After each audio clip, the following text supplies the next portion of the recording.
in session. May be seated. Silence all cell phones. Your Honor, good morning. We're back on the record with case on trial. Good morning to all. Good morning. Are there things we need to discuss before we bring the jury in? Just one, Judge. There's a couple of things at some point we need to discuss today, but only one before we bring the jury in. And I did speak to defense counsel about this morning. With Michael Hawkins, who's going to be one of the witnesses this morning, I do expect that he would, if the court allows it, testify in connection with, we did that motion in limine with regard to Michael Hawkins, where the court said that he could say that Mr. Fowler told him that he thought Miss Church was poisoning him. He was also ill at that time and described his symptoms to Mr. Hawkins, and I would expect that he would testify in a way similar to Leroy Fowler III, where he describes those symptoms based on that statement that he was ill. And I did it's been provided in discovery a long time ago. I should have raised it in the motion in limine. I apologize for not doing so. So Hawkins just made some observations of They're not Mr. observations. Fowler? I'm sorry, Judge, I didn't mean to interrupt. Go ahead. They're not observations. He does make observations, but in those I think there's no issues about. But Mr. Fowler, the decedent, did describe the symptoms that he was feeling, and I would ask that he be able to discuss, relay those symptoms. So what I excluded were two statements made immediately proximate to the statement attributed to Mr. Fowler that he believed Miss Church was poisoning him, which was, I feel better when I leave her house, and I think she may be putting it in my milkshake. So I ruled those ones out, and these are other statements that Mr. Fowler made at various times to Mr. Correct. Hawkins about his present physical condition at whatever time he made the statements? It was at the same time as he made the statements about he thinks she was poisoning him. Okay. And what were the statements? That he was throwing up, vomiting, dizziness, diarrhea, having a hard time breathing. Okay. All right. And he observed some of those things as well, particularly the hard time breathing. As he was talking to Mr. Fowler? That same day. All right. Okay. So you're contending that those are admissible as statements of present physical condition? Yes. Okay. Do any counsel wish to be heard? I think they do fit within the hearsay exception. Mr. Norkunis? I'd be doing Mr. Hawkins, Judge. Okay. There is a transcript of his statements to the police relative to these. He did buttress some of that in the subsequent interview, I think in the past week, 4 years later on some of these. But his transcript really just says, he wasn't feeling well. I don't recall him specifically talking about noticing that Mr. Fowler himself was physically ill. He had talked about the days leading up to, which I would be asking him about, November 11th, and he seemed fine. He was over the house doing some work with them, and he was not complaining about anything, and no problems whatsoever there. All of these others are at other times. Right. And two of them take place when they're at Barbara's house, which would be, in my opinion, an issue where he's trying to impress upon Barbara, when I come here, I'm well. When I'm there, I'm ill. And, it's terrible type situation. Mr. Hawkins is present, and there's three of them discussing it. The three of them being Hawkins, Mr. Fowler, and Miss Randall. Randall, okay. Right. But at present, the statement that I feel better when I'm away from Miss Church's house is not in. That's, all right. And I've told Mr. Hawkins he can't mention the milkshake statement. He can't mention the feel better unless defense counsel asks him about it. Okay. All right. I'm glad he's been so instructed. All right. Well, let's bring our jury in. We'll proceed. Ms. Trasnik? Your Honor, my only question is I had provided the court what I believe was the redacted copies of the text messages between Barbara Randall and Mr. Fowler, and I will be putting them in through her this morning as the first witness. So I just wanted to make sure that... You need him back. No, I have them. I just wanted to make sure that if they were consistent with the court's ruling. I read through them, and consistent with which ruling? We had originally provided the court 16 pages, and based on the court's review of those 16 pages, the court had indicated which messages Your Honor believed would be admissible, and I redacted out Ms. Randall's portion. You can see that there's a text thread there, I guess, but there's no content. So I just wanted to make Yeah, I was actually thinking about something else. I was looking at this Celebrite extraction report. I did look through that, and that was consistent with what I had just said. wanted to make sure. I also, we can discuss it later, but I went through the Celebrite extraction report regarding the texts between Ms. Church and Mr. Fowler in that 10-day period up to November 22nd, 2022, and we can discuss those at some point. Thank you, Your Honor. Could I be heard on the Barbara Leroy text that the prosecutor just mentioned? Yes, you may. So I also have been provided with the redacted versions, meaning Leroy Fowler's statements in blue are in. What was redacted out was Barbara's green. I think they are consistent with the court's ruling, and just we would maintain our objection to those. And I think these statements also qualify under the limiting instruction that the court had given, I think, once earlier in the case. That was a few days ago, and now we've had several days of testimony, different witnesses, a weekend break, and here we are Monday morning. And we're going to have a few more of these, at least through Michael Hawkins, later today. So I would request that full limiting instruction be given again today when these come in as to the proper use, and then either the full limiting instruction when Michael Hawkins, if he testifies about similar statements that qualify under this exception, or at least a reference back to the same instruction, which will be fresher in their mind. I gave, sort of off the top of my head, a limiting instruction when Ms. Carbone was testifying, and it attributed a statement to Ms. Church that also included a statement that she attributed to Mr. Fowler. I gave the limiting instruction there. I intended to give it when Mr. Hawkins testifies about the statement that I ruled was admissible, because those statements purportedly by Mr. Fowler, I think, come in only as the jury assesses his state of mind in the period of time before his death. The statements, remind me, the texts, Ms. Strasnick, that you're talking about, or Mr. Scully that you're talking about, are what? Because I don't have them right in front of me. So they're all medical statements that he made to her over text about his medical conditions. I can't piss. It's really hard to piss. Because the reason I ask is because the limiting instruction applies to certain statements that aren't coming in under that statement of physical condition, I think. So your view is the limiting instruction would apply to that particular proposed exhibit? My view is that these should come in with a limiting instruction that they're admitted for the limited purpose of showing his state of mind. All right. Any objection to that, Ms. Strasnick? I think they come in for the truth. They're an exception to the hearsay rule. I don't think that the content of these need to be limited. That's why I asked the question. I'm giving the jury's going to hear various statements attributed to Mr. Fowler. Some come in for one reason, some come in for another. Those that I'm admitting, because they go to his state of mind, are limited to just that. Those that are coming in under a recognized hearsay exception, like statement of present physical condition, are in for all purposes, including the truth of the matter asserted. So I'm not inclined to give the instruction, Mr. Scully, for this particular proposed exhibit. I will give it again when Mr. Hawkins testifies. And I want to just take a moment to discuss that limiting instruction before I give it. But I don't think it applies to the statements in the exhibit that Ms. Strasnick was just discussing. Could I be heard on that one more time, Judge? So I do think there's additional statements, and I'll defer to the Commonwealth, that they would be seeking to introduce through oral testimony of Ms.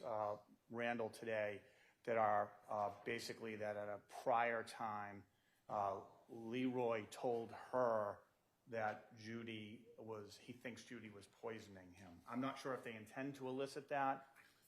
That's why I'm flagging it. Okay. I don't think I was aware of that. I actually told her not to say that. Okay. She is going, I told her, I don't know what's going to happen.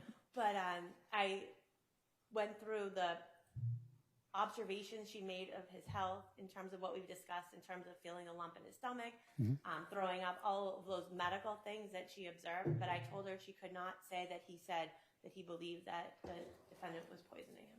All right, so she's been instructed not to say that. If it comes out, we'll deal with it. If it did come out, the limiting instruction absolutely applies to that statement, Mr. Scully. Right. But I'm hoping it doesn't come out because that's what she's been instructed. Thank you very much. And I would request, because these statements were intermingled in one of her recorded interviews, I think the prosecutor can lead her through the episodes where she observed his stomach hurting and protruding and being hard. And I think if they're going to get into it, there's a few things, and I don't object to leading. They're going to come in one way or the other. All right, well, that's good to know. So, Ms. Strasnick, you have that leeway when you get to a dicey area where you're afraid she might forget your agreement that she wouldn't testify to that one statement. Let me just ask, in terms of the limiting instruction for when Mr. Hawkins testifies, is there any objection to the draft that I had proposed? No, Judge. All right. No, Judge. Very good. All right, then that's well given. All right, I think our jury's been waiting for a little while. Let's get them down. All right, all set.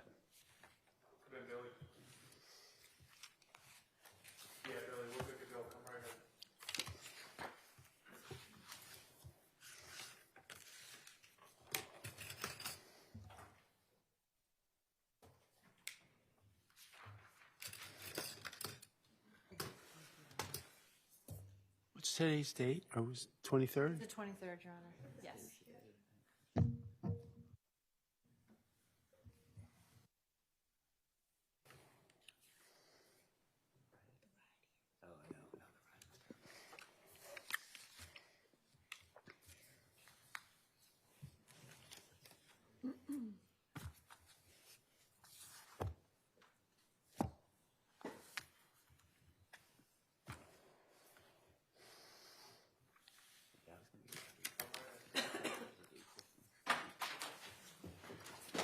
All rise for the judge.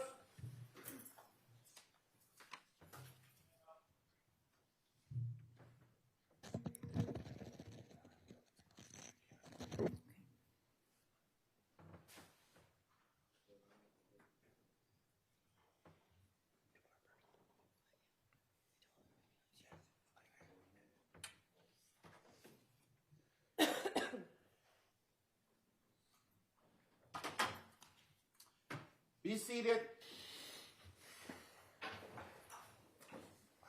Good morning, jurors. Sorry to have kept you waiting. We were just ironing out a few issues, counsel and I. Since we last saw each other on Friday afternoon, has any member of the jury discussed the substance of this case with anyone, including among yourselves? No. Since we last saw each other, has any member of the jury seen, read, heard, or overheard anything from any outside source about any aspect of this case? No. Excellent. We're continuing with the presentation of the Commonwealth's case, and the prosecutors may call you their next witness. Thank you, Your Honor. The Commonwealth would call Barbara Randall, please.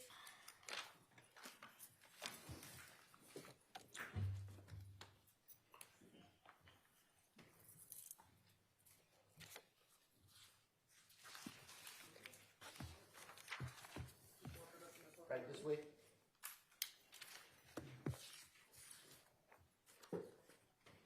Hi. I'm going to ask you to stand behind this blue line on page 12. Would you raise your right hand for me, please? Do you solemnly swear the testimony you're about to give in the cause now in hearing shall be the truth, the whole truth, and nothing but the truth, so help you God? Thank you. You may be seated. Just follow me. Watch your steps as you come around.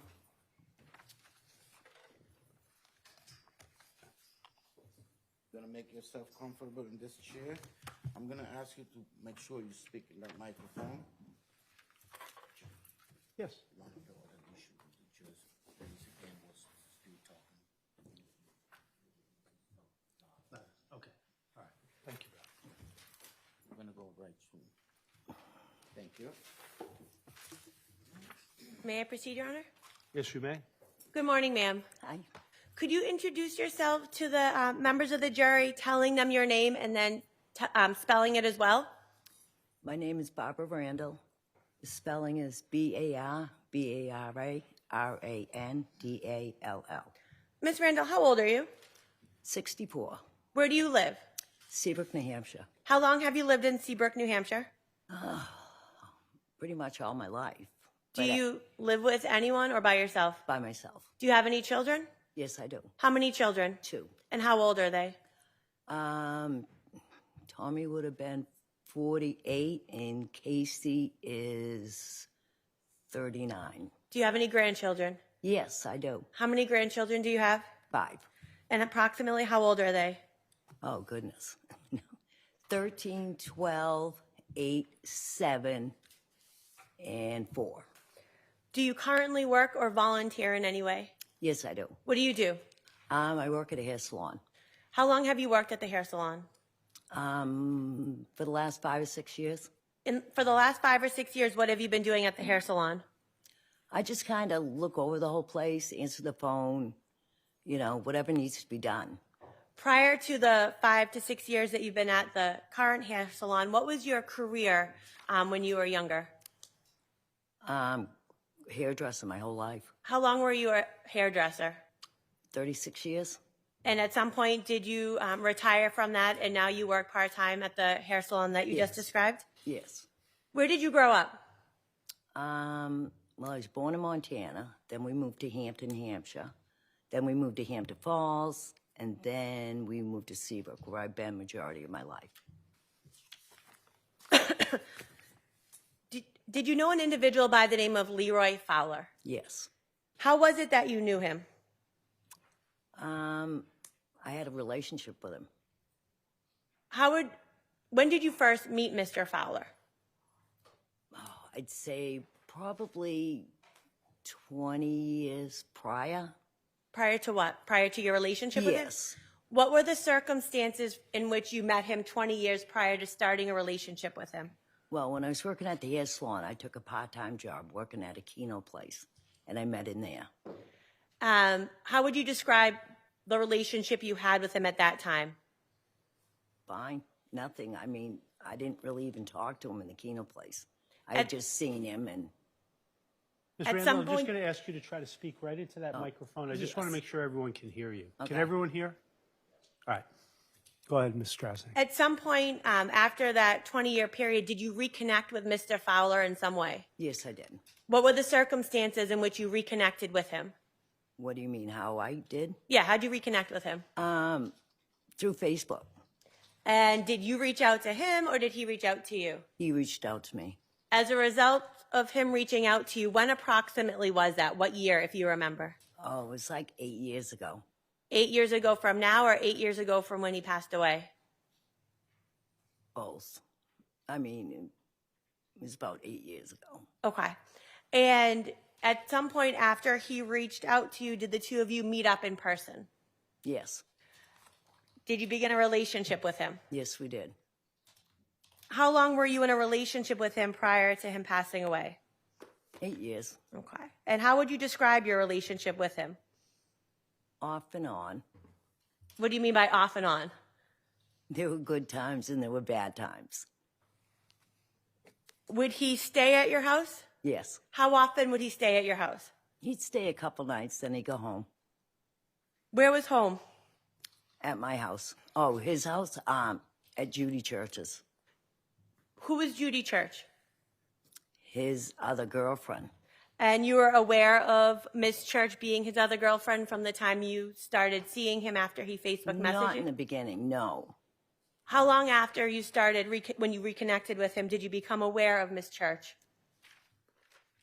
I would say within 6 months. How did you become aware of her?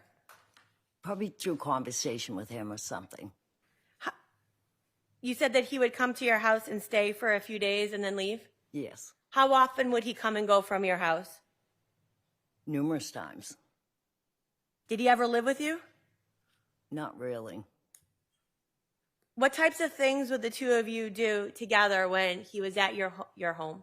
We did everything. I mean, there was never a boring moment with him. My grandkids were a huge part of our lives. What types of things would you do with your grandkids? We do rail trails from here, from Seabrook to Newburyport. We take bikes down, then we go sledding, yard sailing, and just everyday things. How would you describe the relationship he had with your grandchildren? Excellent. Very, very good. Where was he living at the time? Do you know the address that he was living? Down Salisbury Beach. And he was living, you said, with Miss Church? Yes. Did you know her? Before this, no. At some point, you said you became aware of her. At any point, did you meet her? I guess, yeah. Down the road, yes. I did. I mean, physically seen her, yes. Did you ever have conversations with her? Not really, no. Not that I can recall. Do you know, did you have a nickname for her? Yes. What was the nickname you had for her? Grandma. Why'd you call her Grandma? Because she looked like one? How would you describe the relationship you had with Miss Church? Not existing.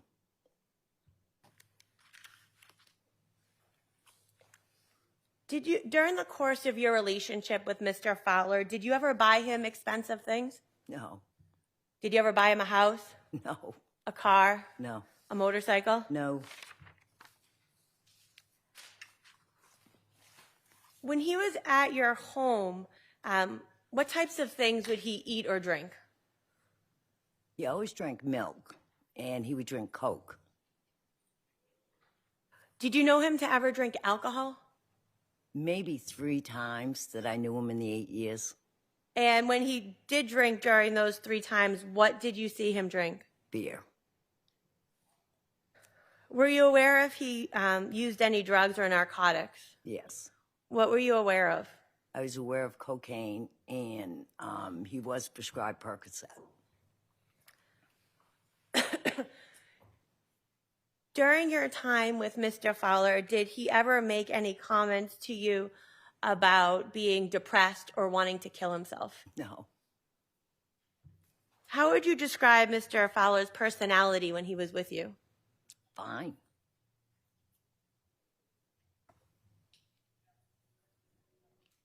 Were there times, you said that the two of you are on and off, correct? Yes. How often would you be on and off during the course of that 8 years? Sporadically. Was there a time about a year prior to Mr. Fowler's death that he went to Florida? Yes. And were you aware that he was going to Florida? Yes. How did you feel about him going to Florida? I told him to go. Have a good time. And why was that? Because I was done with it. I didn't want the back and forth anymore. It was over to me. And when you say over, how many times would you and Mr. Fowler be over and then get back together? Numerous. So when you would tell him it was over, was it ever really over? No. When Mr. Fowler would tell you it was over, was it ever really over? No. Who would always be the one to come back? Him. When he went to Florida about a year prior, so about 2021, how did you know he came back? I picked him up Where did you pick him up? at the airport. And did he call you and ask you to pick him up? Yes. How long had he been in Florida, prior to you going to pick him up at the airport? I want to say a couple days, maybe 3, tops 4. When he came home, did he come home alone? Yes. How long after he came home do you know who he went to Florida with at that time? Yes. Who? Judy Church. How long after he came home did Miss Church come home, if you know? I'd say immediately. Did you also become aware of a plan that Mr. Fowler had to go back to Florida and move there in November or around November of 2022? I was aware it was going to happen, yes. And how did you react to that? Told him to go. Was that for the same reason that you said? Yes. During the course of your relationship with Mr. Fowler, did he ever propose to you? Yes. How many times? Twice. Did you say yes? I did the first time. The second time I must have said yes, but I don't really remember. And then is it fair to say that after you said yes, the relationship went off again? Probably after, obviously, yeah, after that. I want to specifically talk to you about the time period leading up to Mr. Fowler's death on November 13th of 2022. About a month prior to his death, did he ever complain to you about his health while you were in person with him? Yes. Specifically, did he complain about his stomach? Yes. Could you describe to the jurors what did he tell you? Did he ask you to do something?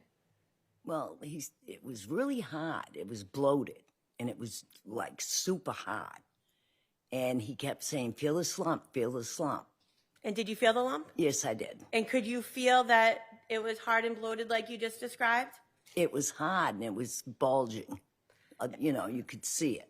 And did that go on for a period of time that he would ask you to feel that lump? Not that I recall. Were you able to push on it in any way? Yeah, I did push on it that day. Did he make other complaints to you around that time about his health? Just that he was tired. He didn't really feel that good here and there. Did you make observations of him being tired? Not really. He wasn't as get up and go, maybe, but it was the day, At some point around that time period, did you observe him throw up? Yes. Could you describe to the jurors what you saw? What were the circumstances? He had just walked in my house, and he was normal, and he was talking, and within 10 minutes, he just threw up. It just projectiled out of his mouth, like a circle of it. Is that what you mean by projectile? There was a circle? Yeah. And had you ever seen him throw up in any way before? No. How did he react? What observations did you make of him when he was throwing up like that? Well, he was embarrassed of the mess he had made on the floor. And I was like, I don't care, What's going on? And he said, I don't know.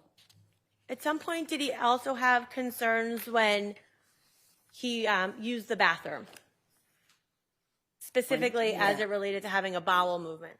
Yes. Could you describe to the jury, what did he show you after he had a bowel movement? He went in the bathroom, and he hollered to me, and I went over, and he goes, look, see, I told you. And he had wiped himself, and it was on the toilet paper. There was blood. How many times would you say that you observed blood on the toilet paper while he was at your... One time. Is it fair to say that you and Mr. Fowler would also text message? Oh, yeah. If I may approach, Your Honor? You may.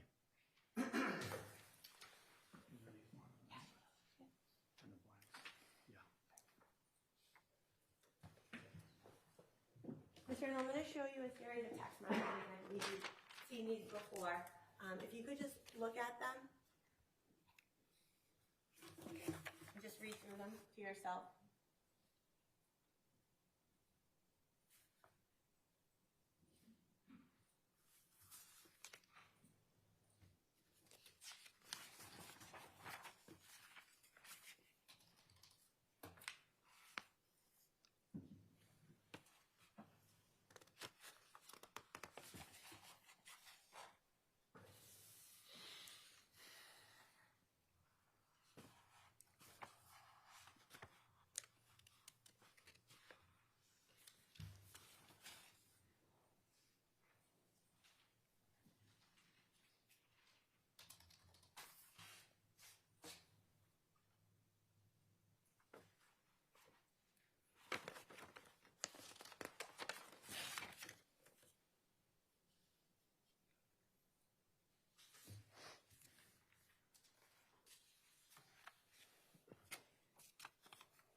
Are those portions of a conversation that you had with Mr. Fowler in September of 2022 relative to his health? Yes. If these could be marked as the next exhibit, please. They may. Rights preserved, Mr. Thank you, Ron. Scully. Exhibit 31, so marked. Thank you. With the court's permission, if I could publish Yes, you may. Exhibit 31, and just for the record, it's 5 pages. I'm gonna do this again.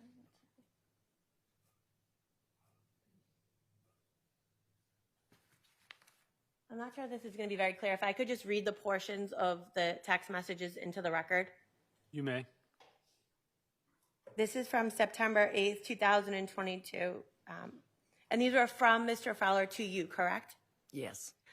I can't piss. It's really hard to piss. I have to force myself to piss, and I can't. Next text is, it hurts to try. The next text message from that same date at 3/26/16. I don't know, but I read up on prostate cancer, and I have 6 out of 10 signs.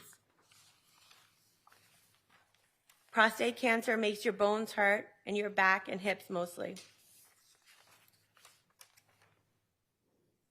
I'm telling you, I know something's definitely wrong. I'm getting sicker by the week and now by the day. I'm so drained right now. I've done nothing all day.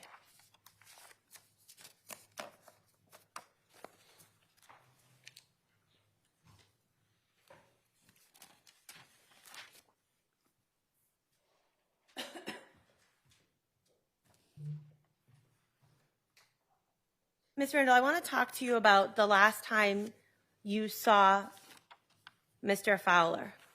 Do you remember the last time you saw Mr. Fowler? Yes. When was that? Say probably 4 days before he passed. Where did you see him?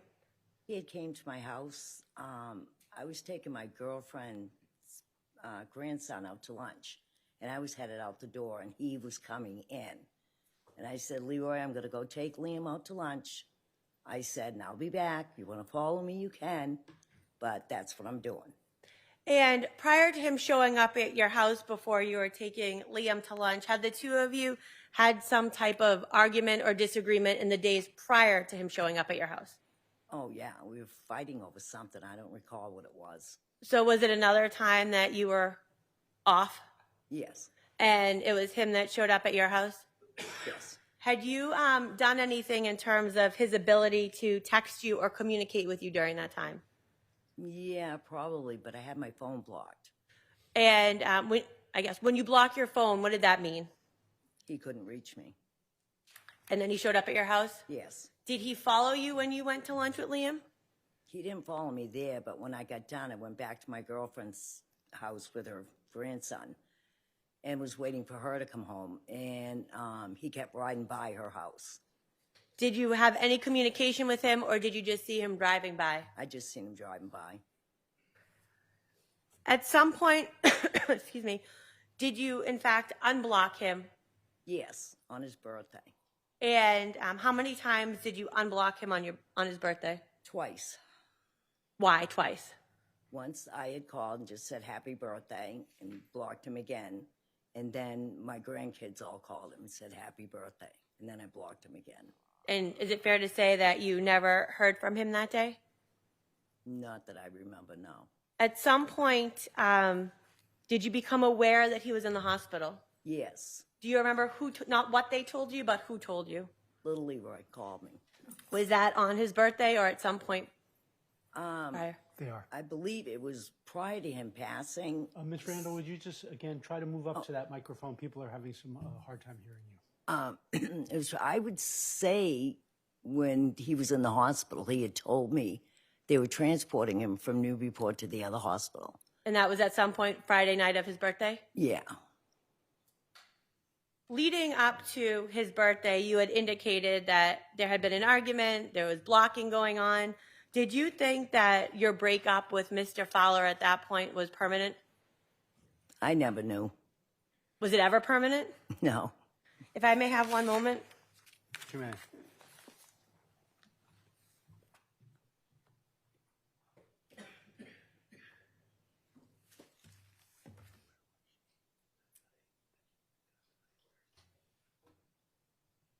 Do you remember where you were the Thursday prior to Mr. Fowler's birthday, which would have been November 10th, the night before he went to the hospital? No. Were you at Mr. Fowler's house in any way? No. Did you ever go to 108 Central Street in November of 2022? No. I have no further questions. Thank you. Mr. Scarlett, your witness?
Good morning, Ms. Randall.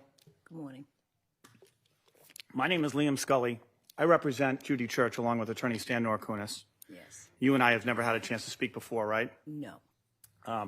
But you've been to many of the court proceedings prior to this trial Yes. over the time, and you've seen me in court, and I've seen you around, right? Yes. Okay. So I have a few questions for you as follow-up. Is that all right? Yes. All right. And before I do, I just want to ask you about your prior interviews with law enforcement in this case. So after Leroy Fowler died, you were interviewed by police for the first time by Detective Brian Verney on November 16th, 2022. Do you remember that? Yes. And that interview was recorded on body camera, and you were told about that. You remember that? Yes. And you didn't have a lawyer at that time. You would just come in for some questioning voluntarily, right? Yes. And at that time,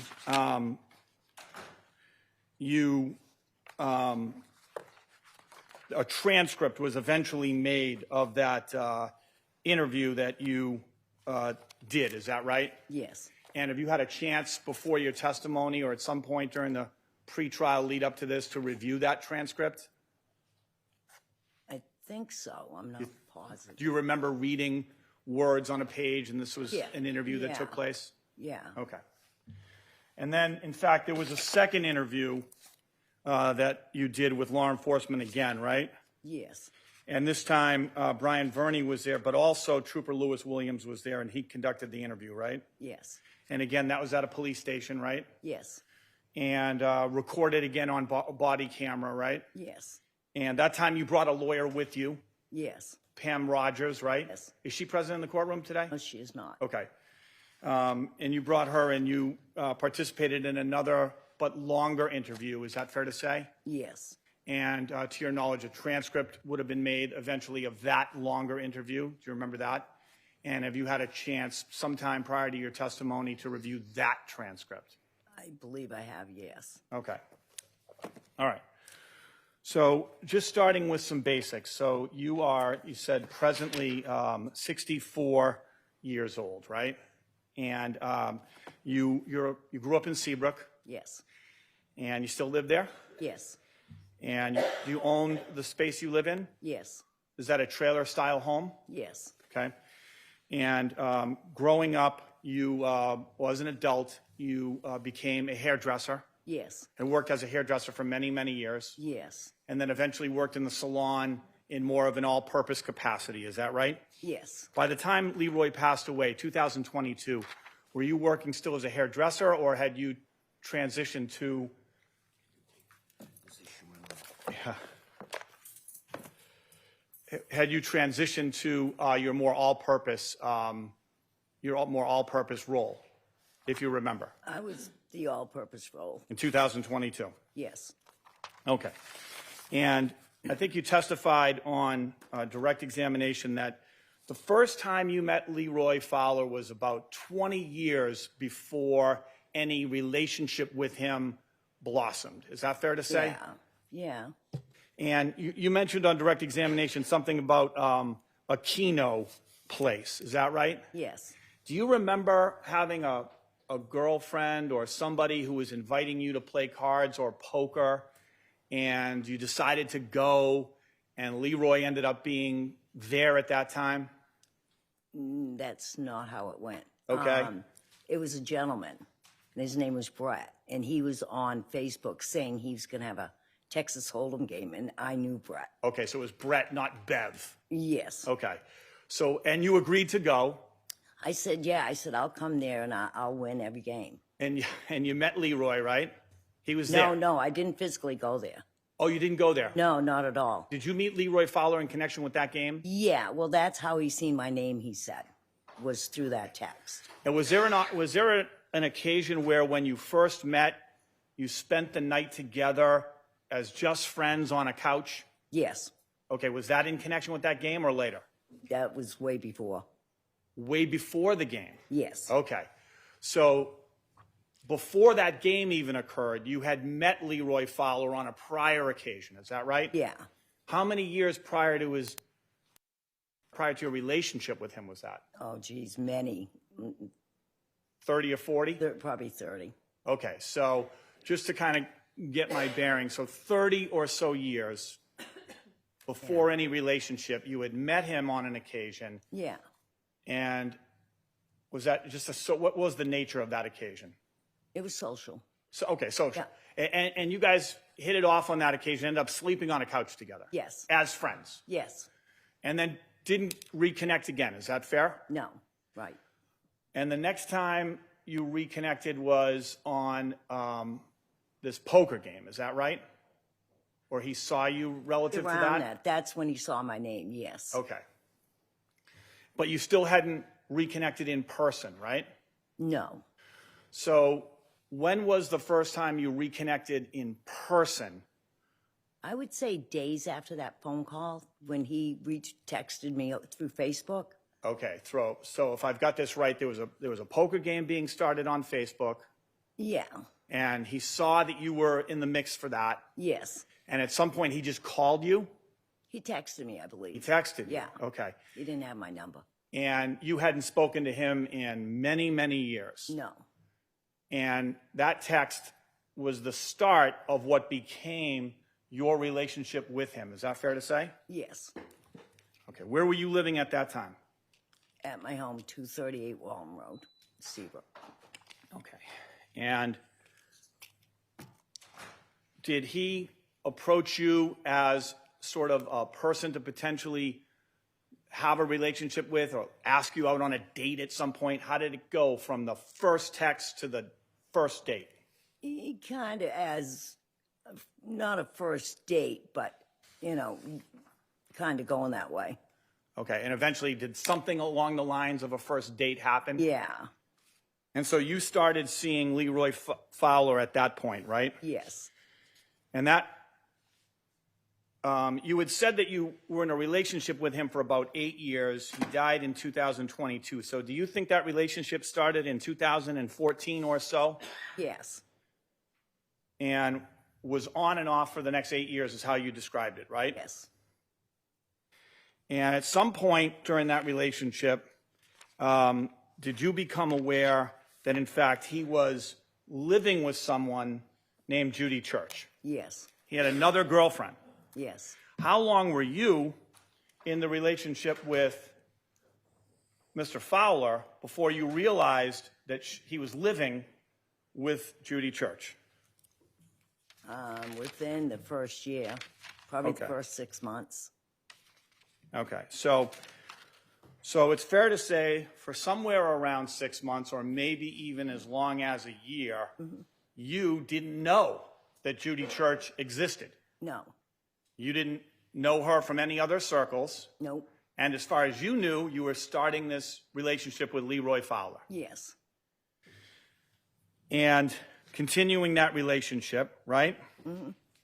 And then you found out at some point that he was in a much more serious relationship with this Yes. woman, Judy Church, Yes. and that he lived with her, Yes. right? And you came to know a decent amount about Judy Church, right? Yes. You knew that Judy had a husband named Rusty, right? Yes. And that Leroy had a woman, I don't think he was married, but Julie Hawkins, you know who that is? Yes. And that eventually Leroy and Julie Hawkins broke up, Yes. and that Leroy and Judy got together. Yes. And when they first got together, they were living in Rusty's house and Judy's house, Yeah.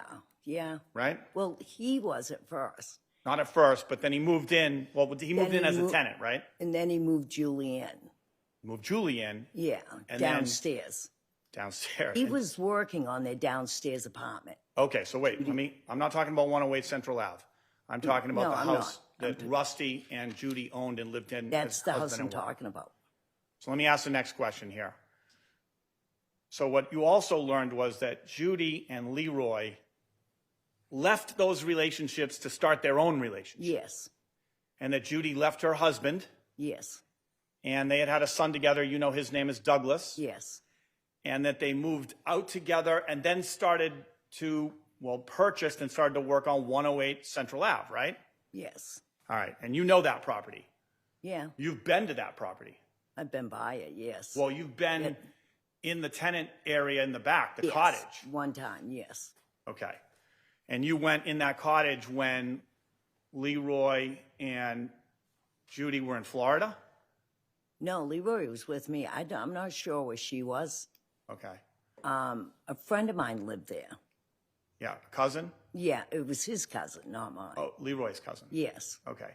And so the two of you, Judy was away, yes. and the two of you went to Judy's house. To that cottage, yes. It was her cottage, Yes, and you went inside and spent time. yes. Did you ever go into the main house? No, Okay. So you also, Judy becomes a rival. Is that fair to say? in the beginning, yes. Yeah. Well, she left her family to be with Leroy, right? Yes, And you came on the scene, and suddenly there was a triangle, right? yes, And you started to refer to Judy as grandma, yes. right? And that wasn't a compliment, right? No, That was meant to be insulting, right? per se, yes, And she referred to you as the C word. You learned Yes. that, right? yes, And Leroy would tell you that that's what she referred to you as. Yes. Because you never talked to her in that era. no, He would just tell you, Judy calls you the C word. yes, And so we've got Leroy sort of in the middle, and now he's living with Judy, right? You come on the scene, you learn about Judy, right? And you can, yes? yes, And you continue this relationship with Leroy. yes, And you start to refer to Judy as grandma. yes, And you start to form some more opinions about her as a rival in terms of Leroy's affections, right?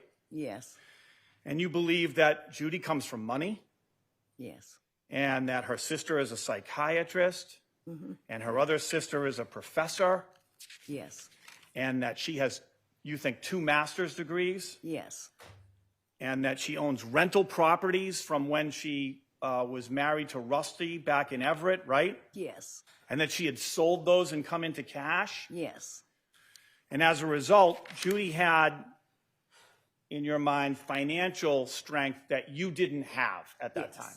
yes, And she was in a position to buy things that you couldn't buy, right?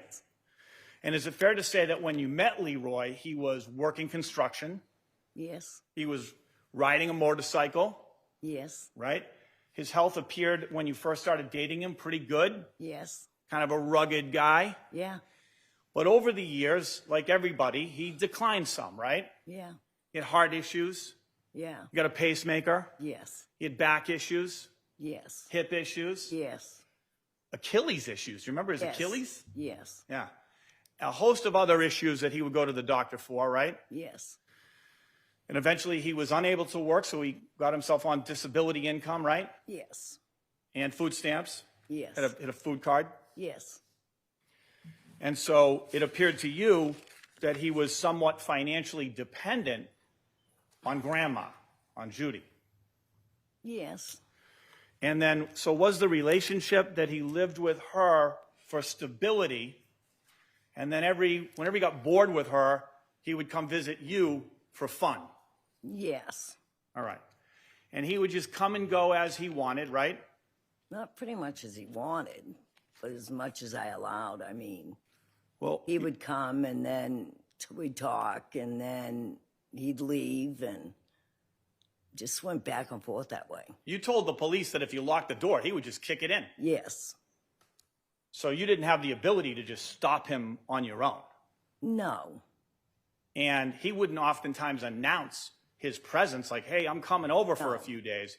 He would just show up when he was in the mood to. Yes. And you would welcome him in and spend time with him. Yes. And you knew that Judy didn't like this. Yes. You knew it was hurting her, right? Yeah. You knew that she had given up her family for this guy. I didn't really think about all that. Well, you know Judy. Yeah, well, You know she gave up her family for Leroy. yes, You know Leroy was living with her. yes, You know financially she was providing the money to keep Leroy afloat, yes. right? And she's waiting back at her house where she lives with Leroy, but he was just going to your house anyway yes, for years, right? yes. Did you give some thought to how that affected or how that would affect Judy? I would say sometimes. Did you like the relationship you had with Leroy in that dynamic? No, Did you want more? no, You said you accepted a marriage proposal 2 times, right? yes, Okay. So you said yes because you wanted more in the relationship and wanted to take the place of Judy, right? I just wanted it to be he and I, yes. Right. So you wanted it to be you and Leroy, right? Yes, yes, Judy wanted it to be her and Leroy. yes, And the two of you guys pretty much hated each other virtually, right?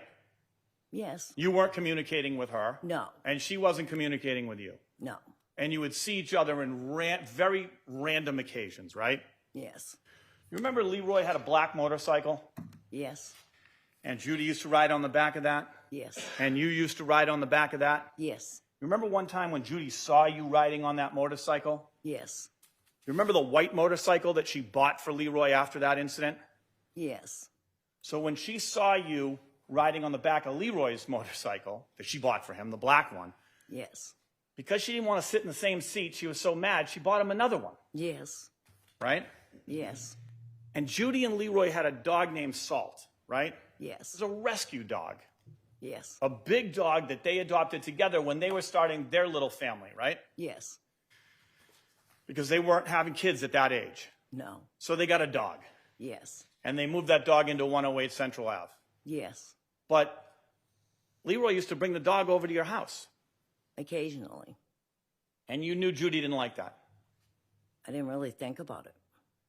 In fact, you learned on one occasion that Judy made Leroy shampoo the dog to clean him because he had just been at your Yes. house, right? Now that you say it, yes. Yeah, this is what Leroy would tell you as well. This is how you learn this, right? Yeah, Yeah, he would come to you and snitch on her. yes, Yeah, kind of playing one person off the other, right? pretty much. Kept his position nice and strong. Yes, There was even a voodoo doll. You remember that? yes,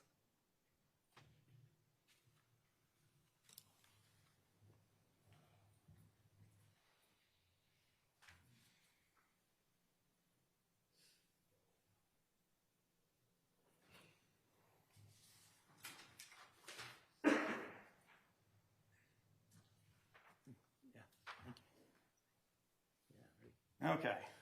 So there came to be at some point a voodoo doll, if you want to call it that, a sock doll with your name on it, right?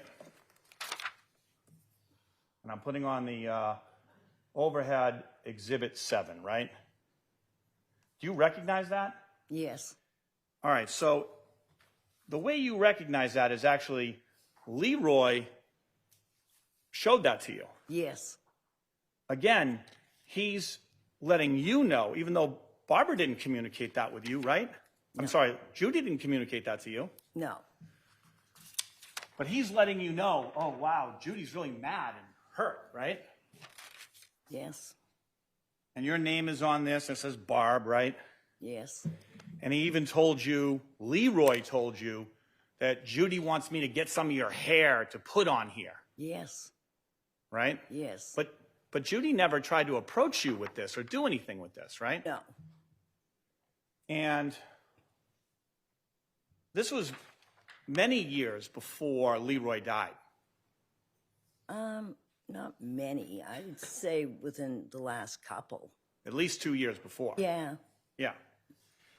And so these things would happen, these insults, whether it's Salt or whether it's the motorcycle or a doll, but nothing physically happened between you and Judy. no, And you wouldn't start texting each other the bad names you had for each other or the like during that era.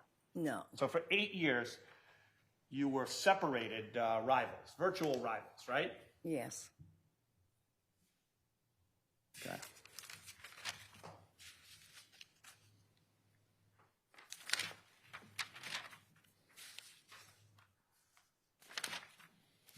Now,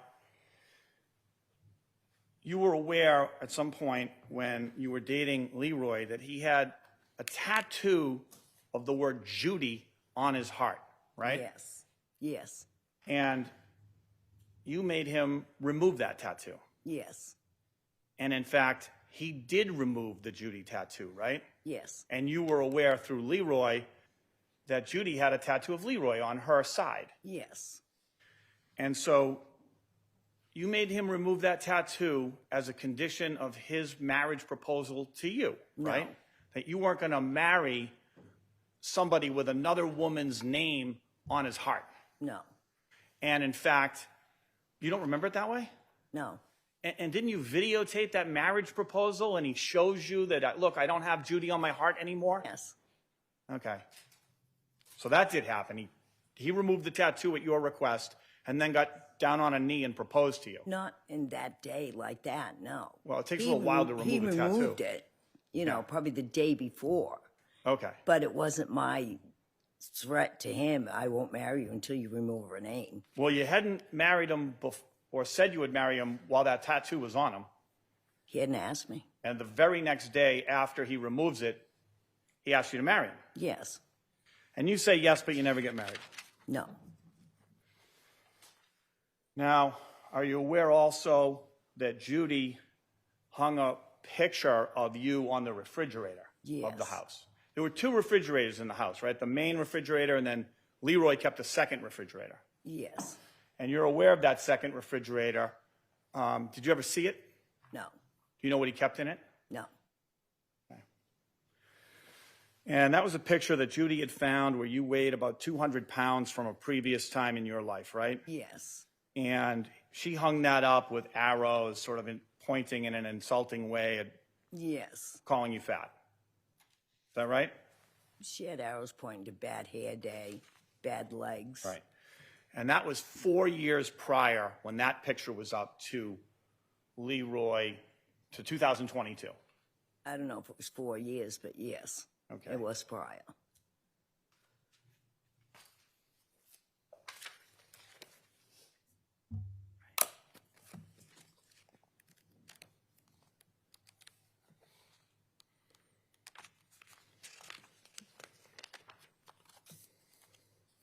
All right. So you don't have a memory of whether that was 4 years ago, right? Not really. I right. mean, it did happen. If I showed you your transcript, might that refresh your memory? Yes. All right. Second interview, page 20. Can I approach, Your Honor? Yes, you may. All right, I'm just going to show you a transcript here of your second interview, page 20. And just read those sections and take your time and look up when you're done.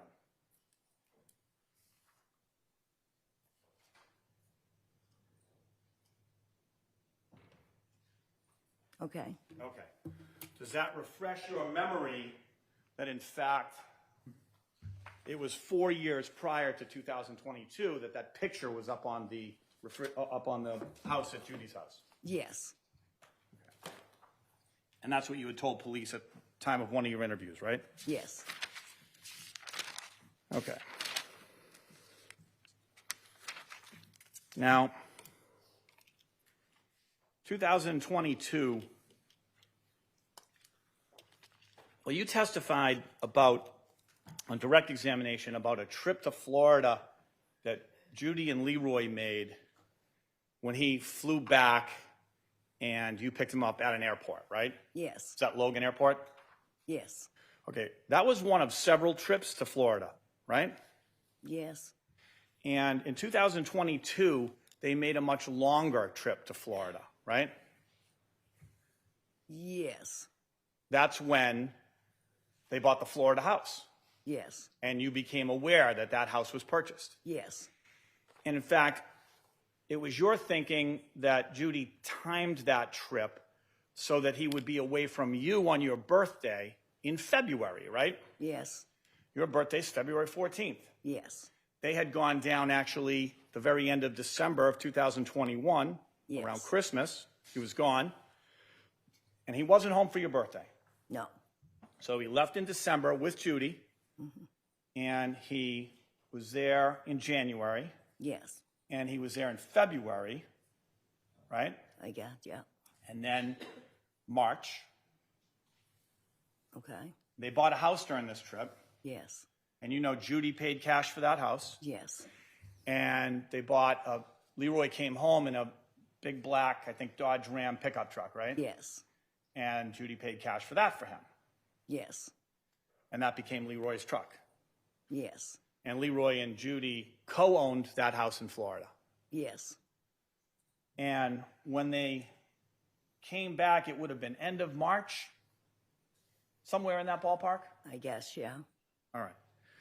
And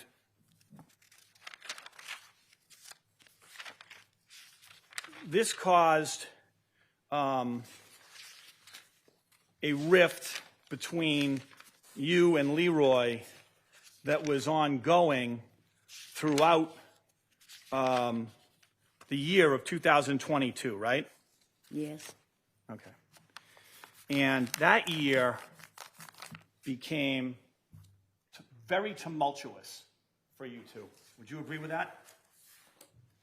yeah, And you started having, with Leroy, big fights and lots of breakups starting in May of 2022, right? we always did, yes, Okay.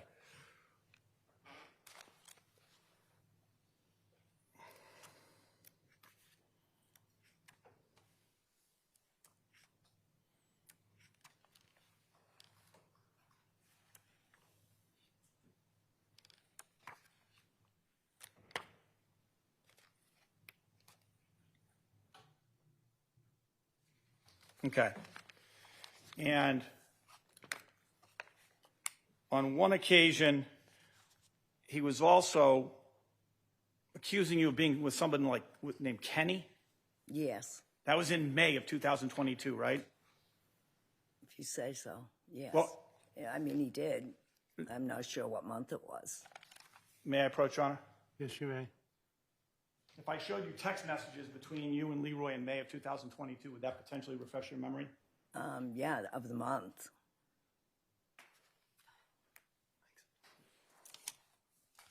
All right. So, these are some text messages. You referred to Leroy in your contacts as ex-Leroy, correct? Yes, And you see here that he was, well, read this to yourself, please. this Blue one, text is from Leroy, green is your reply.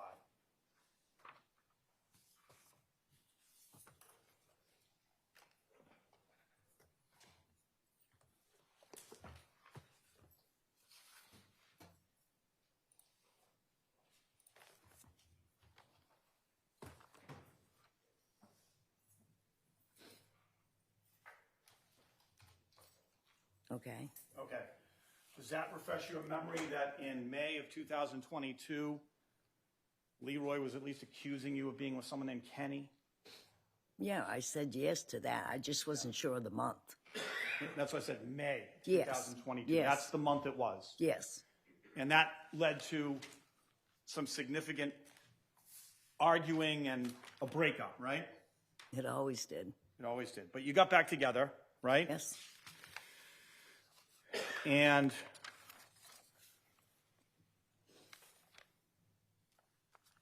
in June, another fight occurred that led to another separation breakup between you guys, right? yes, And that one centered around him doing Percocets. Do you remember that? yeah. Did he have, We probably had an argument over it. I'm not sure the months. okay. He had an ongoing problem with Percocets, right? Not ongoing. He got them prescribed from the doctor. Okay, well, He got them anyway, right? Well, for pain, yes. Yeah. And did he get any from you? Me, no. Okay. So if I suggested to you that on June 26, 2022, you texted to him, you don't give a fuck about me. Hope you enjoyed the perks. You just use me because you've always put me second. Does that sound familiar? Yeah, if you say so, yeah. I'll just approach and see.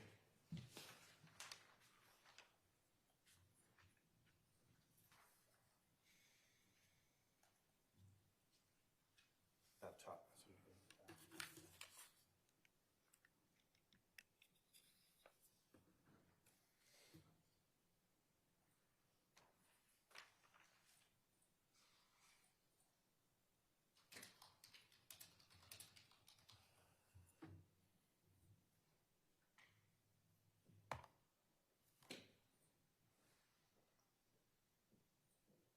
Okay. Okay. Yes. So does that refresh your memory that you had sent him that message in June? In fact, June 26th of 2022? Yes. And that was in connection with another breakup, right? Yes. And you testified on direct examination that you never knew whether this breakup was going to be the real breakup or whether you would reconcile, right? Right. Yes. They felt real at the time. Yes. There was another breakup in July. Do you remember that? Yes. You do? Okay. And, Said we were always breaking up. okay, so you don't doubt that. And that, No. that, again, you texted him, F you, Leroy, enjoy Florida. Go to Florida. Yes. And this started to emerge as a thing because you were aware that there was a plan for Judy and Leroy to relocate to Florida permanently. Yes. And so in 2022, that became another issue between you and Leroy. One of many, yes. One of many.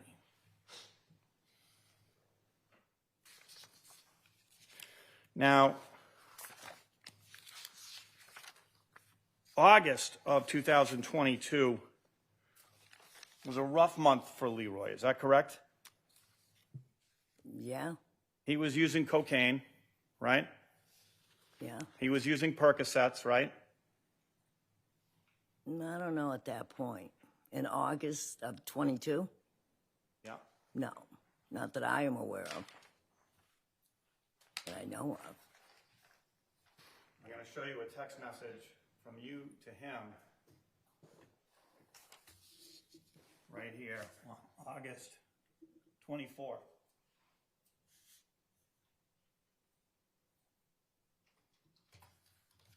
Okay. Okay.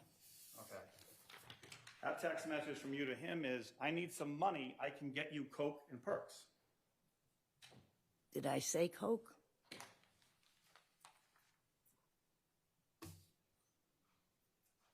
Cookies, I meant. You meant cookies. Yeah, not cocaine. So you meant cookies and Percocets, Yeah. not cocaine and Percocets. No. And you needed money to buy cookies. For what? You needed money to buy cookies. No. It was just a phrase, a fun phrase I used. Okay, but the message says, I need money, $2 Yes, signs. yes, I can get you yes. Cook, meaning Coke, and Perks. No, I didn't mean Coke. I meant cookies was just a phrase I would use, calling them that. So just Perks. Yeah. All right. Leroy was also, you described him as not a drinker, but by August of 2022, he was having episodes of drunkenness, right? I seen one. Okay. Now, What did you see? he had showed up at my house again, obliviated. Yeah. But that was really the only I ever seen him drunk. Okay. He wasn't a known drinker at all. Right. But there was this one time you saw him in August where he looked drunk to you. Yes, And you drink alcohol, right? yes, Okay. So he had all the hallmarks of a drunk at that time. slurring his speech, smelled like alcohol, right? Well, nobody smelled, but yes. Okay. You had no doubt he was drunk. Yeah. And you would, and that was a relatively new phenomenon, Yeah. him drinking to that excess. Yeah.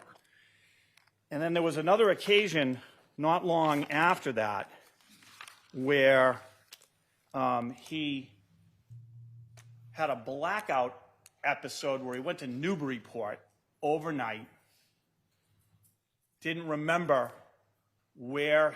how he got there, where he was, who he was with, what he had done, and contacted you to help get his motor day, right? Yeah, I think, yeah. So there was this time you observed him being drunk, right?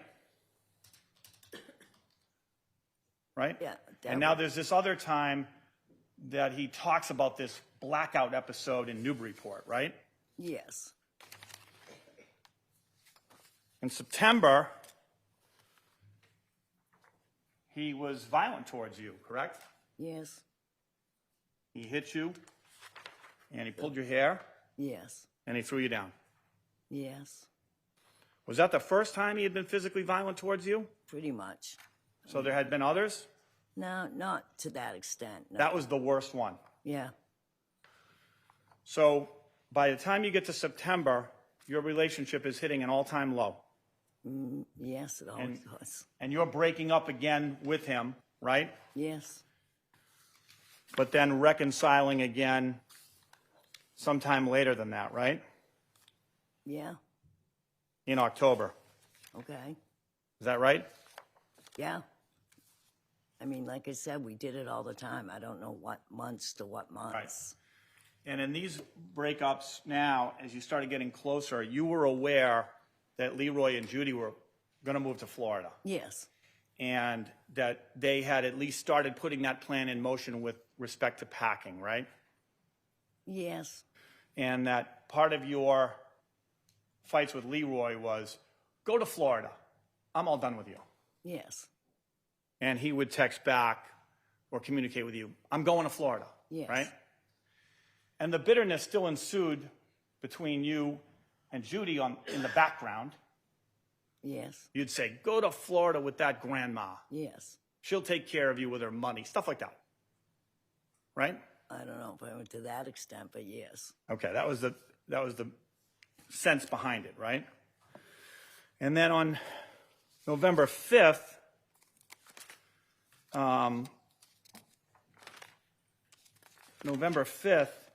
Leroy sent you a text message that was a breakup text message from him to you, where he said to you, the trailer's all packed and I'm leaving. Yes. That was November 5th, right? Okay. Do you remember it that way? I remember it being said. I don't remember the dates. But it was right there in that time period. Okay. And then, well,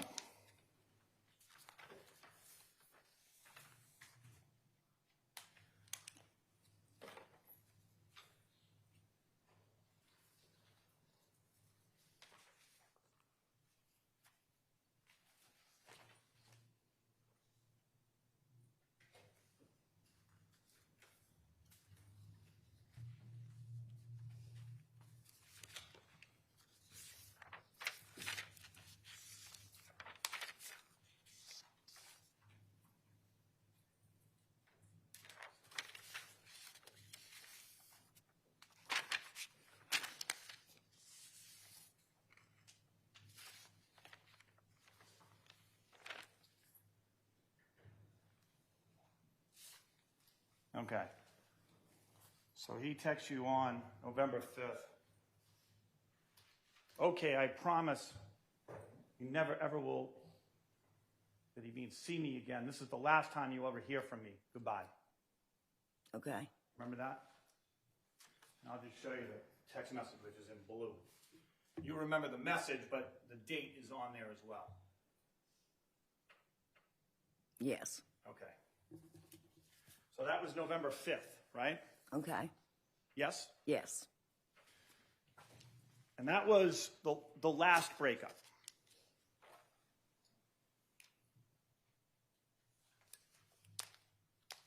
right? Yes.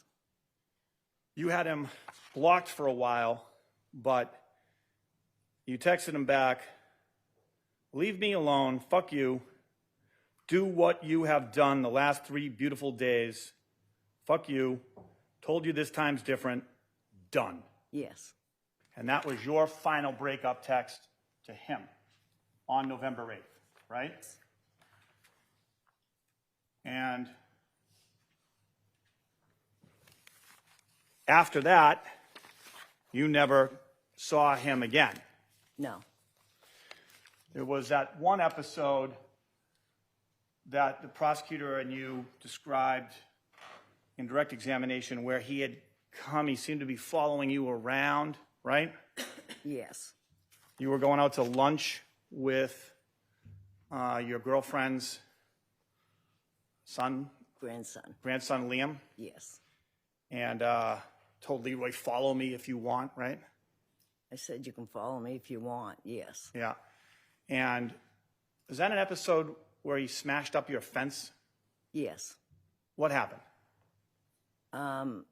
My girlfriend came home and we left and we went out. He followed us to my house and I got out of my car. I had seen him behind her car following us. So I went to the lights, went home fast, got out of my car, locked it. She pulled in and I jumped in her car and then we left and went out for the night. And when I came home, my whole fence was smashed in. Not damaged, but just like pushed over. And did it appear a motor vehicle struck it? Yes. I knew he had done it. Yeah. Was he drunk? I didn't see him. No, I'd say no, but And in the aftermath of that was the text I just read to you about being done, right? yes. And after that breakup, as far as you knew, the plan was he was moving to Florida with Judy, and everything was packed, and he was going on his birthday or that weekend. Yes. And that would have meant, from her perspective, she finally outlasted you. Yes. No further questions, Your Honor. Ms. Trasny. Thank you. Is it fair to say that when you and Leroy would fight and break up, it was because he was jealous of other men that he thought you were with? Yes. He wasn't leaving you and breaking up with you because he was in love with Judy, was he? No. He just didn't want you to be with anybody else Right. because he wanted to be with you. Yes. And this fight that you were just asked about on November 5th, he did come back to your house after that, after it was done, on the day that you took Liam to lunch, right? I seen him that day. That was the last time I'd physically seen him. And you were asked about the black motorcycle. Judy saw you driving on his black motorcycle, so she bought him a new one. Yes, because I had rode on his black one. What did she do to that? Objection. Sidebar, please. Yes?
Ms. Strasnick.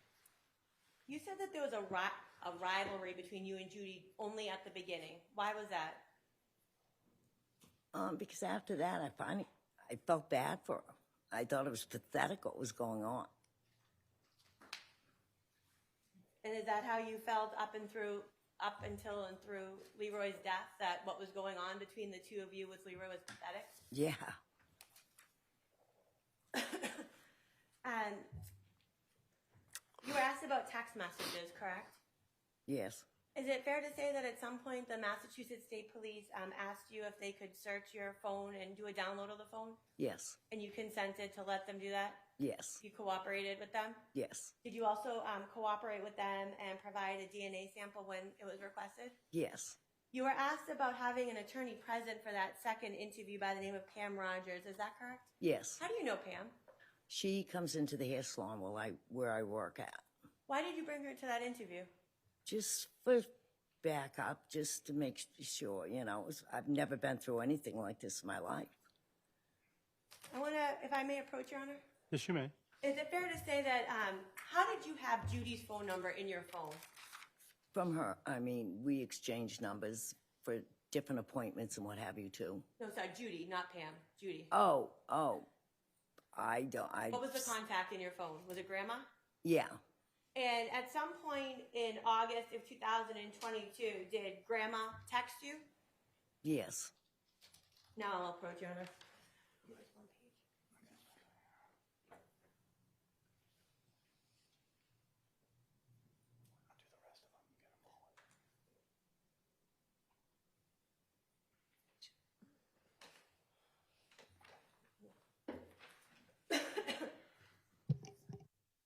I'm just going to show you 3 text messages from August 6, 2022. Are those text messages that Grandma sent your phone? Could you say that one more time, Ms. Strasnick? I was speaking to Ms. Draper. Right, are these text messages that Grandma sent her cell phone on August 6, 2022? August 6th? Yes.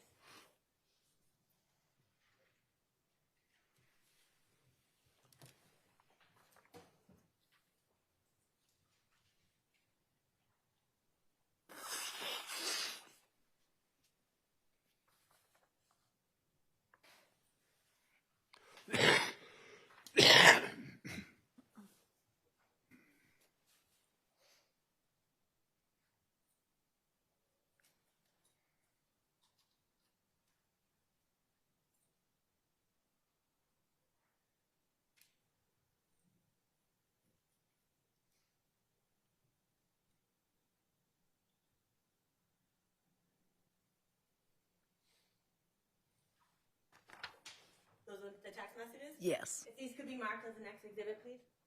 Any objection? No objection, Your Honor. They may. Exhibit 32, so marked. And with the court search, I'm going to try to play them on the computer instead of the Elmo. I think they might be easier to see and read. Okay.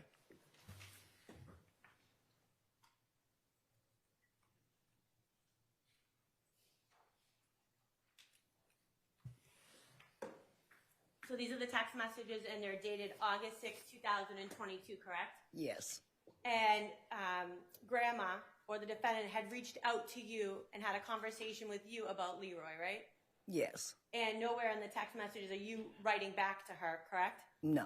And she said, got $1 million more if you want them, but hey, keep the lying sack. I've got a better life without him.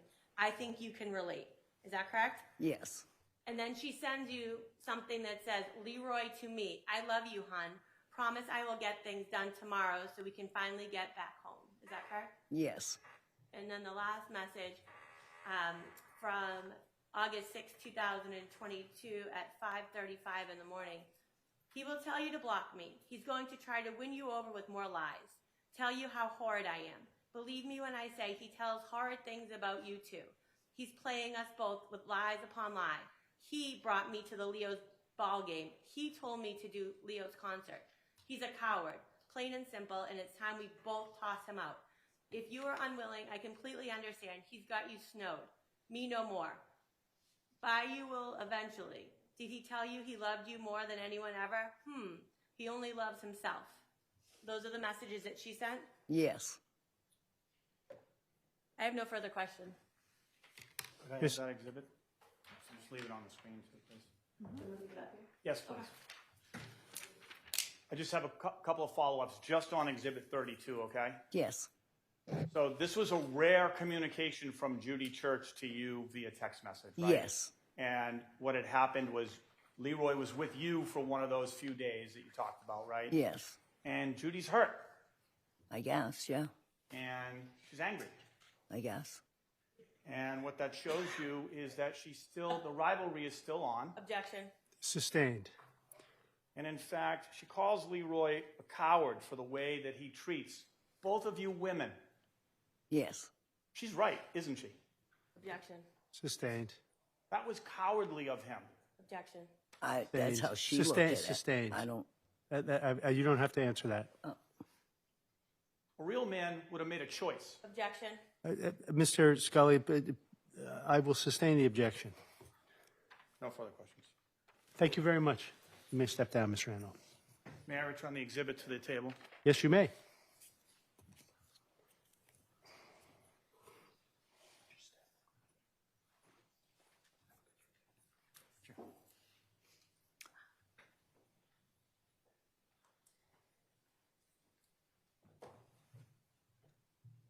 Michael Hawkins?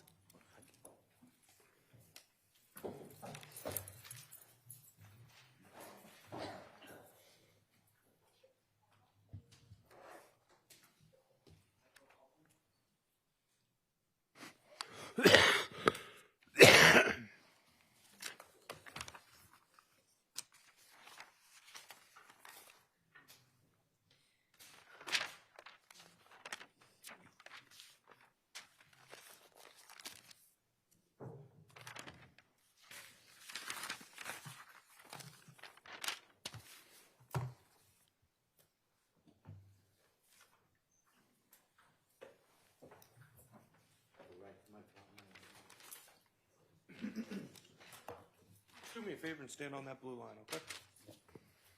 If you face me and raise your right hand, please. Do you solemnly swear the testimony you're about to give in the cause now in hearing shall be the truth, the whole truth, and nothing but the truth to help you God? You may be seated.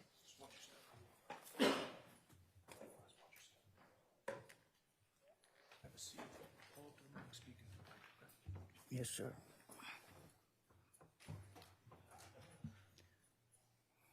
Good morning, sir. In a nice loud voice, could you introduce yourself to the jury and spell your last name, please? Michael Hawkins, Hawkins, Sir, how old are you? 47, And where do you live? Salisbury. Okay. And how long you lived in Salisbury?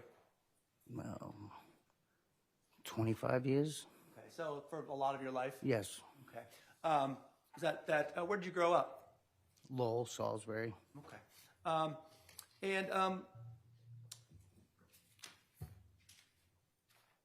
Are you doing any work right now? Yeah, construction How long you been a construction worker, sir? since I was 15. So that's kind of what you always do for work? Yes. All right.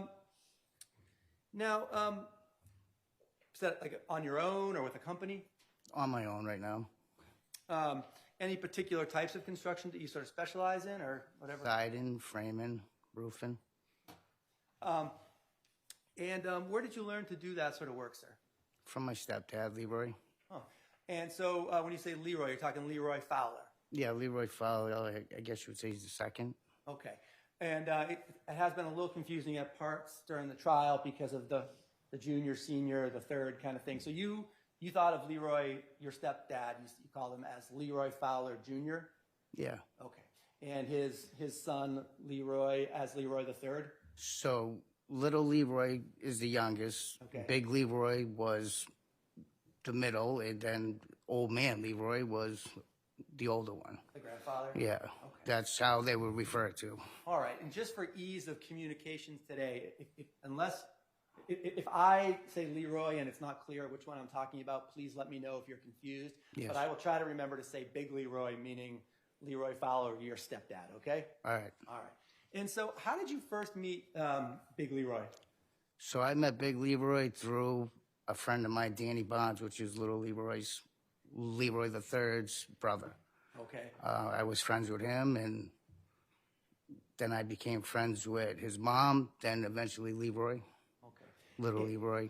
And you said you're currently 47, is that right? Yes, All right. And if Leroy were still alive today, he would be about 58 or 59, is that right? yeah, Okay. So he wasn't that much old, 10, 11 years older than you. yeah, fair? yeah. But you still kind of thought him as your stepdad? Yeah, well, my dad died young, and he was in my life the longest. At first, I didn't. You know, he was more of a friend, but And what was it about his relationship? He ended up having a relationship with your mom? yeah. And who was your mom? My mom was Julie Hawkins. Okay. And so Big Leroy and Julie had a relationship for a number of years. Is that fair to say? 15, 17 years, Okay. something like that. And did you live with them during the course of their relationship, or were you old enough that you had sort of moved on to your In own? and out. In and out? In and out, but for a while I was living there. Pretty much when little Leroy Jr. came to live, the third, Yep. I kind of went on my own. You know, it was a small place. Sure. Okay. And so you said that Big Leroy taught you a lot of the construction work that you know today. Is that fair? Yeah, How did he, how was it that he came to sort of teach you that stuff? it brought me to work. I was getting in trouble. Never really stopped getting in trouble, but you know, I used to get in trouble a lot. And he said, "You got to work. If you're not going to go to school, you're not gonna, you're gonna stay here. You got to work." Okay. And so he took you to the jobs that he was doing, back 10, 15, 20 years ago, or even more than that? Yeah, Okay. And you just kept doing that sort of work yeah, as you I got liked older? it. I enjoy it. Okay. Now, in the time frame just before Mr. Fowler's Big Leroy's death, were you seeing him? Were you guys in contact during that time frame? Yeah, we were in contact, like not as much as we used to be, but we were definitely in contact. He had worked with us in Vermont. We were building a grow facility up there. He worked there with us. I worked on his house. I did some bending some metal and putting fascia and rake on and stuff like that. When you say his house, are you talking about? Well, his and Judy's home together. Okay, so the one over on Salisbury Beach on Yeah, Central Ave. yes. Okay. And you mentioned that he was doing some work with you up in Vermont. Yeah. What were you guys? What were you building up in Vermont? We were building a grow facility, like marijuana grow facility. Okay. And were you staying up in Vermont during the time frame that you were building this house, or were you just driving up there? We every would day? drive up, stay a couple days, and then come back. And did you and Big Leroy drive up together? Yes. Okay. Now, during one of those drives, did Big Leroy tell you something that he was sort of concerned about regarding his relationship with Judy? Yeah, he said he thought she was poisoning him. Okay. And do you remember what time frame that was in relation to his death? So he died on November 13th, 2022. Do you remember about when that was in relation to the? Let's say maybe October. Okay. And was that on one of these drives that you were talking about? Yeah, it was a long drive. It was like a 2-hour drive there, 2.5 hours. So, we would talk, and it came up in conversation, Okay. And did he tell you sort of the symptoms that he was feeling as a result of, not feeling well? He said his stomach was bloated, stomach pains, Judge, I would dizziness. object to that. No, I'm going to overrule that.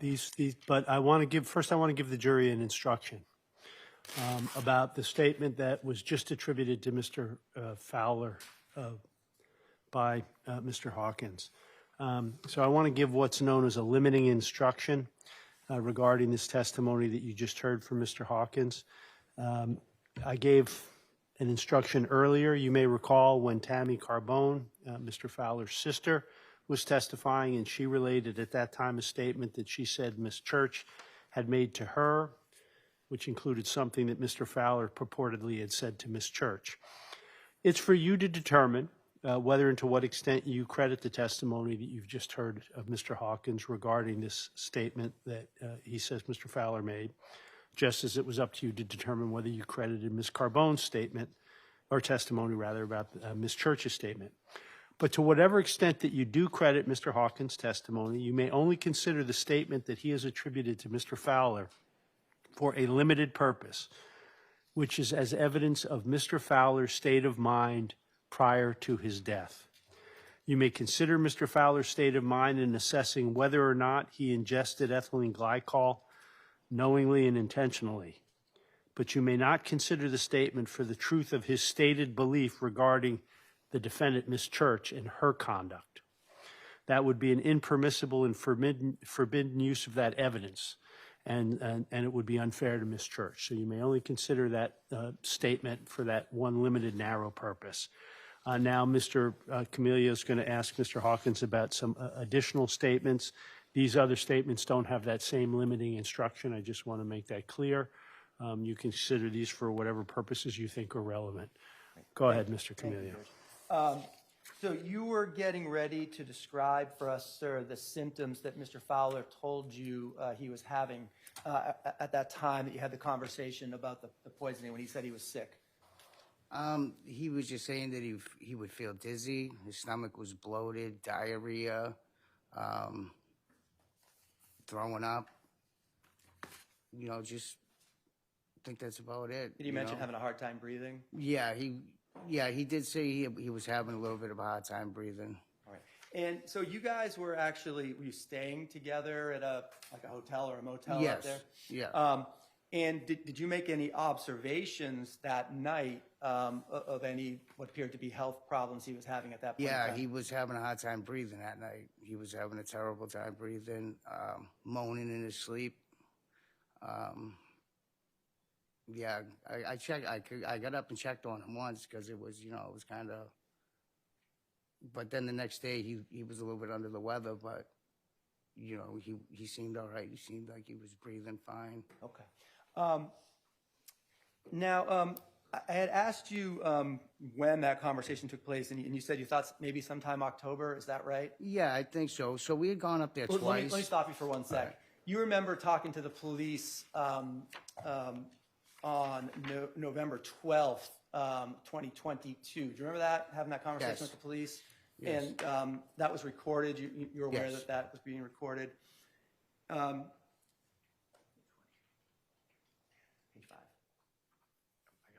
I got it. Okay. And if I were to show you that that transcript from that conversation with the police, would that help you remember exactly when that conversation took place? Yes, it would. All right, let me just point you to page 5, and starting right here, just read that to yourself.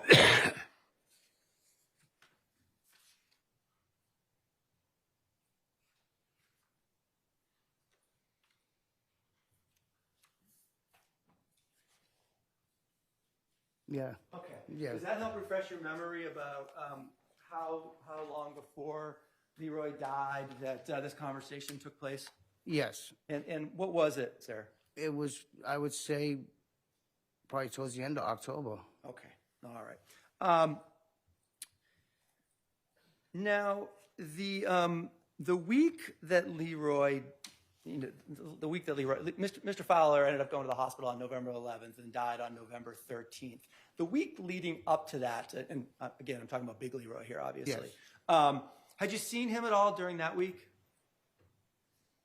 I think I seen him a couple of times. So I like I said, I did work over at the house, and then they were giving me a van. He was giving me his van, and for payment for doing the work, kind of like payment, but. Sorry, I didn't hear what that was. He was kind of giving me his van for payment for doing the work. Okay. I didn't need the van, but he didn't want it anymore, so it was kind of like doing him a favor and kind of doing me a favor at the same time. Okay. What kind of work did you do on the house? I put I bent aluminum metal to put up on the fascia and rakes, fixed some of the stuff that was dented on the house, just kind of repairs, Okay. Fix maybe the gutter. And where was this white van that he was going to give you? It was not, I'm not sure if it's their driveway, but a driveway right out front of the house. If you look to the right, there's a driveway that's all sand. All It's right. parked there. And did the van need any work to sort of Transmission, there was something wrong with the transmission. It was leaking, so it needed a line. I ended up putting a line on it and stuff like that. And did you and Leroy have a conversation about what work you were going to need to do on the van to sort of? Yeah, get it he going? told me it needed oil change, that there was some rot. Not sure exactly what the van needed. I didn't end up really doing any of it and get rid of it, so. All right. Did, was working on cars or vans or motorcycles something that you and Mr. Fowler, Big Leroy, used to do together? Yeah, we would, here and there, you know, not all the time, but if something broke on a car or my mother's car or something, he would either fix it or ask me to go fix it, or if I didn't know how, he would show me, or, So he would actually teach you how to do some of Yeah. these repairs to the vehicles and stuff? yeah. All right. Now, over the course of now we're talking 6 to 8 years before Mr. Fowler's death, did you get the chance to observe him with both Judy? Did you know who Judy Church was? Not until my mother passed. Okay, but after, your mom passed in 2017. correct? Yes, And after that, did you meet Judy Church? yes. Okay, and did you know what the nature of her relationship with Big Leroy Yeah, was? I knew of the relationship between them before they passed, but I didn't know her. You know, Okay, me and my mother weren't talking, or I wasn't talking to Leroy at that point in time. okay. Well, so I'm talking about after that.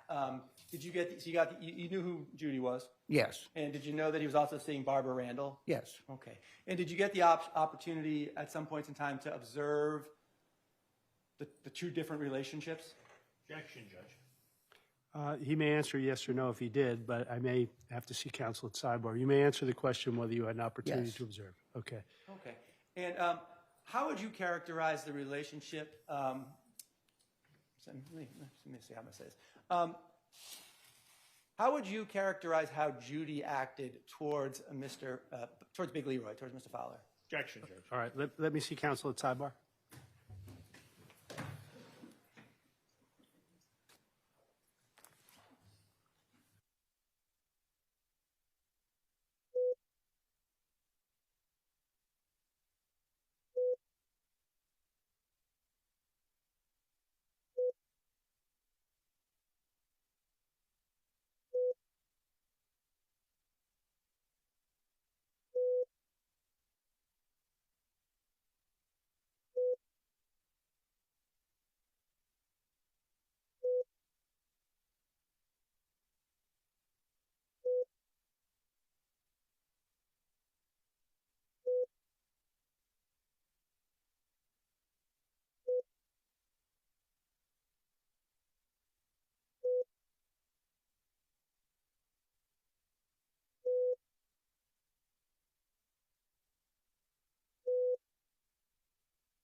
Now, sir, in the years after your mom died and Big Leroy was dating Judy, fair to say you spent time with both of them together? Is that fair? I would say more with Barbara and Leroy Okay. than I did with Judy. Okay. How many times? How often? Judge, maybe he lean forward and speak into the mic, please. Yes. More with Barbara than Judy and Okay. Leroy. How often would you go over to the house on Central? I think I was there maybe 5 or 6 times, not too many times. Okay. And did you have some conversations with Judy on some of those occasions when you went over to the house? Yeah, a couple times. Okay. And did you sometimes see both Barbara and Judy at various places around town? Yeah. Texted with Miss Church on occasion? Yeah, I think so. Not very often. Not very often. I mean, there was a couple, but I don't even kind of remember what they were about. Okay. And how would you characterize the relationship, the way that so just start with Miss Randall. How did Miss Randall act in her relationship with Big Leroy?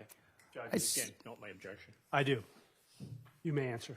I would say Barbara, she definitely wanted to be with Leroy, but, she could take it or leave it. If he was going to do what he was doing, then he could go back to Judy. Okay. How about Judy? Did she feel the same way? Judy was a little bit... It's overruled. You may answer. Judy, she was a little bit more aggressive, I would say. She would follow him around, drive by Barbara's house, show up places they were at. Be stricken. Let me just ask, are you saying that based on what she told you, or you saw, what's the basis for I've saying seen her drive by when I was there. I've watched her drive by. Is that the basis for you saying she would drive by his house? Yeah, Barbara's house. All right, I will allow I that. seen it once that she drove by. Okay. She went by, turned around, came back by. I will allow that to stand. Next question, please. All right. Thank you. Now,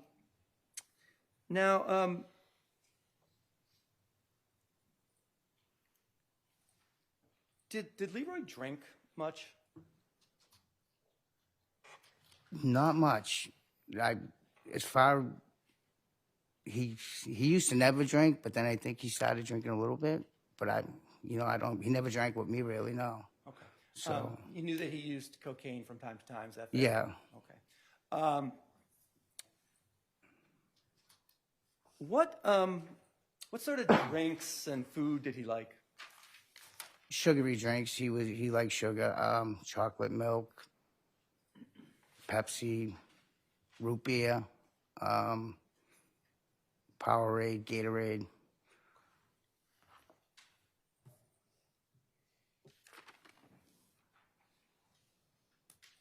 Did you ever know Leroy to take anything sort of in place of alcohol, or any random things in place of alcohol or cocaine? No.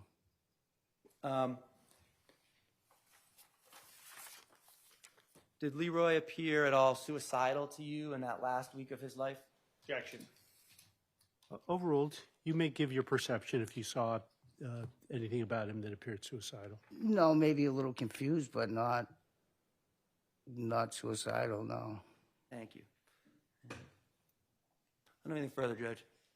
Mr. Narkunis. Thank you, Judge.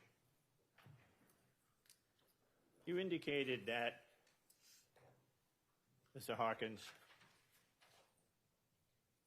you believe Judy Church drive by once when you were at Barbara's house. Yeah. And that would have been over the relationship was what, 10, 12 years? Barbara and you. Judy and Leroy Sr., right? And then the relationship started in 2012 with Barbara? I don't know when any of the relationships started. Like I said, I wasn't around at that point. 2 years, right?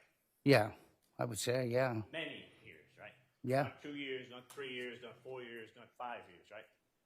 I would say it would be many of years. All thinking once you saw her drive by the home, right? Once I was there, I wasn't there all the time.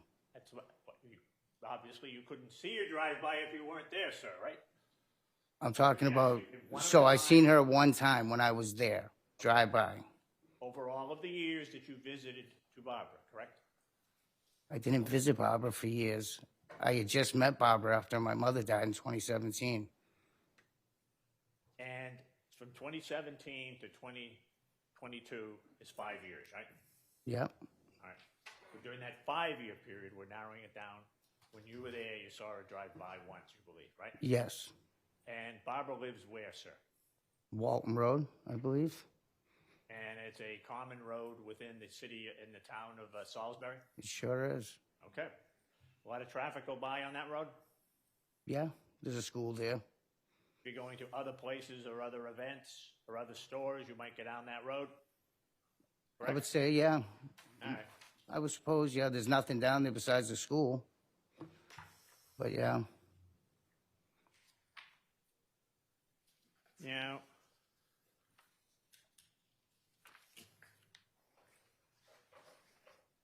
in 2022,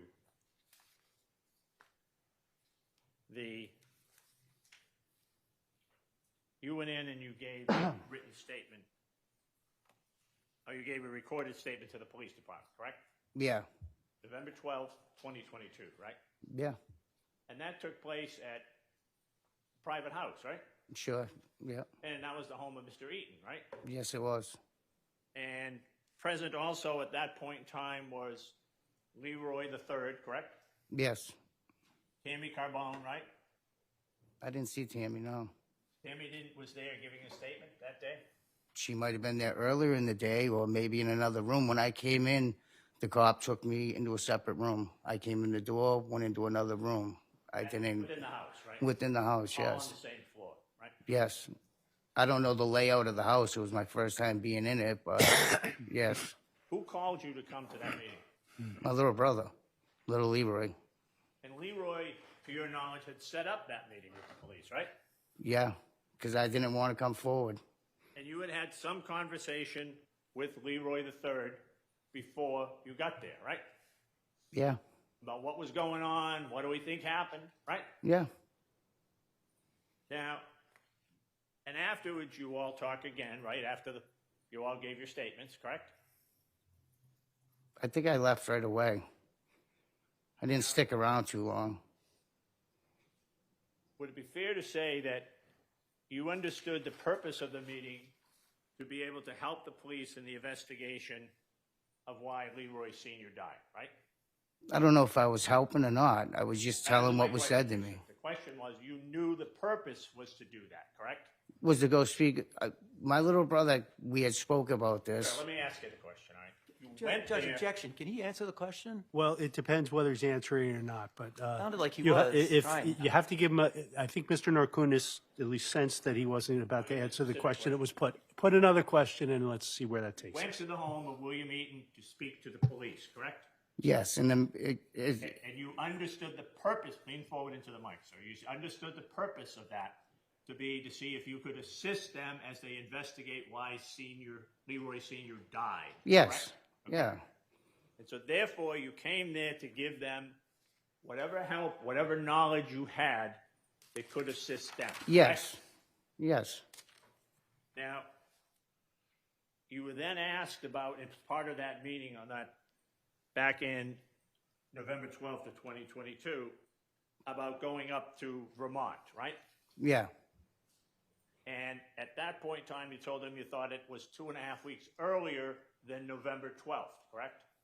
yeah. It could have been. All right. And I wasn't sure of the you were able to exact show me date. the transcript, and you I'm saw not. I wasn't sure of the exact date that we went. I'm still not sure. It's not like I kept a date of when. There's a lot of jobs in between. fair to say that on November 12th of 2022, your memory was better of what took place in the previous 2 weeks Yeah, than it would be today in 2026, correct? I would say yeah. Okay. And when they asked you, when do you thought that was on November 12th, you thought it was perhaps 2.5 weeks earlier, right? Yeah, But then they asked you to explain what took place then, right? yeah. I guess yes. You talked to them about a conversation, just yes or no, sir. You talked to them about a conversation you had with Leroy Sr., correct? Yes. And here today, when Mr. Camilio asked you about that, you indicated you thought that he had told you that he was having vomiting problems, correct? Yep, That I'm throwing up and I don't feel well, correct? yep, And I get sick in relation to that, right? yes, And this was on the ride from Salisbury to Vermont, correct? yes, it was. Well, the grow facility was in Vermont, right? Yeah, well, I'm trying to think of where we left from. I'm trying to remember where we met at. But yes, it was from Salisbury to Vaughan. It might have been Newton that we met and we drove together, but I think it was Salisbury. Well, it's a long time ago again. It's Yeah. hard to remember all these things, right? Not everything, but little details like that, yeah. And in terms of, again, the meeting, they told you it would be helpful to them if you told them everything you could remember, correct? Yes, And they also told you at the end of that meeting, if there's anything else that comes to your mind, call us. And they gave you a business card, right? yeah. And is it fair to say that in the context of that meeting, you never told them back in 2022 about anything happening in the hotel? You never told them about any type of observations you made that evening of Senior, correct? Correct. And, I don't know if that's correct. well, let me show you the transcript, sir. Can they ask? May I approach, Judge? Yes, you may. Can I ask you to look at that paragraph here? Read that to yourself, sir, and then look up when you're done.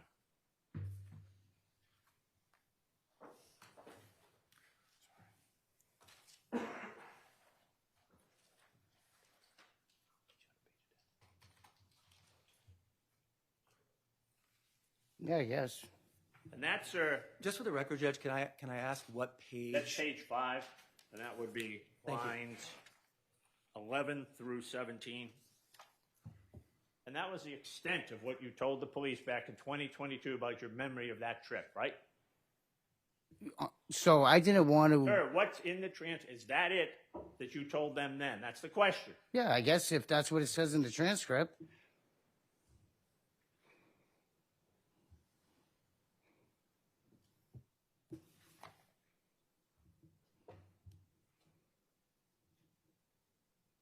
Did Mr. Camilio or anybody else from his office give you an opportunity to look at this transcript prior to coming in here today? No. I told you, sir, there's no other place in there where you mention anything else about anything happening in Vermont. But you have a better memory here today, 4 years later, about additional information that took place at the hotel? I didn't want to talk to the police at all. Wanted nothing to do with this. Well, you actually gave them like 30 pages of material, sir, right? Prior conversations along when they're asking a lot of questions and I'm answering. So you're driving up for 3 hours. You indicate to them there's no disability of Mr. Fowler's, Leroy Fowler III, on the trip up. You don't stop. He doesn't say, I'm sick, let me get out. Any of those things, correct? No, none of it. And you're going up there to do a construction project, right? Yes, And you left at 4:30 in the morning, right? yes. And you get up there and you work for what, 8 hours? I think the first day we didn't work 8 hours. To work 8 hours. There was stuff that wasn't there that we needed. Well, you didn't tell anybody that he couldn't work when you get up there. You didn't say, No, hey, Mr. Camilio, right? I never said he was sick when he went up there. I said he had a hard time breathing that night. I don't know what was the matter with him. Could it have been the cocaine that he takes? He didn't take none when he was with me unless he was doing it somewhere else. How would you know that, sir? I just said unless he was doing it somewhere else. How would you know he didn't take it up there when he was with you? I said he didn't take it with me. In my vicinity, Were you doing it also at that time? no, I don't do cocaine. So at the times that you're observing him, did he go into the bathroom when he was up there with you? Yeah, sure. Did you go into the bathroom with him? No, that's what I'm saying. He could have done it when I wasn't there. How long had you known Mr. Leroy Sr. to be doing cocaine? You know, honestly, I think maybe 2000, 2002 maybe he started doing it. How many years? I'd say it'd be 23, 21, something like that. 20. And also doing Percocets? I never knew him to do Percocet. Now, when you also saw him in the days immediately leading up to November 11th when he went into the hospital, correct? I believe so, yeah. I believe I was there working on the house. And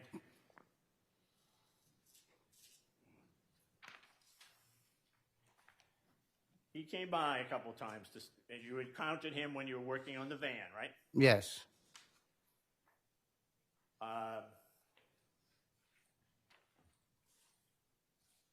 And you thought that was Wednesday or Thursday of that week, right? Yes. And you told the police he was fine then, right? Yeah. It didn't seem You like said, he said he was all right and everything was going good, right? Yeah. And on November 10th, you also talked to him, right? If it says so there, it's been a while. And he also told you at that time that he was feeling good, right? Yeah. Now, while you were working on the van out there, you were also doing some sort of engine repair? I think it was low on oil and the transmission line was broken. You were trying to check on the fluids, right? You Yeah. checked on did you check on the brake fluid? Did you check on the transmission fluid? I checked on the brake fluid. I checked the transmission fluid. You checked the antifreeze, right? No, I didn't. It really wasn't overheating, so that wasn't the problem. So I didn't check any of that. No, it was. I think it was the brakes, the transmission, and that's it. I think. I mean, it was a piece of shit. If he wanted to work that weekend, right? And when you were talking to him, you told the police he seemed fine when you were asking him those questions, right? Yeah.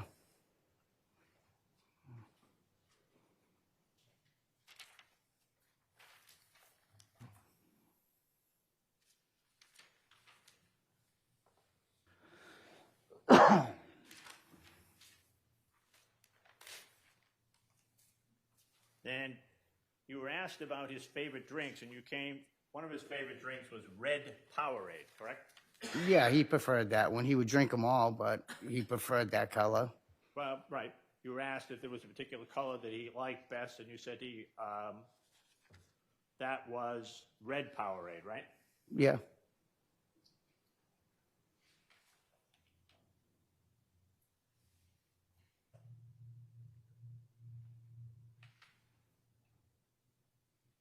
Now, you indicated that growing up, Mr.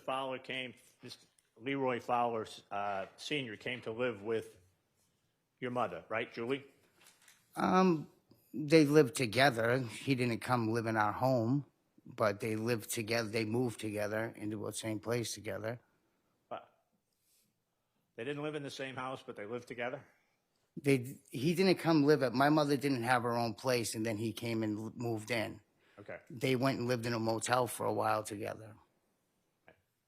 And how many years did that go on, their relationship? Pretty much till she died. Well, she was with Judy. Well, he was with Judy. He was still kind of with my mother. So he left your mother to go with Judy, right? Yeah. Objection, Judge. That was not the answer. No, well, that was not, yeah, that was certainly not consistent with what Mr. Hawkins had just said. Mr. Norconis. May I proceed with that question, Judge? Go ahead. He left your mother to go live with Judy Church, right? I don't know what happened at that point in time. I wasn't talking to them. From what I hear, he was living with Judy, yes. But I don't know, I don't know exactly what was going on in their lives. I wasn't talking. He had been with your mother, right? Yeah. And he's no longer with your mother, and you found out he was with Judy Church, correct? Yes. And your mother's still alive, but she's ill, right? Yes. Sick. And were you resentful over that he left your sick mother to go with Judy Church? At that point, I think my mother should have left him a long time ago. There was a lot before Judy. Well, didn't you tell the police that he came back to help her? He always came back to help her. He wasn't at... So either you disliked him, or you thought he was a good guy, even though he left your mother. Yep, I'll skip that question. Huh? Now,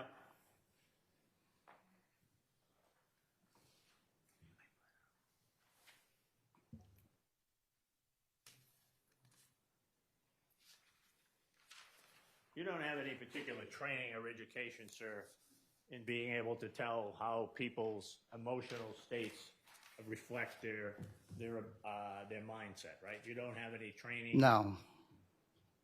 And the amount of times that you spent with Mr. Fowler and Judy Church, would any of that have been over Judy Church's house? No, not really. I mean, a couple of times I went in and just came in for a second and left. I don't know Miss Church that great. I've only met her probably 6 or 7 times.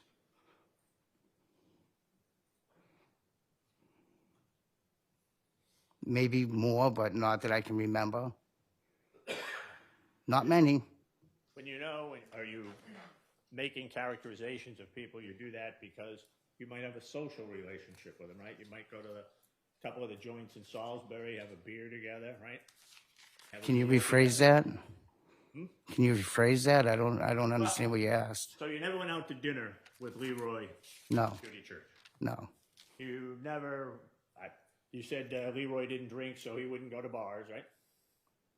He didn't when I was every day in his life. No, he wasn't a drinker. And Later on, he started socially drinking, I think. And there weren't cookouts at Judy Church's house that you'd go to and see. I think I went to one day. Believe I went and stopped in for a few minutes. For a few minutes. Yeah, I believe he was trying to give me a jet ski out of the yard or something. So over the years, the total amount of time you might have spent with Judy Church might equal a week? Not even. May I have a moment, Judge? Yes.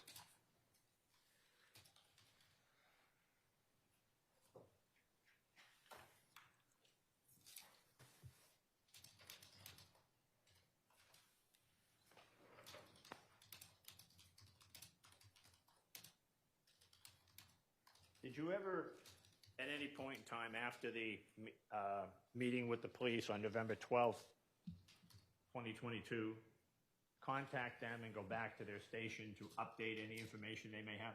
No.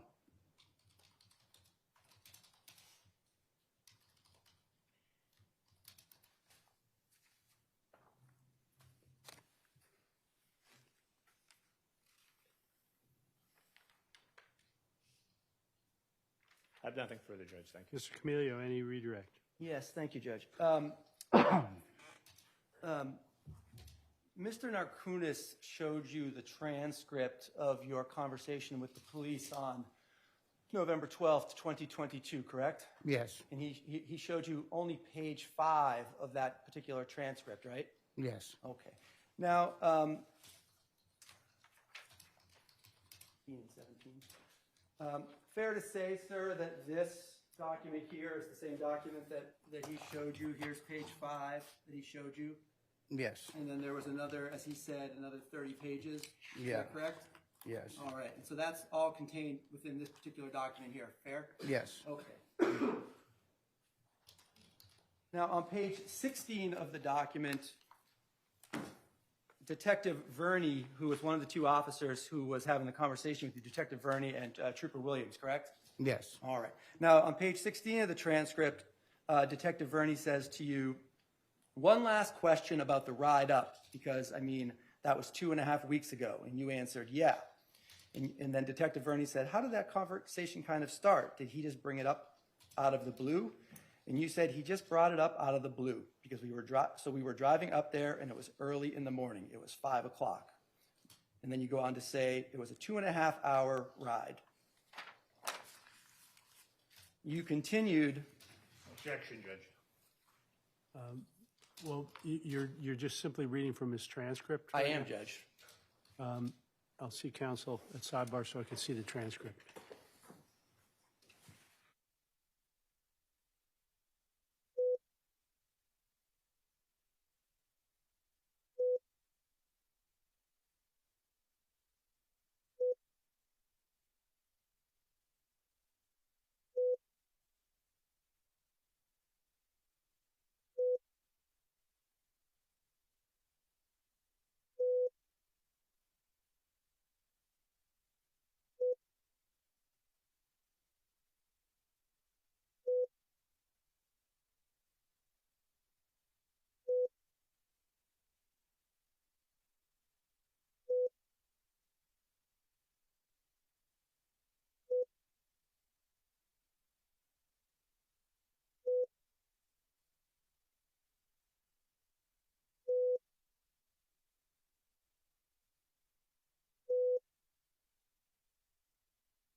L for ID. All right, sir, I was actually reading from the transcript of your interview with the police on November 12, 2022, when we went to sidebar.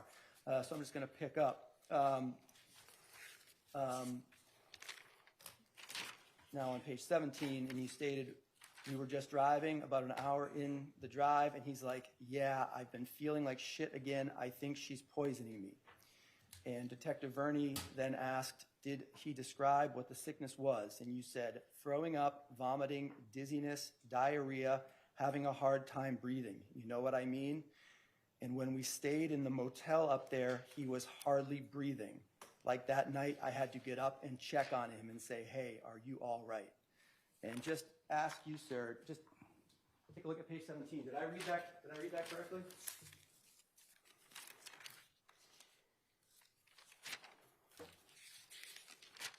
Yes. Thank you.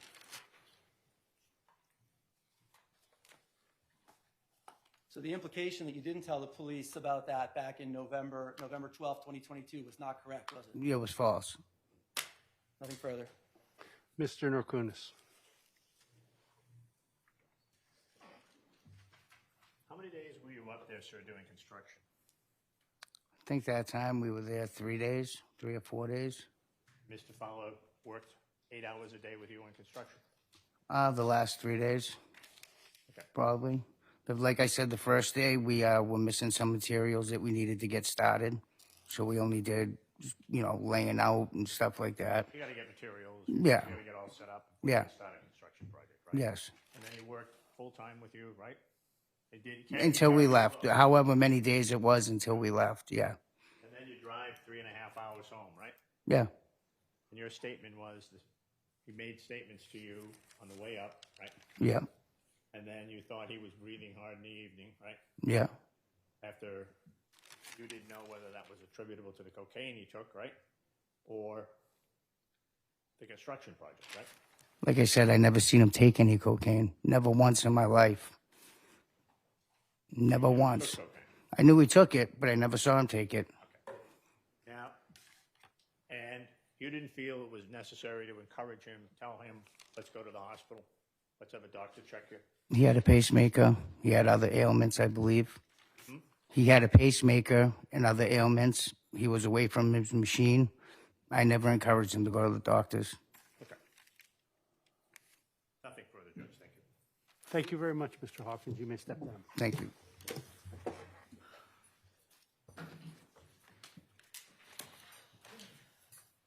First, we'll take the morning recess now.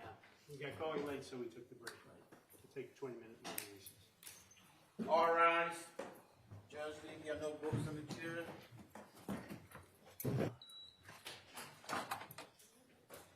Judge on the floor.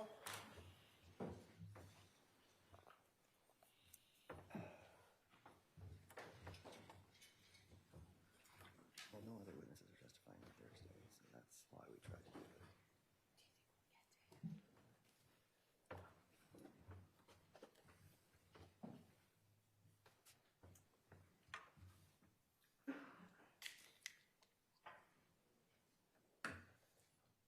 We'll be in recess for 20 minutes. Oh, yes, Mr. Scott.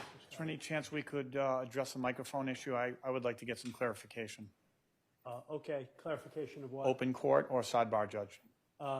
Regarding the recording issue? Yes, so, well, my concern is I think the court suggested that we were being overheard. I wasn't quite sure. Again- Ms. Draper, what was it that, Your Honor, when I saw Ms. Strasnick and Mr. Scully confer, they were conferring with the microphone in the middle. I don't know if the mute button was pressed. It just, Okay. it just raised that I should alert the court just to remind the parties that if in fact they are going to confer near a microphone, to please be sure to press the mute so button. my admonition or caution was only based on Ms. Draper telling me that. I wasn't exactly sure what she was basing her.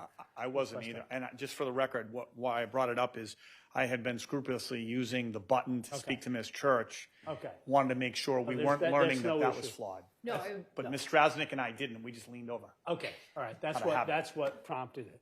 I need a reminder. All right, Okay, thank you. thanks. Court, all rise.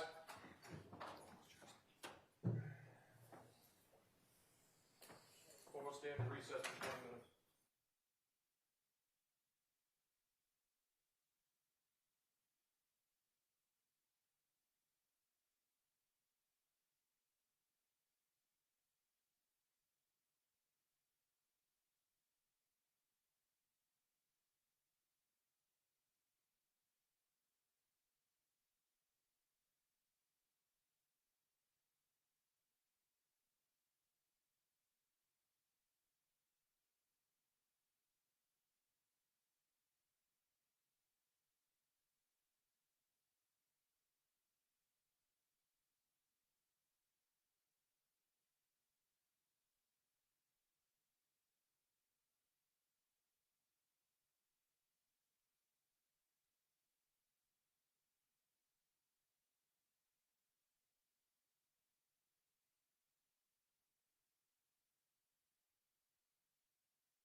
Who was that? Crime lab. So, Judge, we got a couple of things worth bringing up, I think. One is I prepared an exhibit, which is all the photographs Jessica Brown took at the crime lab on a thumb drive. I also added to that a set of other photographs taken by an adjacent department, I think evidence collection. I don't think there's no dispute as to what those photographs are, but I'm not sure, she didn't take them, I don't think. But I would seek to introduce the full set and ask her to comment on what she knows and doesn't know. I think what she doesn't know is, from a defense perspective, potentially as important as what she does know. The photographs are of what? The evidence that was collected at the search warrant. Okay, from 108 Central? Right, so in particular, she didn't photograph the sun-kissed orange, and the sun-kissed orange can is not, as of yet, an exhibit. Okay. But there was one taken, and it is photographed, and that in particular photograph I would like to question her about because contents were taken from that sun-kissed orange in the photograph, removed, put in a vial, sent to NMS for testing to see if it had ethylene glycol. So I think she's the only crime lab witness coming in. I don't think there's another witness that could. So she can authenticate the photos she took, but there's additional photographs that she may not be able to authenticate, but they were from the scene, and you're hoping to get those in as well. Well, I'd make the motion to get them in right now to clarify as the next exhibit, so that there's no issue about their admissibility, because I think it's just a foundation question. We've been stipulating a foundation. Mr. Camilio, what's your position with respect to the photographs? Well, I have no problem with admitting all the photographs that she took, but the other ones, I don't think it's fair to ask her about photographs that she didn't take or evidence that she didn't look at. So she may or may not be able to speak to those things. I mean, people can if she's at the scene, looked at photographs of a bunch of items, she may or may not be able to comment knowledgeably about other photographs. Do you have any objection to inputting the questions and see if she can speak to them or not? no, I mean, if she can talk about them, she can talk about them. I just don't think, based on what she's told me, she hasn't. Those photographs are not ones that she took or saw. Are these photographs of the same items or different items? Well, she never took a photograph of the Fanta can because she never looked at the Fanta can. So Okay. if that's the particular issue, then I think she's going to say, I didn't look at the Fanta can. Which may be the point that Mr.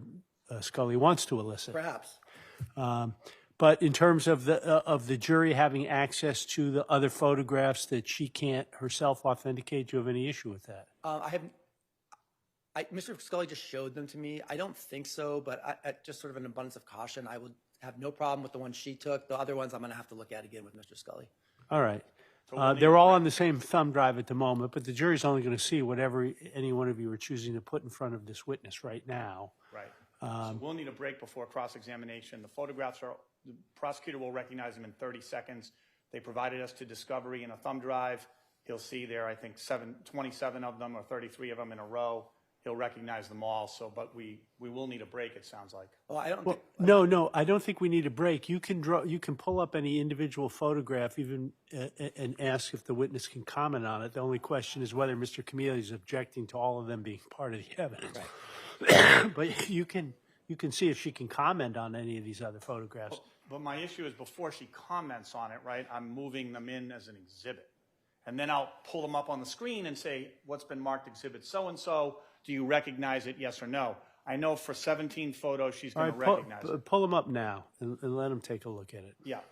We can put them on the screen. Go ahead. Can you pull them up? Well, while we're pulling them up, the other thing I wanted to mention is there's another witness on the witness list for the prosecution today, Delaria. He was the one wearing the body-worn camera at the when the first responders came. That body-worn camera is already in as an exhibit. It's already been watched. Our objection would be he can't come in and now narrate the body-worn camera, what he sees and what's on it. Only the defense gets to do that, is my memory. Well, what are you intending to do with Delaria? I intend to have him say what he saw and heard and did while he was at the house. Okay. This is that same objection that Your Honor said you didn't want us to do. I did it, right? I asked them questions. I kind of narrowed the focus to a. You asked who? I asked the officer who testified about the video footage that Judy Church took of Leroy Fowler. And I asked a series of questions about what was on that footage, Right. what was said, what was heard, and just I kind of focused on a few areas. And after, there was no objection. After, the court said, no more of that, and wouldn't have let Attorney Norkunis do it to the next set of camera. But this seems to be what the prosecution wants to do now. I don't know what they will do, but I made a point at sidebar when we had this discussion that I make a distinction between somebody who's in no better position than the jury to say what the jury has just seen. I typically don't permit that. If someone is involved on the scene, I do permit some explanation of what's going on at a particular moment in a video, because they're there and they can shed some light beyond what the jury may be able to see. I don't know what the Commonwealth's intending to do. If you've got an objection to any what you call narration that's going on, I'll rule on it at the time. Right. Thank you. I appreciate that. I just, now I'll try to figure it out, but I'm still trying to tease out how that's different. What's about to happen is different from what I did. Well, The the difference is what you were playing a video of the videos that Ms. Church had taken of Mr. Fowler, correct? That's what you were talking about? All right. Those videos that Ms. Church took of Ms. Fowler, the Sergeant Strong or whoever was on the stand wasn't involved, wasn't there, wasn't a participant in these things. And you're saying, did you hear him say this? Did you hear him say that? Did you see him do this? Did you see him do that? That was simply highlighting for the jury what they saw. Strong's in no better position than the jury to say any of those things. That's different than somebody who was present in a scene captured by a surveillance video, for example, who can say, this, yeah, you can't see it, but right off the camera, there's somebody standing right here, or those sorts of things. That's the point I'm making. But what you didn't let Mr. Norkunis do is there was a body-worn camera of a sidewalk interview. Judge, just Wait, let me finish, Mr. maybe Prosecutor. I could just Let me just finish. a little faster. If I could just say one thing, I have no intention of asking him to narrate the video. Okay, there we go. He's not going to have him narrate the video. Objection All right. withdrawn. Did you pull up the photos? Yeah.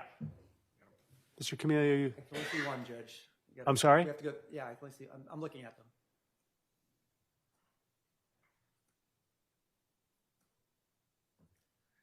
No, she didn't take them, but it's her. Those are her initials on there.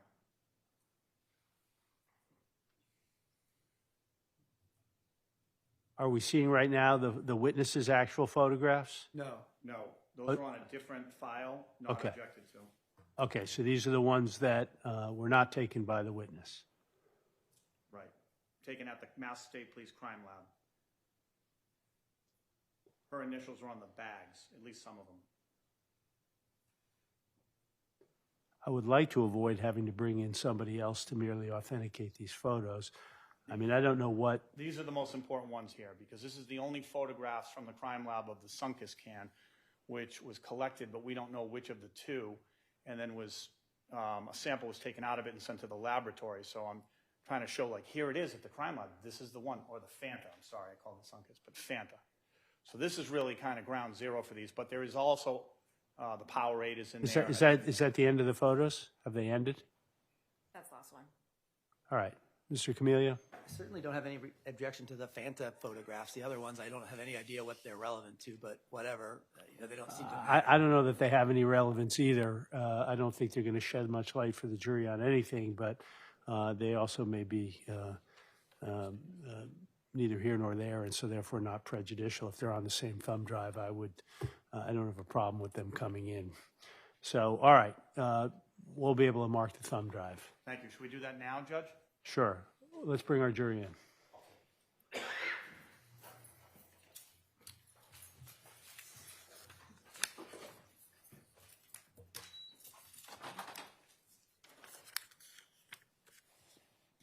This will be 33, so Mark, thank you.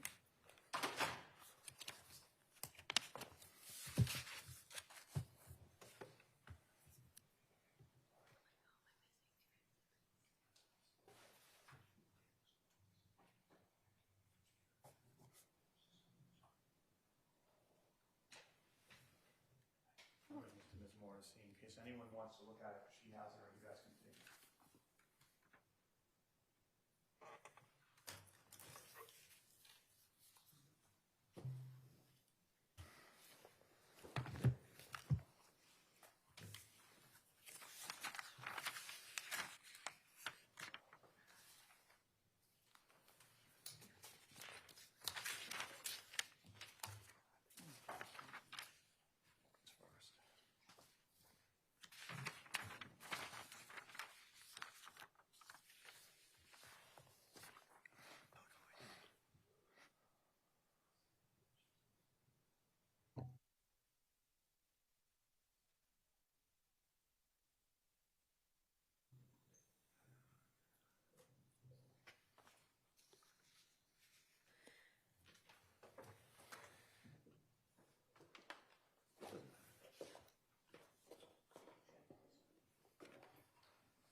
Yes, thank you.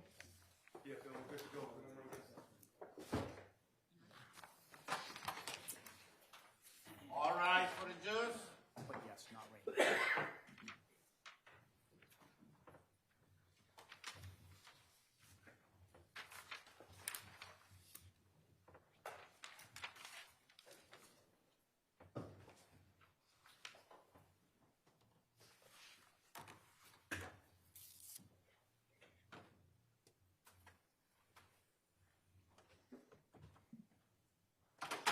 Be seated.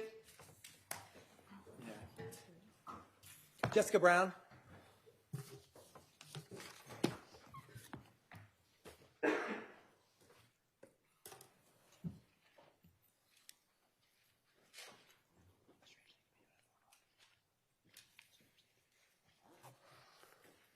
Right this way. All right. Ask you to stand behind this blue line, please. You'd raise your right hand for me, please. Do you solemnly swear the testimony you're about to give in the cause now in hearing shall be the truth, the whole truth, and nothing but the truth, so help you God? I do. Thank you. You may be seated. Yourself comfortable in that chair. You're going to speak in that mic. Yes, thank you. Good afternoon, ma'am, and a nice loud voice. Could you introduce yourself to the jury and spell your last name? Yes, my name is Jessica Brown, B-R-O-W-N. And ma'am, where do you work? I work for the Massachusetts State Police Crime Laboratory. How long have you been an employee of the State Police Crime Lab? A little over 20 years. Okay. And what is your current position, ma'am? I'm a Forensic Scientist 3, which is a supervisor in the Trace, Arson, and Explosives Unit. Okay. And real briefly, could you tell the jury a little bit about your education prior to coming to the lab? I have a Bachelor of Arts in Chemistry from Colgate University and a Master of Science in Forensic Science from Florida International University. Okay. And after getting those degrees, did you go into forensic science as a profession? Yes, I actually received my graduate degree while I was employed at the crime lab. Okay. So since graduating from college, you've been at the crime lab and got that master's degree while working at the crime lab? Yes. Okay. Now, do you do continuing education and training as a member of the crime lab? Yes. What sort of training and ongoing trainings do you participate in? So you would do an in-house training at the start of your employment, regardless of which unit you're in. You would be trained in whatever testing for that unit. We are also required to have continuing education annually.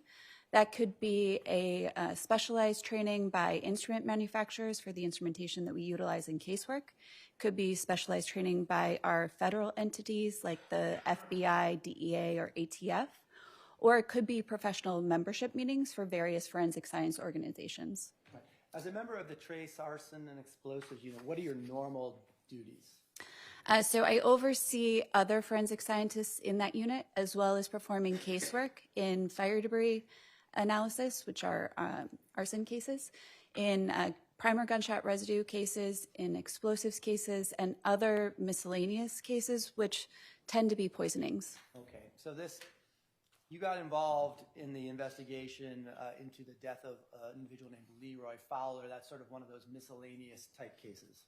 Yes, correct. Okay. And fair to say that your role in this particular case was just to actually sample some liquids. And by sample, I mean take them out of containers, put them in other containers, and have them sent to a lab that could do some additional testing. Is that fair to say? Yes. Okay. Back in 2022, when this case started, the Massachusetts State Police Crime Lab did not test for ethylene glycol, correct? In non-biological samples, correct. Okay. So that means that if someone wanted to test for ethylene glycol in liquid or in like water or whatever, that's not a test the lab could do. At the time of the case in 2022, correct. Okay. So you were asked to sample, initially in January of 2023, you were asked to prepare 3 samples for a send out to another forensic lab called NMS, correct? I actually sampled those in December of 2022, but yes, those samples were prepared at that time for send out. Okay, so December 2022. And what were the 3 samples of liquid that you were asked to send out at that period of time? So at that period of time, there was an item labeled 2-1. It was a Rain-X de-icer container, and that contained an orange liquid. Item 2-2 was a Powerade fruit punch bottle, and that contained also an orange liquid. And item 2-4 was a sealed specimen container that also had an orange liquid. Okay. With respect to the de-icer bottle, ma'am, I'm going to show you what's been previously marked as Exhibit 22 in this case.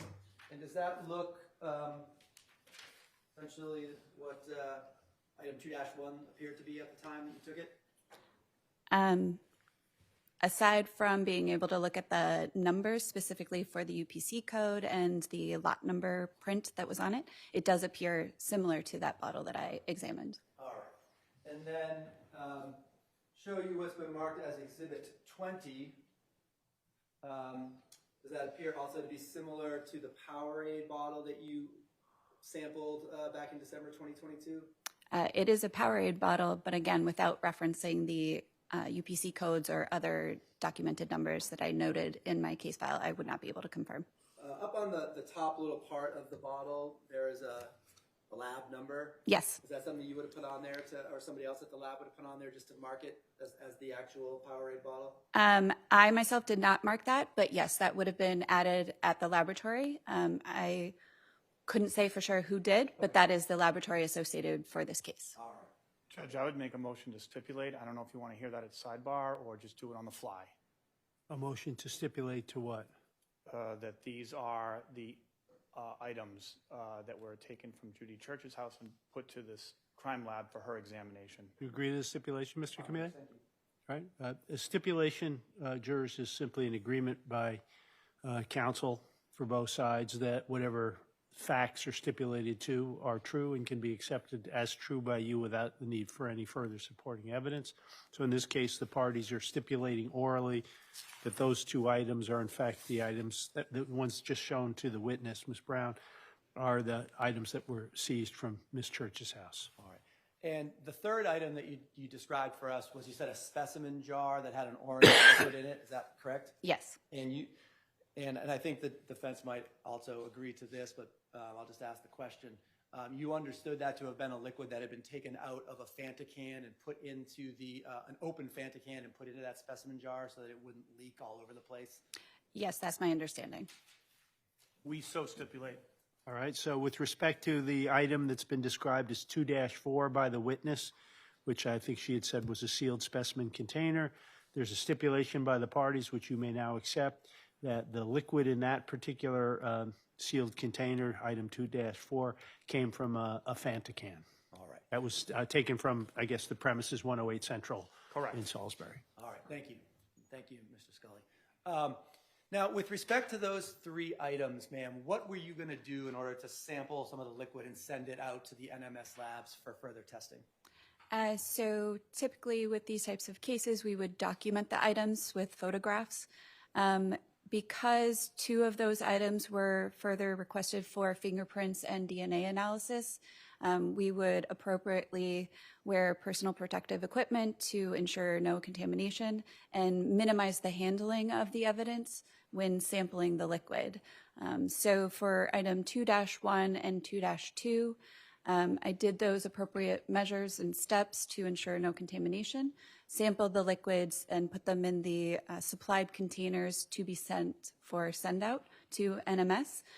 For item 2-4, since it had already been removed from the container that fingerprints and DNA had been requested on, that was not further submitted to our crime scene services unit or criminalistics unit for that type of testing and preparation. So I just sampled it after taking photographs. And to sample the Powerade and to sample the de-icer, just take a little pipette and pipette out a little bit and put it in the little cylinder supplied by NMS. Is that fair? Yes, so yes, a pipette was utilized to sample out the liquids. Okay. And I'm just going to show you a photograph, ma'am. Okay, great.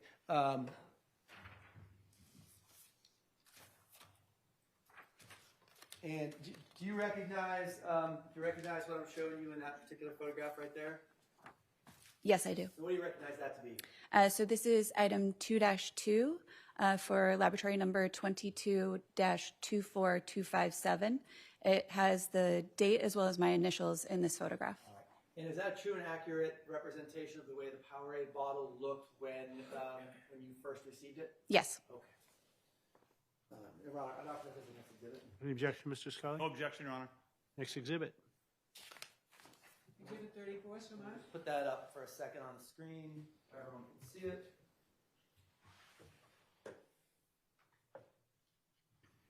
Is that Yes. something you can see? Okay, Yes. great. And that is a true and accurate representation of what we just marked as Exhibit 34? Yes. All right. So it was that little orange liquid at the bottom you would have sampled out of. How much did you take out approximately? It was more than 5 milliliters. It's my understanding that NMS has a restriction on the amount of liquid that they would test, so I had to take out at least 5 millimeters. 5 milliliters? Milliliters, excuse me. All right, and so that would go into a little cylinder provided by NMS, gets sealed up, and that one is ready to go out. Fair? Yes. All right. Yes. Do the same thing with the Rain-X? Yes. Okay, take a little 5 millimeters, 7 milliliters out or so, and put it in a little cylinder, and that goes off to NMS? Yes. Okay, and then same with the liquid that was in the specimen jar. Take a little sample of that, put it in the little cylinder, and off it goes. Yes. Okay. While sampling the Powerade, did you make any observations about the liquid that was inside of the Powerade? Yes. So as part of our examinations, we will typically note if there are characteristic odors. This is more so for our fire debris cases, but also for miscellaneous cases. So we will note if there is a specific odor that can be characterized. For the item 2-2, I noted that there was a fruity odor. All right. Now, later on in the as the investigation continued, were you provided with 2 more samples, 2 more items that you were asked to sample to send off for further testing at NMS Labs? Yes. Okay. And what were those 2 items that you were asked to sample and send out to NMS? So as part of submission 6 to the laboratory, there were 2 unopened containers that were submitted, items 6-1 and 6-2. Those were an unopened container of the Rain-X de-icer and an unopened container of Shop Pro antifreeze. Okay. And again, perhaps Mr. Scully would stipulate that those were the 2 items that were purchased by the state police and sent to the crime lab for comparison testing, and those had nothing to do with anything ever owned by Miss Church or anyone else involved in the case. Those were purchased at the store just for a comparison of the contents of those items. No objection. I would stipulate to that. All right, so that stipulation has been entered. So when you hear about unopened bottles of Rain-X and antifreeze, you now understand they were purchased by the state police for comparison purposes and sent to the lab for sampling and sending out to this NMS entity. And so you did the same thing with those liquids that you did with the other liquids that we just discussed as part of, that were part of the submission number 2-1, 2-2, 2-4? Yes. Okay. Right.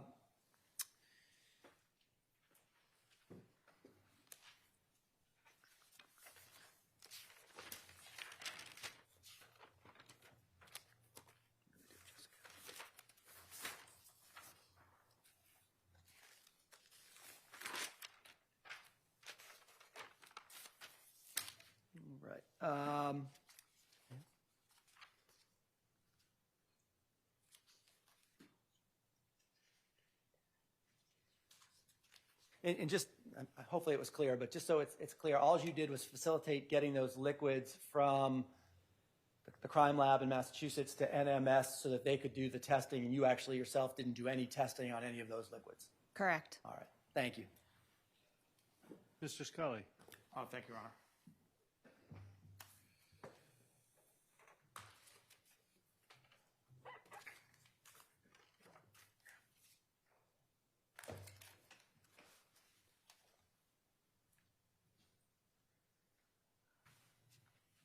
Good afternoon. Good afternoon. I just have a few, I think, questions and follow-up, if that's all right. Certainly. Okay. So if we could pull up what's been previously marked Exhibit 33, Judge, during the break for cross-examination purposes and to show the jury. Ms. Jurors, I doubt any of you are keeping track of the exhibits, but if you are, we admitted an exhibit in your absence. Exhibit 33 is a thumb drive containing photographs taken by lab personnel. Some, I think you'll hear, were taken by Ms. Brown, some by other, at least one other person. But these are photographs of various items that ended up with the Mass State Police Crime Laboratory. This is Exhibit 33, and there's a photograph up on the screen right now from this exhibit. Go ahead, Mr. Scully. Thank you very much, Your Honor. So the first photograph here is of the Rain-X de-icer, item number 2-1. It has a ruler and your initials in the foreground, correct? Correct. And did you actually take that photograph? I did. And there's a stipulation that basically provides that this is the item that you photographed, right? Yes. Okay. And What's the exhibit number that you're holding? Thank you for the clarification. All right. Exhibit 22 is the Rain-X bottle. Right?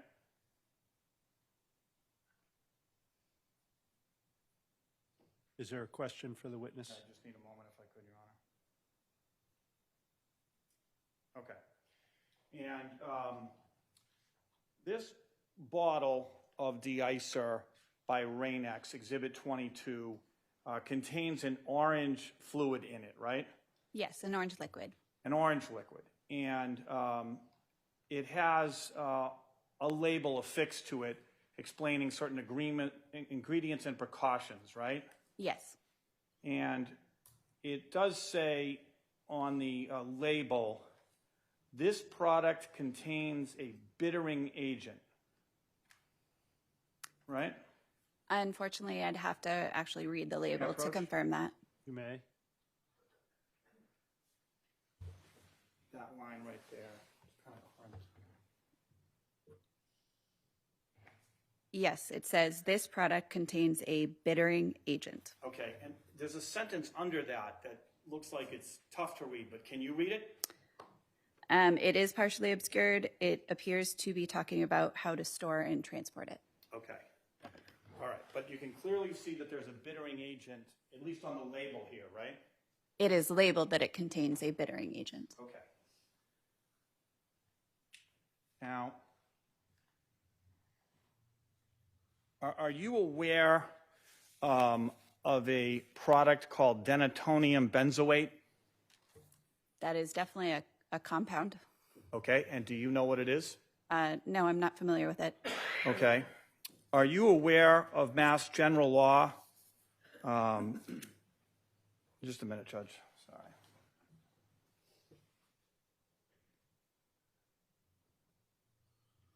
Chapter 94, Section 303N, that requires a product called denatonium benzoate to be included in engine coolant and antifreeze products in Massachusetts that have more than 10% ethylene glycol? I'm not familiar with that general law. Okay. In your role at the Mass State Police lab in 2022, you've got this bottle. It says bittering agent on it. Did you take any steps to determine whether or not there was in fact a bittering agent in that bottle? I performed no testing for this case. Okay. And what about samples were prepared from that bottle, correct? A sample was taken from the bottle and sent out for testing. To NMS, the laboratory, right? Correct. And with instructions to test for ethylene glycol. Is that correct? Yes. Were instructions given to also test for a bittering agent? You'd have to ask the NMS folks. But wouldn't the instructions come from Massachusetts State Police Crime Lab? Like, this is what we want you to do? Since my unit does not do the send-outs for that type of testing, I couldn't confirm what type of communication is made between NMS and the laboratory. Okay. All right, so you don't know, and is there somebody at the crime lab? You've got different units, right? Yes. You got a DNA unit to check DNA? A DNA test for DNA. And you've got a unit that specializes in fingerprints? Crime scene services. Crime scene services, and you've got your unit, which was trace arson? Trace arson and explosives. Right, so you've got these different units. And you've got a case like this that comes in the door that's, I think you described it as miscellaneous. That's the type of testing that would be performed within my unit. Okay. And so you've got this evidence coming in, fair to say, to the crime lab, and it's going to go through these different departments, right? Yes. Is there one person at the crime lab whose job it is to know what each of the different units are doing? Not sure if I understand your question. So in other words, you don't know what happened in the fingerprint unit, right? You mean as far as the type of testing that they performed? Yeah, in this case, do you know what happened? All I know is that I sent those containers on for fingerprints by our crime scene services section. Okay. And you didn't participate in the DNA testing that was done, right? Correct. I performed no testing in this case. Right. So you've got these different departments, including yours. What I'm wondering is there one person at the lab who's sort of the captain, the team leader, who's going to make sure that that they know what everybody's doing and what the results are? I don't know if it's really about what the results are. We do have a case management unit that is sort of like a point person for requests for testing, but I can't confirm what that unit does or does not communicate to agencies and or NMS. To your knowledge, was there a single person at the crime lab who would have an overview of all the different steps taken and where the evidence went and how it was tested and what the results were? One person with a name. Again, I would anticipate that person would reside in case management, but I couldn't tell you who that was. In this case, you don't know who that was? No, I don't know if there was one person who was responsible for all of the testing as well as all the results and communications. Okay, fair enough. So a sample from the Rain-X gets sent to NMS to be tested for ethylene glycol, right? That is my understanding of what the send-out testing was requested. But unknown about a bittering agent, right? Again, I can't speak for NMS and what they test for. Okay. Or even what Mass State Police Crime Lab asked them to test for. You can't speak to that either. Correct. But you can speak to the fact that they were told to test for ethylene glycol. The sample was submitted to the laboratory with the request to test for ethylene glycol, and since my unit at the time did not do that testing, we had to send it out to NMS for that type of testing. Okay. Next picture, please. We could just scroll through Next.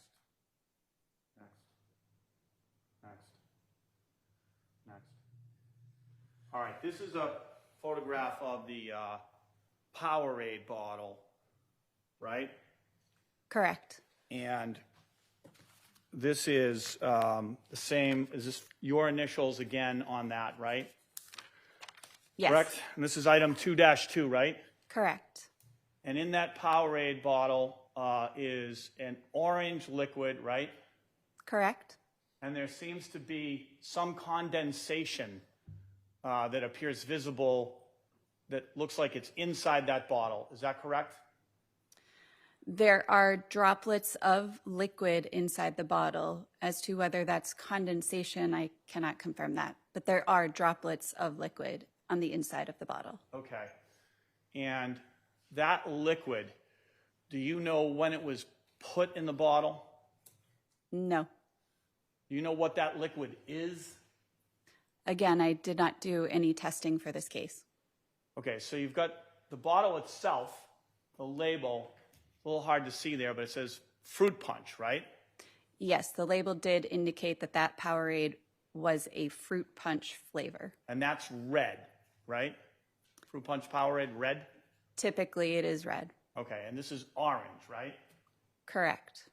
So is that Powerade in there? Again, I did not perform any testing, so I cannot tell you what that liquid is. Did anybody, to your knowledge, test to see whether that the liquid is Powerade? Again, I cannot comment on the testing that NMS performed. Okay, or anyone at Mass State Police Crime Lab? Correct. Okay. And red, if this was, it's possible that this would be a mixture of liquids, right? I guess I don't really understand what your question is since I don't know the nature of the liquid. Right. I can't really comment on whether it is or is not a mixture. Okay, well, if it was originally red Powerade and now it's orange liquid, to make it orange, to make red turn orange, you have to add yellow, right? Yes. Okay. And you'd have to add enough yellow that it gets all the way to that orange, which is a true orange, right? That is a true orange. I can't really comment as to how you would make that orange color since, again, didn't do any testing on this liquid, cannot confirm what it is. But based on my experience in my lifetime, red mixed with yellow does make orange. The extent of your testing was to smell it and describe it as fruity. No, the extent of what I did was take photos, sample it, and note any characteristic odors if there were any. Okay. And you came up with fruity. Yes. And that would have been from putting your nose in the bottle. Not in the bottle. You sort of hold the open container and waft with your hand so that you're not getting into the space. Since the container had been requested for fingerprints and DNA, you try not to manipulate the container as much as possible. And do you record that fruity flavor in your notes somewhere? Yes, I did. Okay. And you could detect it wafting. Yes. All right. Now, and is that a scientific process? It is part of the process that we do for certain types of cases. Whether you would define it as scientific, Right. I leave that up to you. Well, the problem is it's so subjective, right? I suppose odors are subjective. Somebody might describe something as fruity. Somebody else might smell the same thing, describe it differently, right? That is possible. Somebody might notice it. Somebody might not, right? That is correct. And sometimes what we smell is influenced by our eyeballs, right? No. In other words, you look at a glass of red wine and you think, oh, that's probably red wine, and you smell it and it kind of reaffirms what you thought. That is possible. However, based on the type of testing that I do at the laboratory involving fire debris cases, a lot of times those cases are charred debris. doesn't mean that I always smell. No, I don't mean always. I just mean we're Yeah. human beings and our senses work as a team. They work in tandem, right? Based on the cases that I work on and my experience, I describe odors based on what I smell, not what I see. And denatonium benzoate, what does that smell like? I couldn't tell you, sir. Okay. All right. So you take a sample from item 2-2. That photograph, has the sample already been taken out or not yet? Not yet. Okay. That's the full sample that came in that bottle up there from Judy Church's house where the search warrant was executed, right? It was submitted to the laboratory where it was seized from. You'd have to speak to the Well, troopers. that's the stipulation we have, right? Yes. Okay, so that full amount before anything was taken out of it, was an exact measurement taken? No, it was not. So you don't know exactly scientifically how much is in there? No. All right, and then you used some kind of, you transferred that orange liquid into something else. Is that correct? I transferred a portion of that liquid into a supplied specimen container that NMS utilizes for their send-out testing. Okay, so where was the pipette inserted into this container and then the liquid drawn? Yes, so as you see it, it's capped currently. Yes. I opened the cap. Yes. The pipette was put into Thank the you. container. A portion of the liquid was pulled out and put into the specimen container for NMS. Was an exact measurement of how much was taken out in the pipette done? So I did an approximation. The containers that NMS provide are sort of these plastic graduated containers. So they sort of have what the volume is on the side of it. And so I sort of looked at that, but I did not measure with a graduated cylinder or something more precise for what the volume was. Okay, so we don't have an exact measurement, fair to say? I did not provide an exact Right. volume or measurement for this And then liquid. you used the pipette to put it into the container that was provided by NMS. Is that right? The specimen container, yes. Yeah. So now you've got that ready to ship to NMS for further testing, right? Yes, I couldn't personally put it for send out through NMS, but our toxicology unit did. Okay. And so, and the purpose of the testing of that sample when it goes to NMS is going to be to test for something called ethylene glycol, right? Again, when the samples came to the laboratory, that was the request for testing. And since my laboratory and my specific unit did not do that testing, it needed to be sent out to NMS. Okay. So I don't know I don't know if you answered my question or not. Well, I think what the witness has said a couple of times is that she didn't give a direction to MSS. Right. And it went out from another lab, but because she knows the sample came to her lab for ethanol glycol testing, which they don't do, is her understanding or belief that it was going to NMS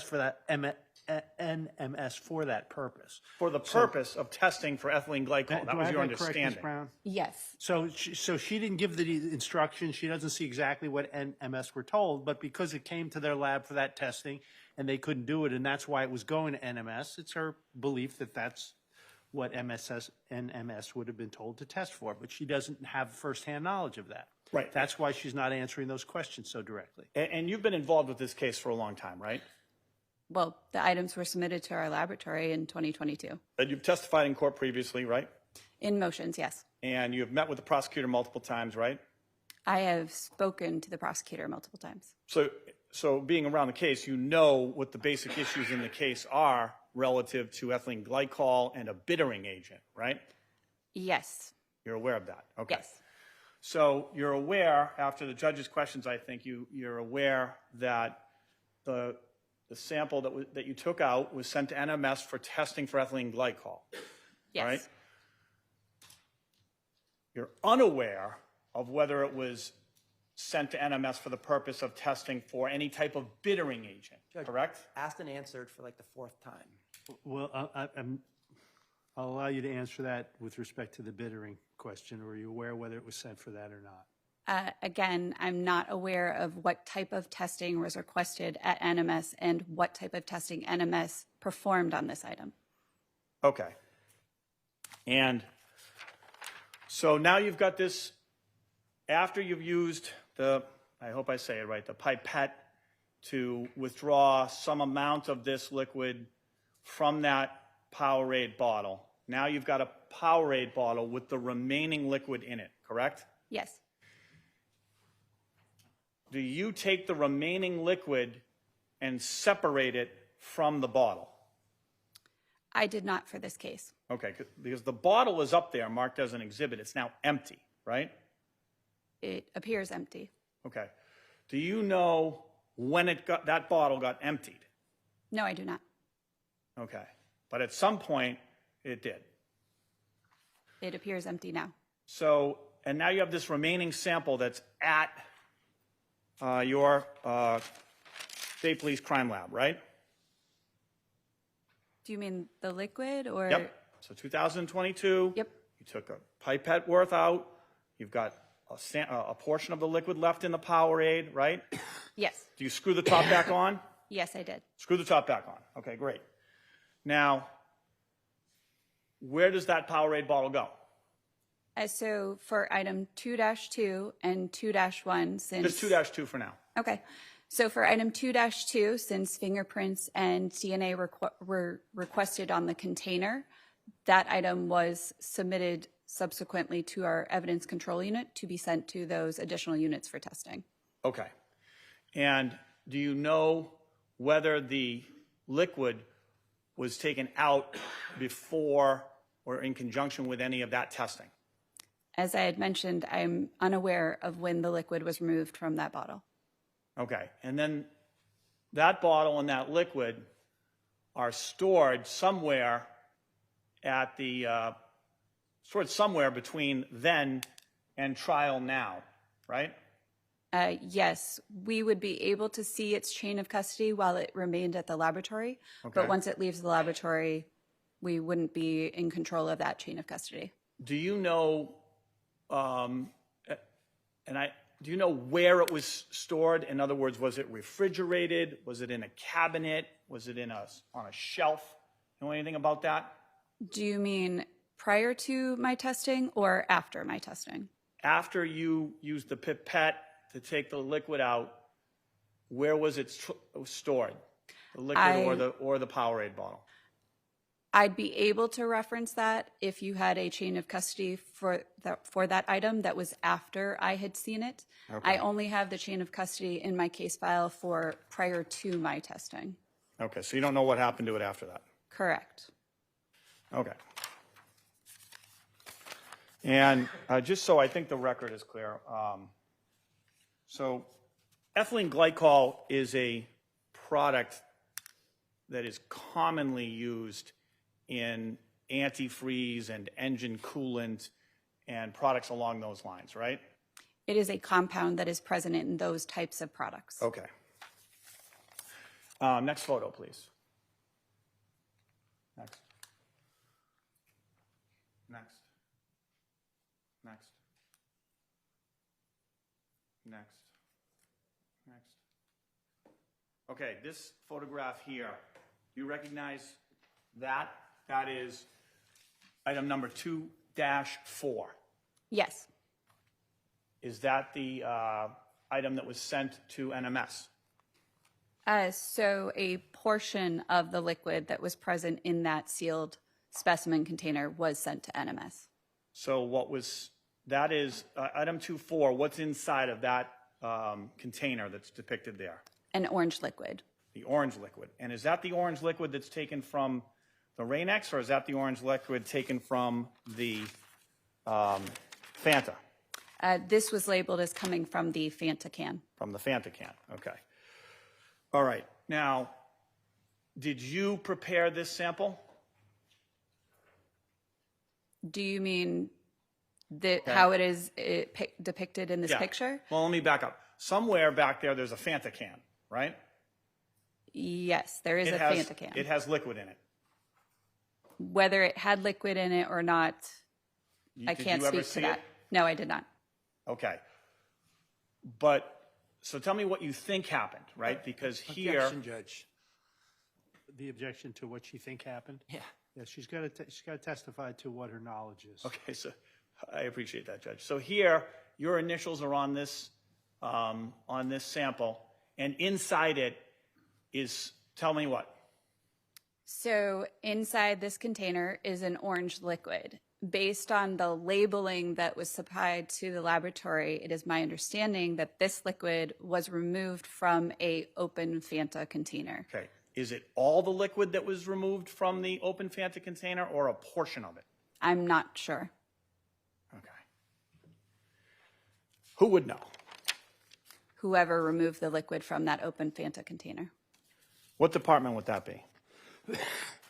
Since it came into the laboratory like this, Yeah. I can't tell you how it was removed. Okay. Let's go to the next picture. Next picture. Okay, is this the same item? Just a different view?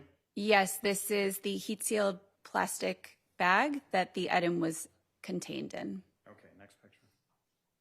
Next picture. Okay, this completes, I believe, the photographs that were taken that have your initials. I think you took all those photographs. Is that correct? I did take all those photos. It's actually not a complete representation. There were some photos, I believe, that you sort of like skipped through, but yes, But they were on there, but I just didn't spend a lot of time asking you questions about them. correct. Okay, and they're all marked as part of the exhibit, right? Yes. Now, there was a second file on this exhibit number 33, has those photographs, and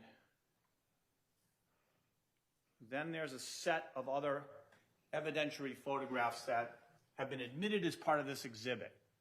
That number, 24257 Salisbury, do you recognize that number?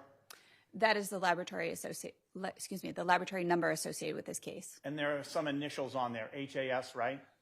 I couldn't really speak to those initials, but I can speak to the initials that are exhibited on the top of the box, which are mine. Oh, yeah. And then number 3354, right? Yes, that is what appears to be 3354. What's that mean? That would typically be the trooper or sergeant number Okay. for identification, All right. usually with the crime scene services section. And 24257, that's the number for the crime lab that you gave these items, right? I didn't personally give it that laboratory number, but that is the laboratory number associated with this case. Okay. Next picture. And just next picture. Next. Next. Okay, next. There's a bag of evidence. Your initials are on it, right? Yes. Next. Next. Next. Next. Next. All right, and then this is another photograph of the Rain-X, right? It is a photograph of a Rain-X bottle, and based on the previous photographs, which indicated that it was item 2-1. Okay, next. Mr. Scully, I'm going to stop you there. We've hit the lunch hour. Okay. So we're going to take the lunch recess for an hour, jurors, and then we'll continue with the cross-examination of Ms. Brown at 2 o'clock or 2:30. All rise. Just leave your notebooks on the chair.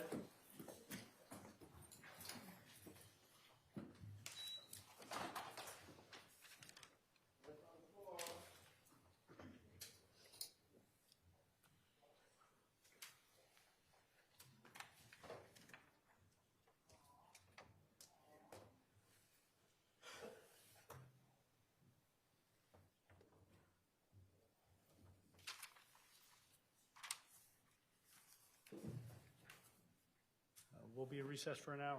Thank you, Your Honor. All rise.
next session. If you see the sounds, all cell phones. Your Honor, good afternoon. We're back on the record with case on trial. We have all our jurors here. Shall the right. witness resume the scene? I'm sorry? Witness? Yes, please. Witness may resume the stand.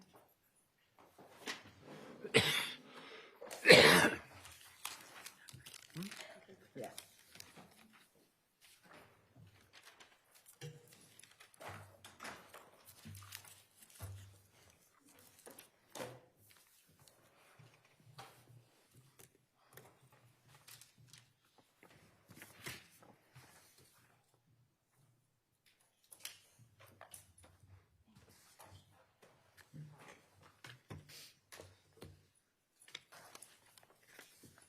Yes? Yeah, they come right in. Billy, you can line them up and bring them right in.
All right, for the jurors.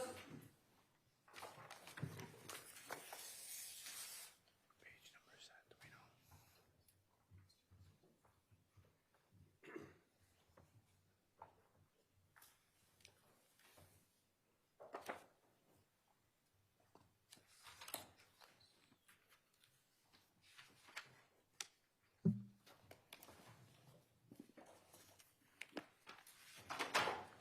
Be seated.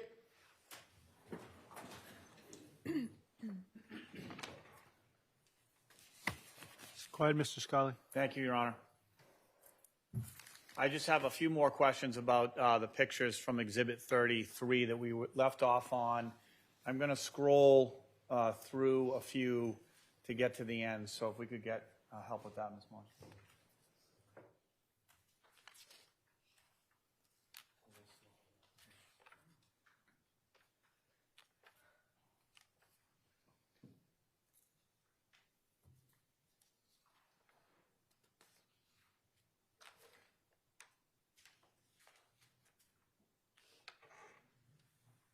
Okay, if we could back it up one. All right, so this image on Exhibit 33 appears to be the top of a can of soda or something with orange underneath it. Is that fair to say? Yes. And if we go to the next image, you see the Fanta soda can, right? Yes. And so that means that that's the Fanta soda can that would have been delivered from the collection of evidence to the Massachusetts State Police Crime Lab in this case, right? Again, I didn't see this item, so I really can't speak to Right. where it came from. You did testify on direct examination, I think, though, to some of your actions with the contents that were believed to be from that can. Is that right? Yes. And the contents were assigned 2-4 as a number. Is that right? Yes. Okay.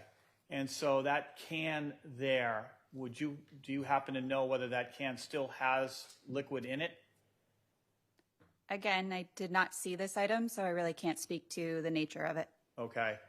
And we may have covered this earlier, I just forget. So was a portion of the item 2-4 saved at the Massachusetts Crime Lab, or was it all sent, the whole portion sent to NMS for testing? So for item 2-4, which was the liquid in the specimen container, a portion of that was sampled out and sent to NMS. The remainder would have been retained in that specimen container and sealed. Okay, and sealed. All right. All right, thank you. No further questions. Mr. Camellia. Just a couple. You said on direct examination that you wore protective clothing or gear when you sampled the Powerade bottle so as not to compromise fingerprints or DNA. Is that correct? Yes, it's referred to as personal protective equipment. All right, PPE. What sort of PPE were you wearing when you did the Powerade sample? So I had a clean laboratory coat on, as well as safety goggles, a mask, and gloves that were changed out frequently.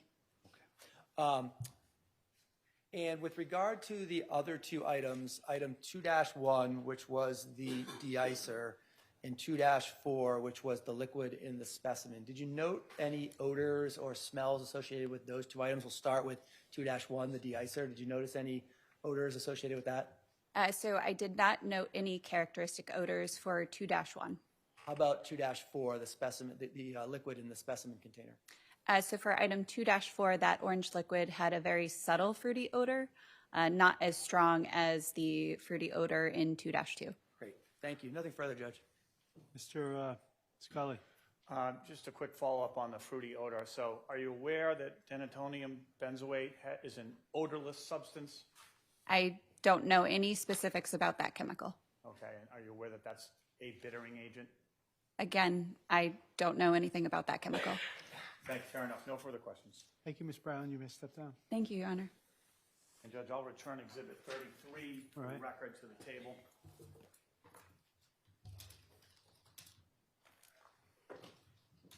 Dr. Naomi Shin. Just let us know.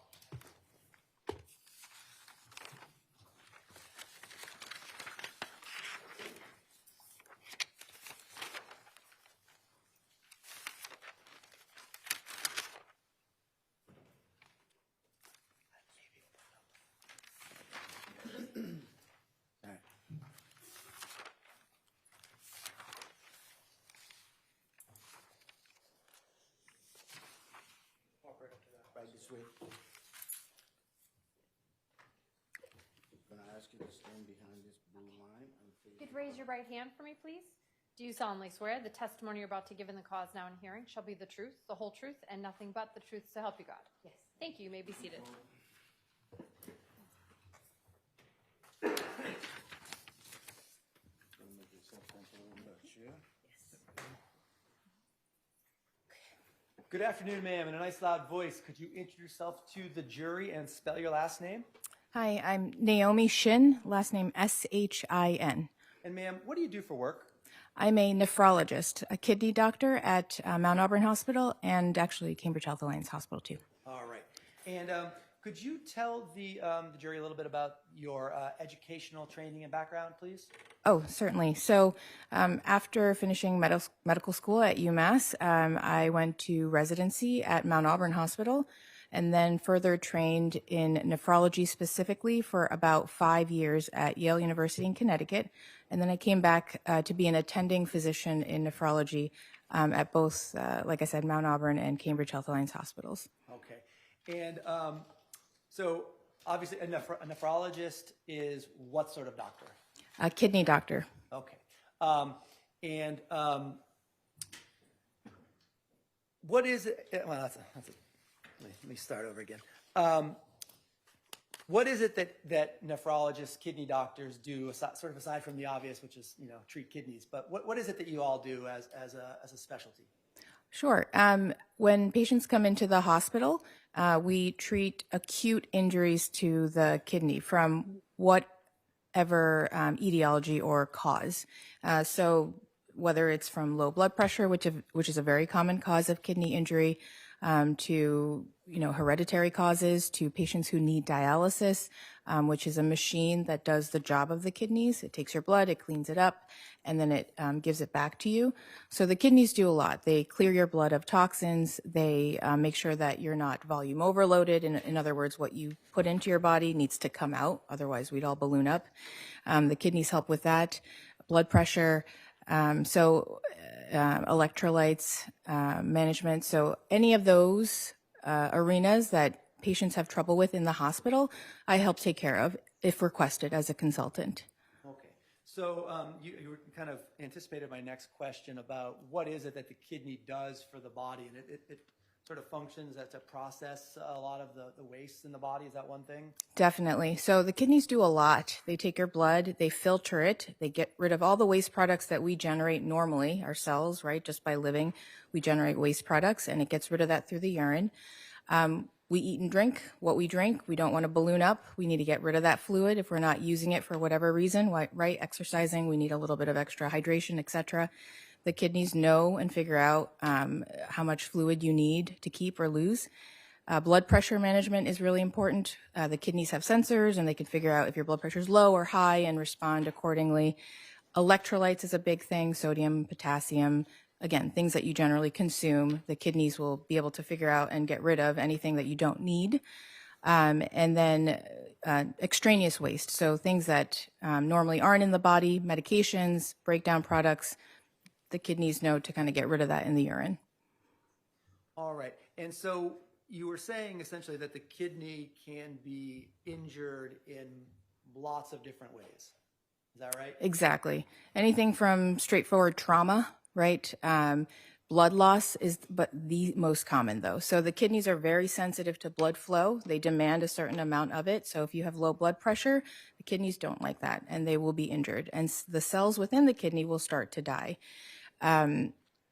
Sorry, what was the original question? No, that was the question. Okay. Now, ma'am, I want to ask you some specific questions about a specific patient that you assisted with by the name of Leroy Fowler back on November 12th of 2022. Do you remember that particular case? I do. Okay. And in preparation for your testimony today, have you had the opportunity to look over the medical records from Mount Auburn associated with Mr. Fowler's care at Mount Auburn Hospital? Yes, I did. Did you also have the opportunity to look at the medical records from Anna Jake's hospital where he was before he came to Mount Auburn for that particular illness? Yes. Had you, the Anna Jake's hospital records, had you seen or were you familiar with the information contained in those at the time you were actually treating Mr. Fowler on November 12, 2022? I did have most of the critical pieces of information from Anna Jake's because we have access to some of the notes that the physicians write, and that's in our system. So I read all of those notes. Okay. So when was it that you first became involved in the treatment of Mr. Fowler? So on the morning of November 12th, which was a Saturday, I was paged pretty early from our intensive care unit at Mount Auburn Hospital. And they were concerned about, his kidney injury. He clearly had it per his blood tests. But then a slew of other findings made them very concerned that the kidney injury was preventing him from getting better. So when I was paged and I spoke to the ICU resident, I believe it was a he, but he was concerned that there might have been some sort of ingestion involved because of the abnormal lab results, the metabolic acidosis, the osmolar gap, which I could talk more about in a second. But when that kind of information comes to me, it's they're red flags because the combination of kidney injury with severe acidosis with an osmolar gap makes me think of very few things. Each individually could be any number of things can cause any of those individual pieces, but together that heightened my sense of urgency. And so then I went to see the patient. He was already intubated, sedated, so, I couldn't really examine him. He wasn't able to talk to me, but I collected a urine sample and I brought that back to my office and I spun it in my lab. Spinning is a very common technique that we are supposed to do to look at the urine to see if there are any diagnostic clues about what's going on in the kidney, right? So the kidneys filter blood, they make urine. So that urine is kind of like liquid gold. It can give us a lot of important information about what's going on in the kidney level. So when you spun the kidney, that kind of separating out various parts of the urine so you can look at them, or what is that doing? So when we spin urine, it's actually just because the urine sample is so diverse between lots of people, right? We want to make sure that we just look at the cells and the crystals and any other components in the urine that's important. So when you spin something, the cells and everything get pushed to the end and kind of clumped together and concentrated. And that's what we want to look at. And that's standardized. That's how we're trained, so that this person's urine is we're comparing apples to apples. This person's urine is now comparable to that person's urine and compared to somebody else's urine, right? So because we're concentrating the findings instead of, if you look at something that's very dilute, then you might just miss it, right? Because there's only like one or two little particles that you're interested in this big sample, and we don't want to miss something. So that's why we have to spin it down into a little pellet and then look at that under the microscope. So what did you see when you spun the urine and you looked at this kind of critical part of the urine that you're looking at for diagnostic purposes? So I've seen thousands of urine samples, and what just stood out immediately were the number of crystals in the urine. Again, certain crystals by themselves are non-specific, but the backstory plus the fact that there were so many of these calcium oxalate crystals, they were mostly fan-shaped, some of them were needle-shaped, is just classic poisoning by, ethylene glycol was the top of my mind as soon as I saw that, because now the four pieces together just really hones the diagnosis. All right, so the first thing that you see is these calcium oxalate crystals. And you said that they're in multiple different kinds of shapes? Correct. All right, and so you mentioned one as a fan shape. Is that like a hand fan, kind of like if you're... Exactly. It's a little fan. Sometimes there's two of them, so that we call them dumbbells because they kind of look like the dumbbells that you work out with. A lot of calcium oxalate crystals are actually kind of needle-shaped. And there's also the envelope, which is a dihydrate calcium oxalate crystal. The dumbbells or the fans are monohydrate calcium oxalate crystals. All right. And we're starting to get into it, but why are these particular crystals so concerning for you when you look at a urine sample, and in particular when you looked at Mr. Fowler's urine sample? Because, again, it's the combination of the sick patient who's altered, the acidosis, the osmolar gap, plus the urine crystals in the setting of kidney injury that really... I mean, honestly, in my years of training and experience as a attending nephrologist, it's a must not miss diagnosis. It's ethylene glycol poisoning. Those are the top three things that you're thinking about. And then maybe there's something else that the person ingested, which is kind of secondary because the treatment often overlaps, like the treatment for any of those other ingestions. The treatment of urgent hemodialysis can often be life-saving. So you've mentioned a couple of times a couple of other things that were very concerning to you. One of them was metabolic acidosis. What is that?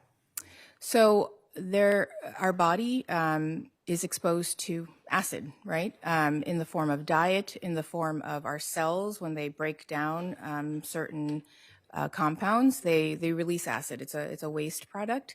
We're only supposed to have a very small amount of acid in our body, and our kidneys are very smart and they will balance that so that you're not constantly in an acidic state. If you have acid, then the kidneys will generate more bicarb, which is an alkaline compound, and then together it's neutral. You get neutral pH in your blood. That's supposed to be normal. When somebody has acidosis, what that means is that that acid level is just rising. And especially with kidney injury, the kidney's not able to work normally. So the amount of bicarb and alkaline material it's trying to generate is low. It's not normal. So now you do have an acidic state in your blood instead of a neutral pH. And so that's why I was concerned. Something was generating all these extra acid molecules. And ethylene glycol breakdown, it's one of the first breakdown products in our body is glycolic acid, and that's the driver of this anion gap metabolic acidosis. It's a term for a specific type of acid buildup in the blood. All right. So you just mentioned the next term I was going to ask you about, an anion gap. What is that, and why is that something that you look at when you have a concern about someone's kidney? It's a way for physicians to be able to figure out where this acid is coming from. Is it because they're having massive diarrhea and they're losing a lot of alkaline material, and so the amount of acid to alkaline material in your body is off because of that? Or is it because of you ingested something, or because you're very sick and your blood pressure is super low and then there's acid being built up in your body and created by your cells? The anion gap is an old tool that looks at the electrolytes that are measured, because we cannot, even in our modern state, measure every single thing in our body. We can't. So we take what we measure and then we calculate what should be there, and we look at that difference and we say, well, that's not normal. Normally, there's only supposed to be a small difference between what we measure and what we calculate as what should be the right answer. Because when you measure the anion gap, the computer does it, and then when we calculate the anion gap, we do it. But basically, it's what we measure versus what's actually present in the body. And if that gap is not normal, then there's something that's driving that difference. Was Mr. Fowler's gap normal? No. So it was concerning to you for kidney injury? In the setting of kidney injury and as potentially the cause of kidney injury, yes, it was concerning. Now, what about an osmolar gap? You mentioned that earlier. What is that? Exactly. So that's also something the computer can measure as osmolar is a fancy way of saying what will water do in this situation. If you've got a high osmolar situation, then the water will be dragged into a very concentrated situation, and that water movement is important for us because our cells live in a water aqueous solution. So it affects our cells. So bottom line is we measure the concentration of our blood, and one way to measure that is called osmolality, and the machine does that. And then with our tools, we can actually calculate what we think the concentration should be, depending on the labs that we have available to us. And so after years and years of data, we know what a normal difference is between the measured versus our calculated osmolality. And so if there's an odd difference, right, like why is what I'm calculating not what's appearing in the machine? That means the machine is measuring something that's driving the concentration of blood to be very high, whereas we're saying these normal things that are supposed to be in your blood that we are measuring through the sodium, the chloride, the bicarbonate, the BUN, the glucose, it is not telling me that it should be this high. There's something else in the body that tells you that there's something that shouldn't be there that's in the body. All right. So when you have an anion gap, you have an osmolar gap, you have metabolic acidosis, and you have fan-shaped and crystal-shaped calcium oxalate crystals in the urine. What's at the top of your differential diagnosis for those four things? Ethylene glycol toxicity. Now, in addition to those four things, are there any other signs that you look for once you suspect ethylene glycol toxicity? Are there any other things that you look for either in the tests that you're running or in the physical appearance or presentation of the patient themselves that sort of can help you confirm that diagnosis? We can start with the tests. Are there any other tests that you can run to sort of confirm that diagnosis? Sure, you can try to measure the actual ethylene glycol level in the blood, but we know that takes a long time for most hospitals, even the larger ones. It's usually like a send-out lab. You have to send it to a specialized lab that can do it. We can also test for some of the breakdown products. Some of the hospitals may be able to do that. But more commonly, things like lactate, which is a commonly found acid in our blood, can actually be falsely high because the machine that normally measures lactate sometimes can't differentiate oxalate with lactate. And oxalate is one of the breakdown products of ethylene glycol in our body. So there are a lot of cases where lactate is very elevated in the blood, so that also can be a hint. We have some volatile alcohol screening tests that we have to see if they've ingested methanol, but ethylene glycol is often not in that panel. Were there any other tests that you were running specifically on Mr. Fowler, either that you ran at your hospital or that were done by Anna Jakes, that gave you, that heightened any concerns about these ethylene glycol toxicity issues, or have you covered it? I think we covered it. Okay. Yes. Great. Now, one of the things that you mentioned was the metabolites of ethylene glycol. What's the difference between these metabolites for ethylene glycol and ethylene glycol itself? So ethylene glycol is what we call a parent compound, right? This is what it originally starts off as, and then in our body through various proteins and enzymes, it gets broken down so that eventually it gets removed from our body because it's not something that's normally in our body. So ethylene glycol itself is actually not that toxic, which is surprising. But as soon as it starts breaking down by the liver, by ADH is the first enzyme, it becomes glycolic acid, which is toxic to several organs. And then that gets further broken down in our body to oxalate. And that is what binds to the calcium in the kidney and creates these calcium oxalate crystals, which is what we see in the urine often. So for Mr. Fowler, when you run these tests and you look at the calcium oxalate crystals, the gaps that you talked about, what are you trying to do now to help him sort of survive this condition?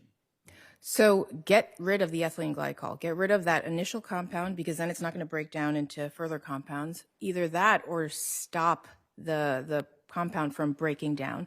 And so we have a medication called fomepizole, which blocks that first enzyme that starts breaking down ethylene glycol. So we gave that immediately. And then while that was going, I tried to get hemodialysis started. Again, that's the procedure where a machine does the job of the kidney. It takes your blood, it gets rid of any waste products that shouldn't be there, and then it gives you the cleaned blood back.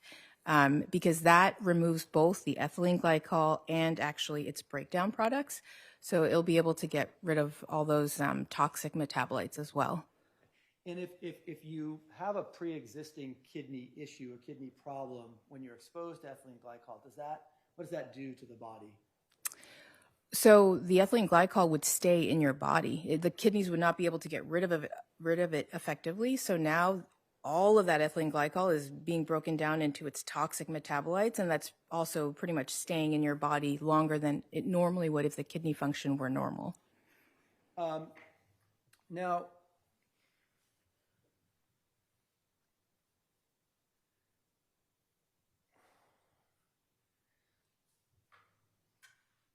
is hip and back pain a sign of any particular thing that would be concerning to you for somebody who's complaining of kidney issues or kidney problems? I would definitely consider it. Obviously, there are some more common problems of hip and back pain, but combine it with any urinary symptom, and I'm heightened to think that it's the kidney. It's not your muscles. It's not your bones. It's the combination of any kind of lower flank pain with urinary symptoms, because that's what the kidneys do, would make me think of kidney injury.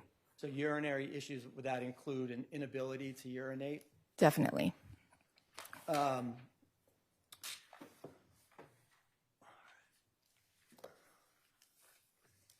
Your Honor, at this time I'd like to mark the medical records from Mount Auburn Hospital subject to any issues as the next exhibit. It may be marked. Not a problem, Judge. Thank you. That's okay. And ma'am, you had already indicated to us that you had the option to the opportunity to take a look at the medical records from Mount Auburn before you came in here today. Is that correct? Yes. All right. And you, in addition to numerous other treating physicians and PAs and nurses and everybody else at Mount Auburn, did a report in connection with your work on this particular case. All right.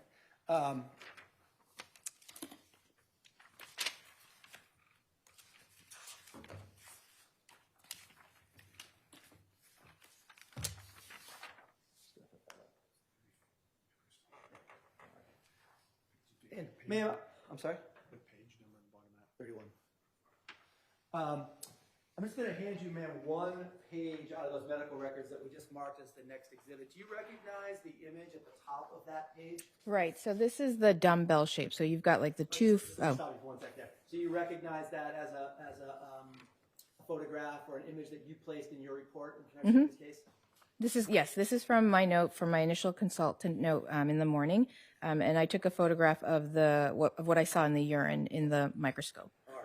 We have actually it's already in evidence. I'm just going to put it up on the screen for the jury to take a look at. All right. Just gonna.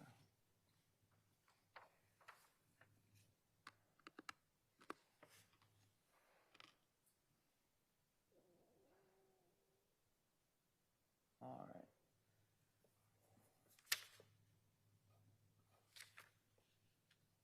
Now, Doctor, if you could see on the screen next to you, you should be able to see that as well. Yes. And it's a little bit blurry, but that's because it's the way the image was created. Could you tell us what we're looking at there? Yes. So the backdrop is urine, and it's very, very a tiny, tiny amount of backdrop urine because, again, we spin it down and we concentrate whatever's in the urine into a very standardized volume. So in the backdrop, there's urine, but right in the center is this, there are two fanned out shapes that are connected, and you can also see the lines of the crystalline structure, but that's what we call a dumbbell-shaped calcium oxalate crystal. Okay. And those are particularly associated with ethylene glycol toxicity? Only in the context of having all those other pieces together. Calcium oxalate crystals alone are actually not that specific. It's just, again, all those 5 pieces of information together now hones in the diagnosis. Awesome, great, thank you.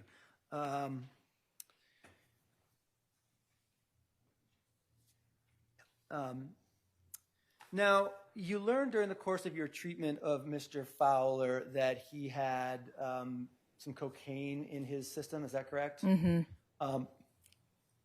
Any of those, the osmolar gap, the anion gap, the crystals, are those concerned, would those be associated with cocaine or cocaine use?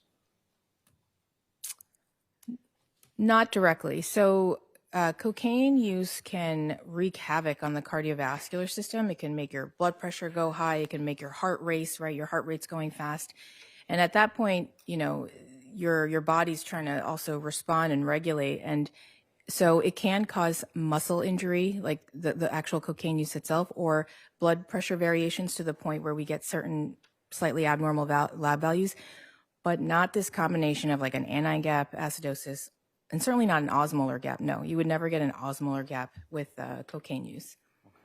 And same with Mr. Fowler, he had a pacemaker.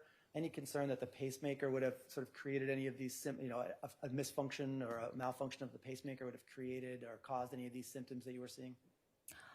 Theoretically, if, his blood pressure were low, but actually his blood pressure was pretty normal throughout our hospitalization. And if you look at the Anna Jacques records, it was actually pretty normal there too. So no, nothing directly about a pacemaker would make, these lab abnormalities. All right. There's one other thing you can do. Where's the bell?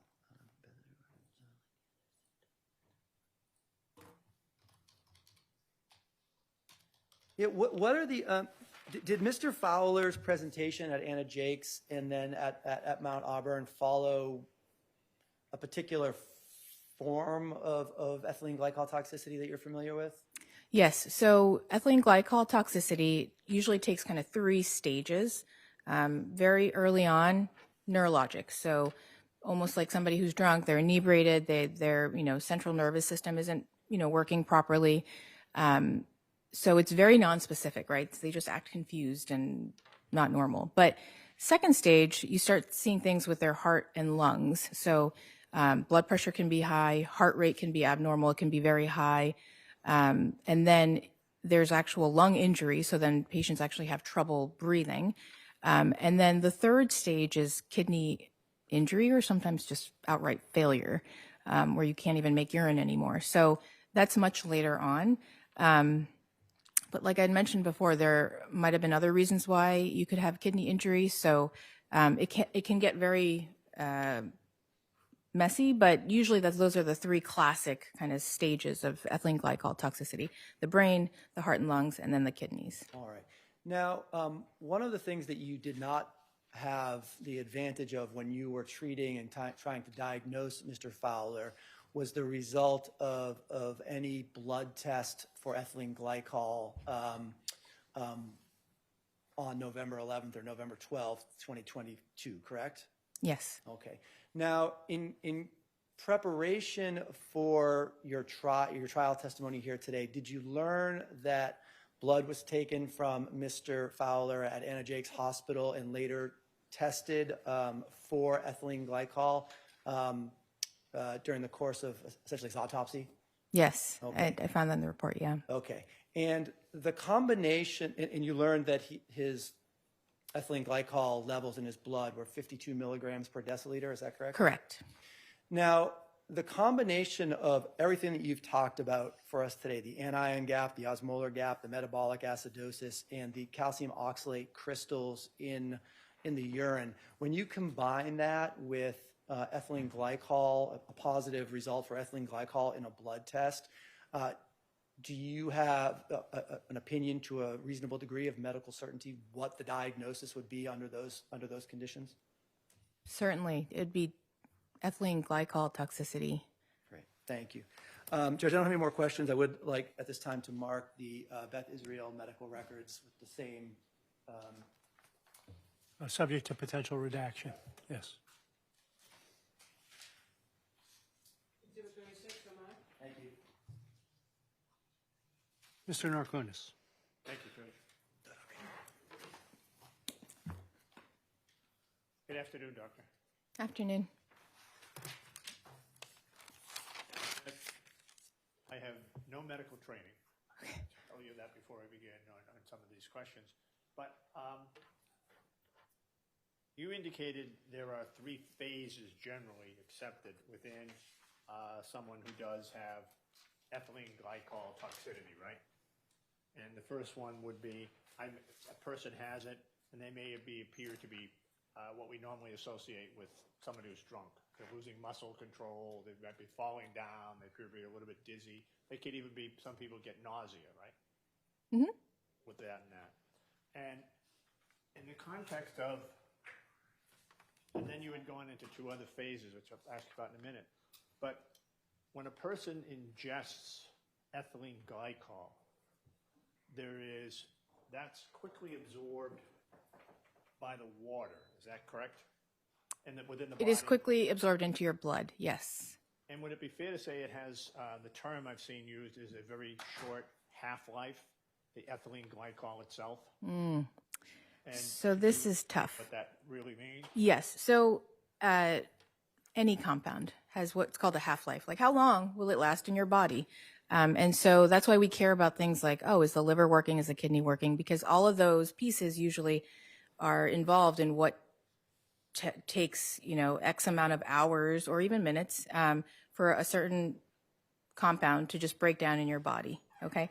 So ethylene glycol, though, is tricky. If you look at the literature, if your kidney function is stone cold normal, then fine. Few hours, usually about 4 and longer and change, is the half-life of ethylene glycol, if I recall correctly. So I'm not a toxicologist, I'm a nephrologist, but my point is, what that means is that if you have, let's say, 100 units of something, right? What is the time that it will take to get rid of half of it? That's a half-life. And so, it's usually on the order of like hours for ethylene glycol. But But that's if the kidney function is normal. If the kidney function is not normal, the kidneys are the ones that are getting rid of it. If they're not functioning, then your ethylene glycol level will be higher. It won't be the usual 4 to 8 hours, I think it is. It's going to be pushed further back to about 12, if not longer, in your body. So, a person consumes ethylene glycol, and you've indicated, it's like initially ethylene glycol by itself, without any metabolism within the body, would not be destructive if it didn't go into all of those other pieces, correct? Correct. And at some point in time, ethylene glycol, one of the side effects, bad side effects, is the calcium oxalate crystals in a person's kidney, right? I hope I'm pointing to the right spot of the kidney. Yeah. Myself, I don't even know where they are. But it's the ethylene glycol, and that is part of the metabolism process, creating the calcium oxalate crystals. Right. So the ethylene glycol is broken down, and the first step is mostly in the liver, actually. So the enzyme that we care about, ADH, alcohol dehydrogenase, is in the liver. And so the ethylene glycol gets broken down into glycolic acid, and then ultimately broken down further into oxalate. Now, it's a timeline type issue. You've told what happens in stage 1 before we get to stage 2. So some of that ethylene glycol now has disappeared from your system and become oxalate crystals, right? Calcium oxalate crystals. Mm-hmm. Would there still be, the process then is the crystals themselves don't go over into those other 2 acids you mentioned. They don't become part of that, they don't further metabolize into the acids, right? So it's almost like there's a divide someplace in my body. Some crystals, some of the ethylene glycol is going to create crystals, and some other aspects, as it metabolizes, is going to become the acids. How does the ethylene glycol that's changing not all become crystals in my kidney? Because the body's not perfect. So this is why we talk about half-lives, right? We have a certain amount, and then in a certain amount of time, we have half that disappears, right? So, and then we have that same amount of time, and another half disappears. It's first-order kinetics. So, it's not like this beautiful, straight line. Some of it's going to be broken down into, glycolic acid. Some of the ethylene glycol is still in our body later to be broken down into glycolic acid. And then some of that glycolic acid is broken down into oxalate and deposited potentially in the kidney. But it's just not a beautiful, clear-cut breakdown. The body's kind of messy. So we have these things where we say the half-life is a huge range of hours. It's not just a specific number. And then you add on kidney injury, and the range becomes even wider. So it's just hard to predict exactly how it's going to be broken down. It's a little messy. Okay. And in the context of so there's 3 things going on at one time. There's ethylene glycol still floating through the bloodstream. Mm-hmm. There's some crystals being created. Mm-hmm. And then there's some metabolism taking place in terms of the acids. And that's all simultaneous. Yep. And so, and at some point in time, though, all of the ethylene, if you were doing a blood test, when you get to stage 2 or 3, you've talked about, you wouldn't find any actual ethylene glycol anymore in the system, correct? It would now have either metabolized or gone to crystals? Time goes on, there's a timeline, right? Yes. And at some point in the timeline, the person could still have the crystals and still have and the acids which are causing all the further damage, but no longer would the blood test show ethylene glycol itself. It's possible, yes. But do you think it could also be the other way? You could always test for it some period of time. Yes. At some point in time, did Anna Jakes, did Mount Auburn, though, send out any blood to be tested? Strike that question. Do you use Quest in the hospital for your blood tests?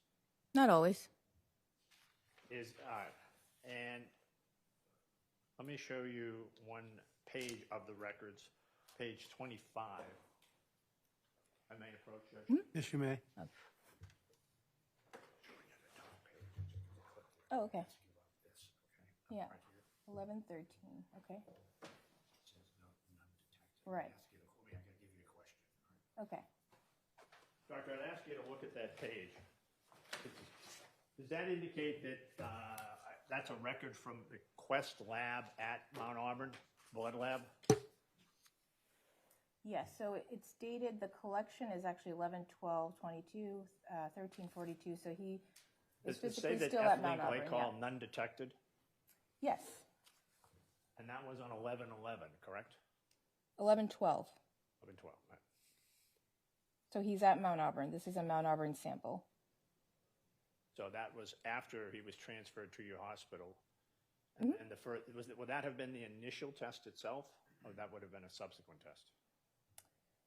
Subsequent, because he arrived, I mean, I might have to go through my notes, but he arrived somewhere late 11/11 to early 11/12, like, you know, after midnight on 11/12 is, I think, when he actually arrived to Mount Auburn. And then we started collecting our own labs. So this being collected at 1:42 in the afternoon means he's been at Mount Auburn for a little bit on this day. So that would have been 1:22. That would have been 12 o'clock, 1 o'clock on the 12th. Correct. If I can reclaim that. Yeah.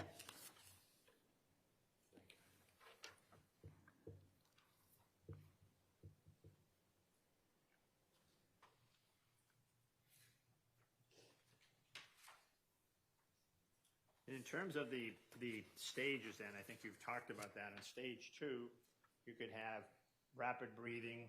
You could have a very fast heart rate, correct? And if a person had a pacemaker, the pacemaker would be trying to deal with the fast heart rate. Mm-hmm. Although normally it prevents low heart rates. Like if your heart rate's really low, the pacemaker will make your heart pump at a certain rate. Now, and then in this particular case, then usually stage 3 with that type of ingestion is renal failure, which causes your death, right? It's usually cardiovascular collapse, actually. He died of a stroke, right? It'd be part of cardiovascular system, yes. But it's really interesting because he came into Anajax with a kidney injury. So this makes everything very murky, right? So if you already have your kidneys injured, again, it could have been from something else, and then ethylene glycol is introduced. Now things get really messy because like that half-life of ethylene glycol is now just expanded. And those clean, you know, stages don't really exist. And the timeline for those stages are much less clear. Okay. So the aspect of this, though, we're normally, or not normally, but in many cases, the person who has ingested the ethylene glycol, the cause of death is the renal failure, right? If that is from your experience as a doctor. My kidneys don't work, what happens to me? So actually, people who have kidney disease, they generally die from their heart. The heart cannot tolerate the environment that has been created because the kidneys are failing. Acid levels rising, blood pressure is abnormal, electrolytes are so abnormal, the heart is no longer able to pump normally because we use the calcium, we use potassium to be able to regulate our heart signaling and pumping. And so when the calcium and the potassium are not normal because the kidneys have failed, that's when people get into big trouble and they have cardiac events. So I can speak to end-stage kidney disease, but you know, ethylene glycol toxicity, usually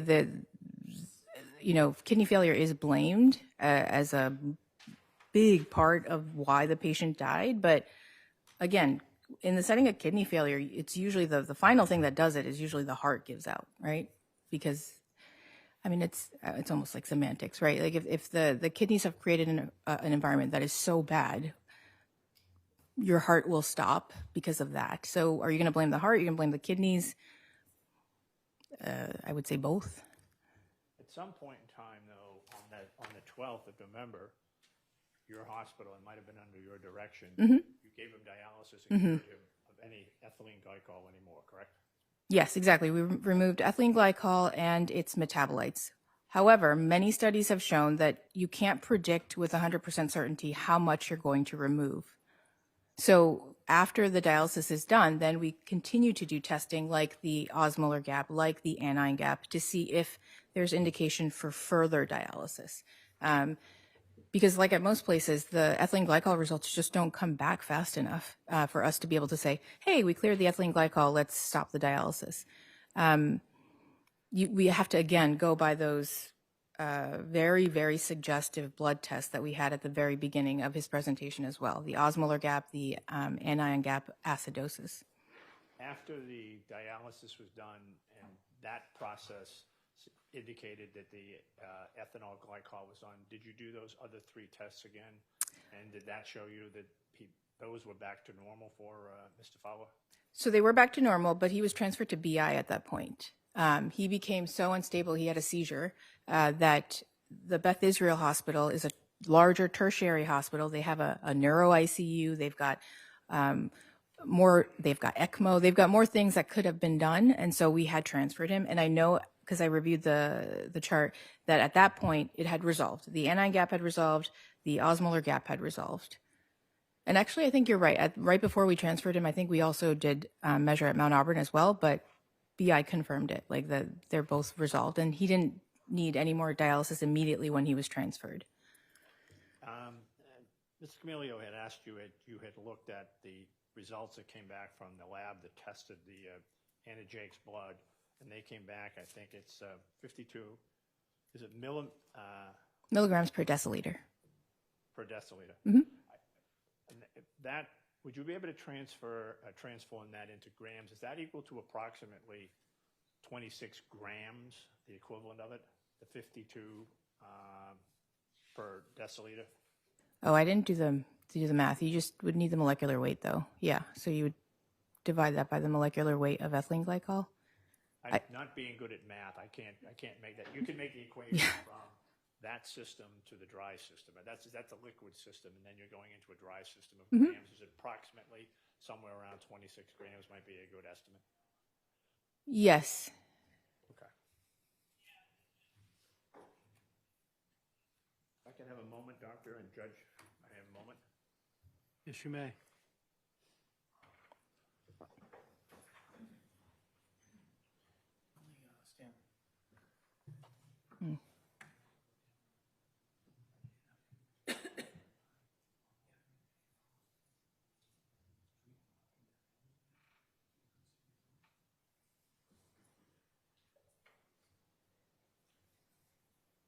Within the context of treating ethylene glycol ingestion on individuals, is there a timeline within the hospitals that you can get to a person within so many hours you can rectify the damage that the ethylene glycol may be doing?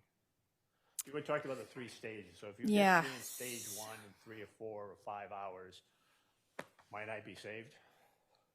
So there isn't very good data on this because we don't randomize people to be exposed to something that toxic. So we have a lot of observations.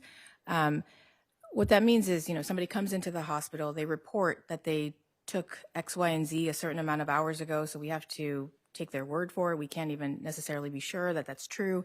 So we've got all these reports, but I can't say with any certainty that, he would definitely have been saved if he were treated, within an X amount of hours. What we do know from all of these reports is that generally the people who are treated earlier tend to do better. People who have delayed treatment tend to do a lot worse and not be able to survive. But what that exact hour cutoff is, nobody could tell you that. There had been an old, fisherman's type tale. If you knew someone had that, you give him a 5th of Johnny Walker Red right away, and that may save them. I smile, but that's actually true. So remember, the breakdown of ethylene glycol in the liver to glycolic acid is done by ADH. It's an enzyme. We only have a certain amount of it at a given time. ADH also breaks down ethanol, which is alcohol, the alcohol that we're talking about when we talk about drinking alcohol. So if you give ethanol, then it will actually trick the enzyme into working and breaking that down, and it won't break down the ethylene glycol as effectively. So yes, that was an old treatment that we had for ethylene glycol and even like methanol toxicity, because you would divert and you would prevent the breakdown of ethylene glycol. Thank you, Doctor. I don't have anything further else, Judge. Thank you, Doctor. Mr. Camilio, anything further? Just one thing I wanted to clear up, Doctor. You said that a lot of the numbers, the osmolar gap, the anion gap, they went back to normal after dialysis. Now, dialysis can help to clear the ethylene glycol and the metabolites from the system, but the dialysis does not repair the damage that they have already done to the liver, to the heart, to the brain, to anything else. No. Nope, not even the kidney. They do not actually help repair the kidney. They just literally are doing what the kidney should or would do if it weren't severely injured. So if the injuries to the heart, the brain, the kidney, the liver are already too great, then it doesn't matter that you've already gotten the ethylene glycol out of the body. Yeah. Thank you. Nothing further. Any follow-up on that, Mr. Narconis? No further questions, Judge. Thank you very much, Doctor. You may step down. Thank you.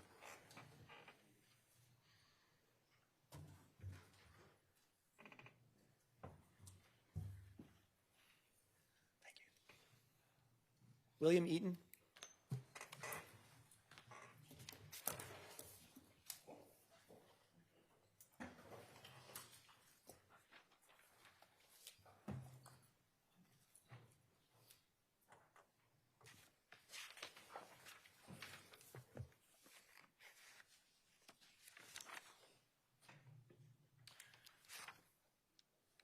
Judge, could I have a moment with the prosecutor? Yes.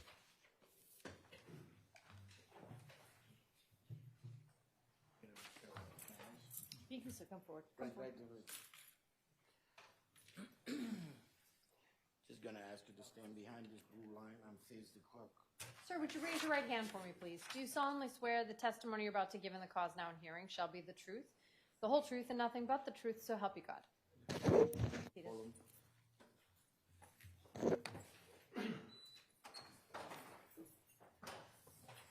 Make yourself comfortable in that chair. Good afternoon. Good afternoon. Push your chair toward the microphone. All right. Good afternoon, sir. In a nice loud voice, could you introduce yourself to the jury and spell your last name? My name is William Eaton. My last name is spelled E-A-T-O-N. And sir, where do you live? 40 Woodley Ave, Seabrook, New Hampshire. And how long you been living in Seabrook, sir? Since I'd say 2000. All right. So a long time. What do you do for work, sir? I'm a general contractor. Okay. Any sort of specialties that you have as a GC?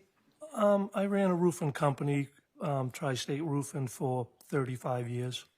Okay. And still involved in that business? No. No, new business now?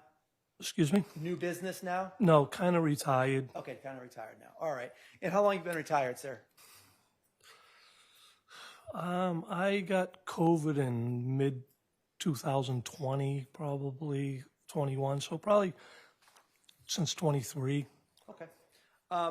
Now, did you know an individual named Leroy Fowler, who I'm going to refer to during the testimony today as Big Leroy? Sure. All right. How long did you know Big Leroy? I knew Leroy since 1978. Okay, so your whole life, basically. Well, his whole life. Oh, but, his yeah. whole life. All right, fair. Did you guys grow up together? No, I dated his sister and had a child with his sister, and he also had a child with my sister, so we were kind of brother-in-laws both ways. Okay. And did he ever work for you while you owned that roofing company? Yes, hundreds of times. So did you hire him as a sort of like a contractor, or? Leroy was an actual employee for me for a long time, and then he went on to do his thing, and I hired him whenever I needed him. Okay. And when he was an employee of your company, what sort of work did he do? Roofing, siding, framing, whatever we were into that day. Okay. And did he help you with any other aspects of the business, maintaining vehicles or doing any of the other things that your Yeah, business was involved in? I had a garage in my yard, and we had broke down vehicles at time, and Leroy was pretty mechanically inclined, so Okay. he helped out doing that stuff. All right. And as he got a little bit older, did he stop doing quite as much work with you at the company? Yes. Now, I want to draw your attention, sir, to the week of November 5th into November 11th and 12th, okay? Did you, were you seeing Leroy during that time period? Yes. Do you remember the last time that you saw Leroy? The last time I seen Leroy was Thursday, the day before. The day before he went to the hospital? The day before he was admitted to the hospital, yes. Okay. And where did you see Leroy? In my yard. Okay. And so Leroy had come over to your house? Yes. Was he by himself? He was with Judy, but she stayed in the car that day. Okay. So you knew Judy from Leroy's relationship with her? Yes, we had rode motorcycles together. We had gone to like a bike week event, a couple of those, and we had hung out a couple of times with Judy and them. Okay. The day in question, why did Mr. Fowler come over to your house? I had an enclosed trailer, like a little box trailer, like 12 feet long, and he was planning on filling it with some belongings and going to Florida with it. Were you going to sell it to him? Yes, I was going to sell it to him. How long had you been talking to him about him actually buying the trailer? It started in like late October. He had asked me if I was interested in selling the trailer, and then it kind of went away. And then that week he had reapproached me probably on Monday about buying the trailer. So he came with Judy that day, and then me and him had talked about it for the next 2 days, and he was supposed to come on Friday morning to pay me and pick up the trailer. So he didn't show up. So I texted him Friday morning, hey, what's up? And he never responded. Okay. So the time earlier in the week when he came, that was both him and Judy who came again that day? The first time they did. I don't know if she was there the second time, but. Okay. Was the first time the one when she waited in the car? No. No, first time she came out? Yeah. Okay. And so they looked at the trailer together? Yes. Okay. How, on Thursday when you saw him, do you remember about what time it was? It was in the morning. Okay. How was Leroy looking at that point in time? When you saw him? Leroy was fine. Okay. No issues with stumbling around or dizziness or anything like that? Nothing. I've known Leroy since 1978, worked with him on a daily basis. He was fine. Okay. Did you speak to him at all, either on the phone or via text at all later in the day? I had spoke to him. I think he called me and said that he was going to be late because we had talked Thursday about him coming, first thing in the morning, and I was going to wait around for him. But he called me and told me, look, I got to do some banking and figure the rest of this out. I'm going to be a little late. So that's why noontime I texted him and said, hey, I want to get going with my day. Okay. And so after the last time you saw him at your house, did you ever speak to him again? Yes, I spoke to him on the phone that evening, at some point. Evening, yes. Okay. And when you spoke to him on the phone Thursday evening, how did he sound? He was totally fine. No issues understanding him. No. Clear as a bell. All right. Thank you. Nothing further, Your Honor. Got this witness, Mr. Scully? I have no questions for this witness, Judge. Thank you very much, Mr. Eaton. You may step down. Thank you.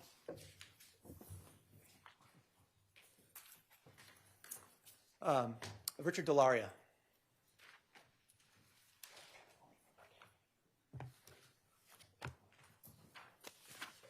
Judge, can we go to sidebar briefly? Yes.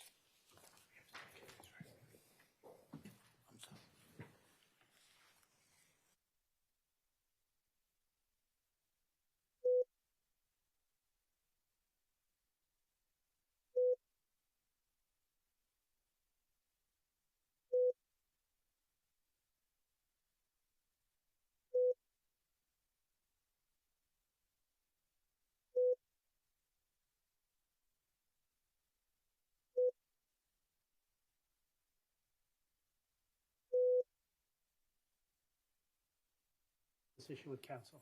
All right.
2 minutes with, just as they're coming in, just to let him know that stay away from those statements. Okay.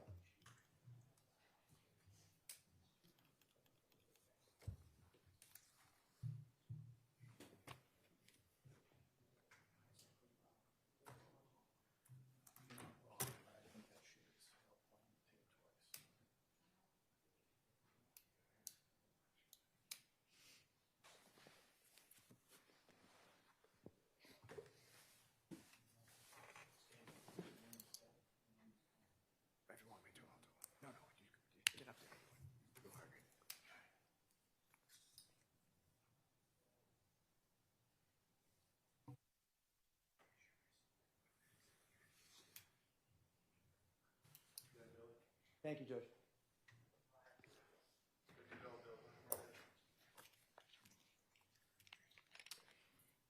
We can have that witness approach so we can swear the witness in, please.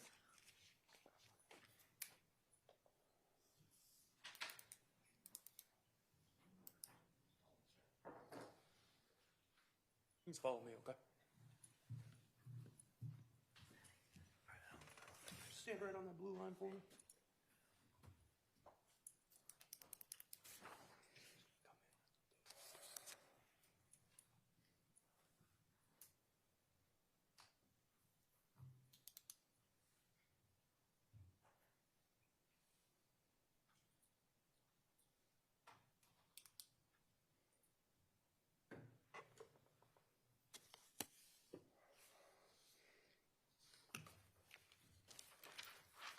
Judge, this is the last witness I have today.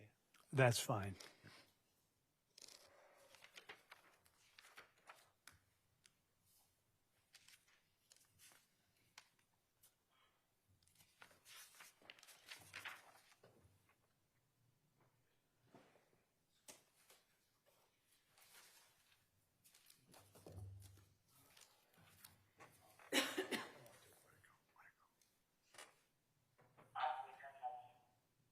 Come right in, we're good to go.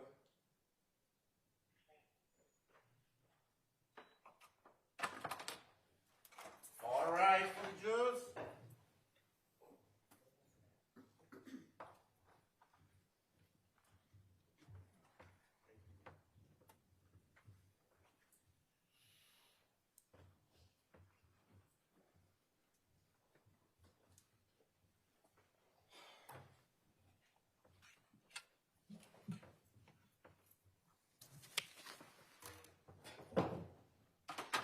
Be seated. Sir, would you raise your right hand for me, please? Do you solemnly swear the testimony you're about to give in the cause now in hearing shall be the truth, the whole truth, and nothing but the truth, so help you God? Thank you. You may be seated.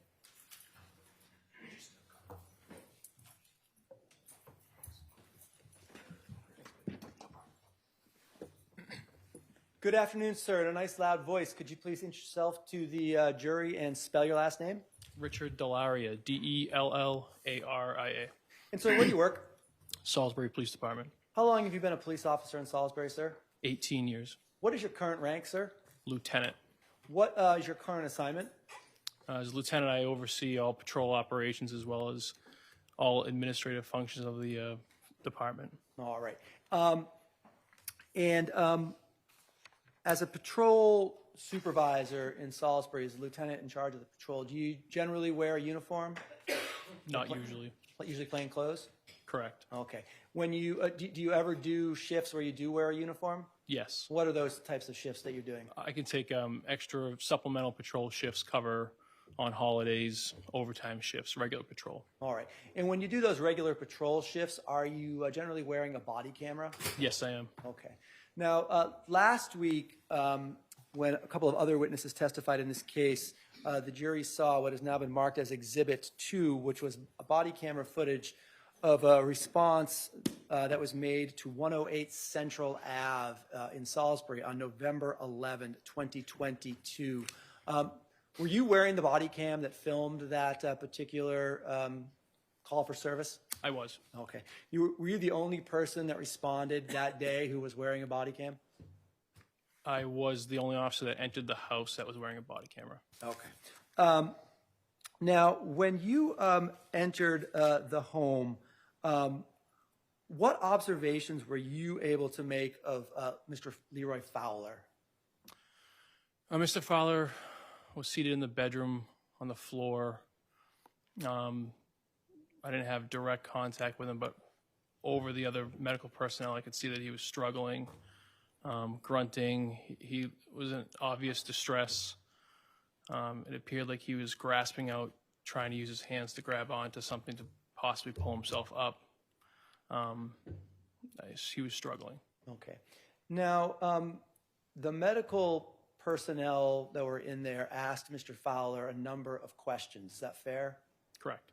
Was he able to answer any of the questions that they asked while you were standing there watching them provide treatment to him? Not to my knowledge, no. Okay.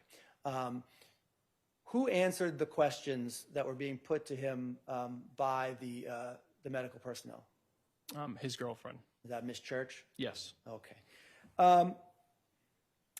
Now, while you were observing Mr. Fowler, were you able to observe the floor in the bedroom around where he was sitting?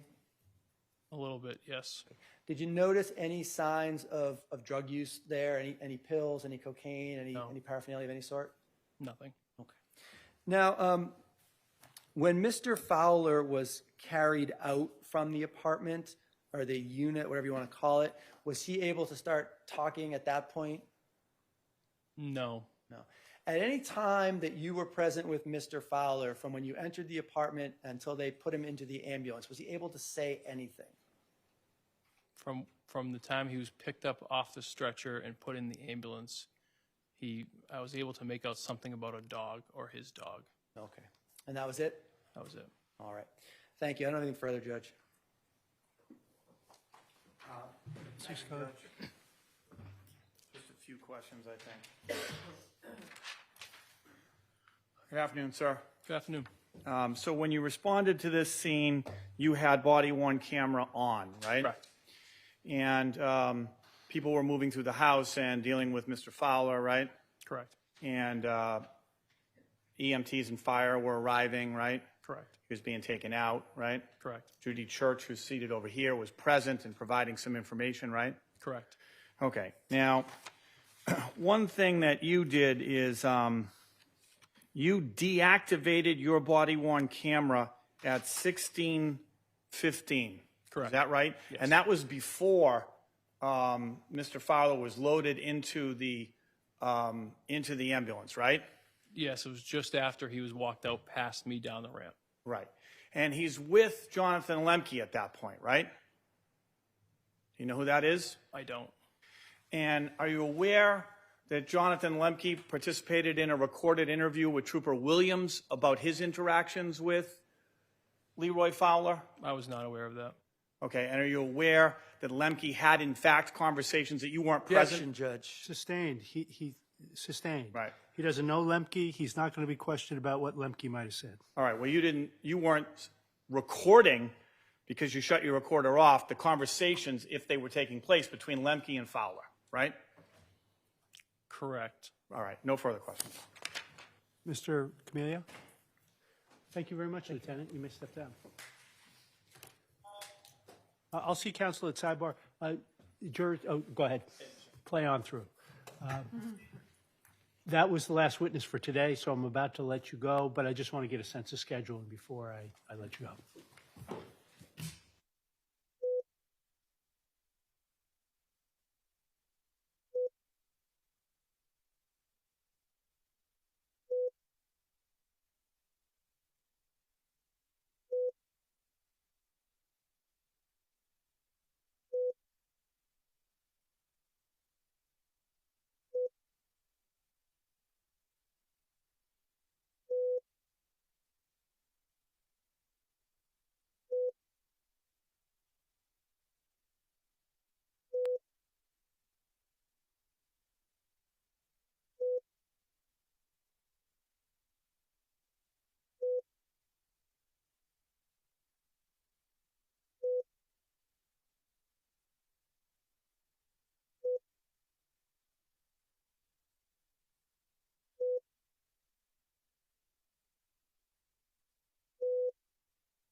So just as I told you yesterday, things continue to move along quite well.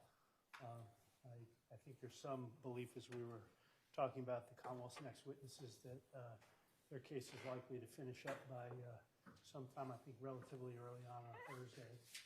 So things are moving along, and then there will be a defense case with some defense witnesses. Tomorrow will be a one-witness day. Who I gather to be the lead investigator in this case, Trooper Williams, will be testifying tomorrow.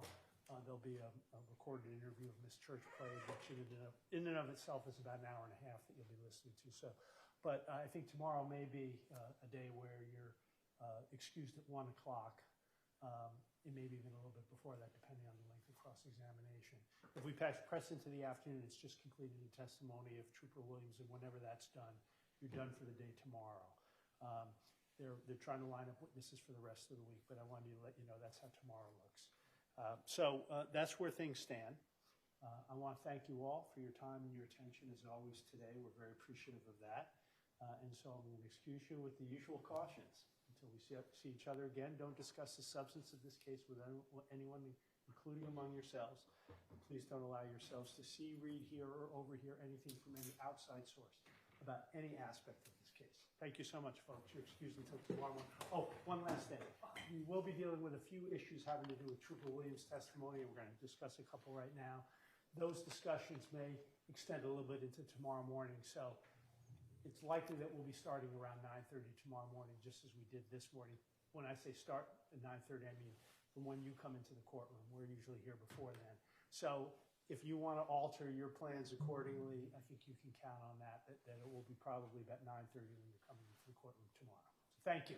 Now with that, you may be excused. All rise.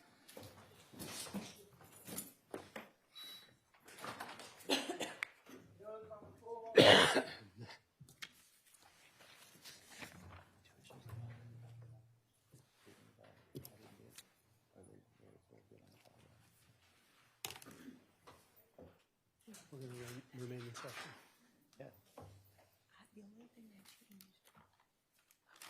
Put it back in session. You can see it. Silence all cell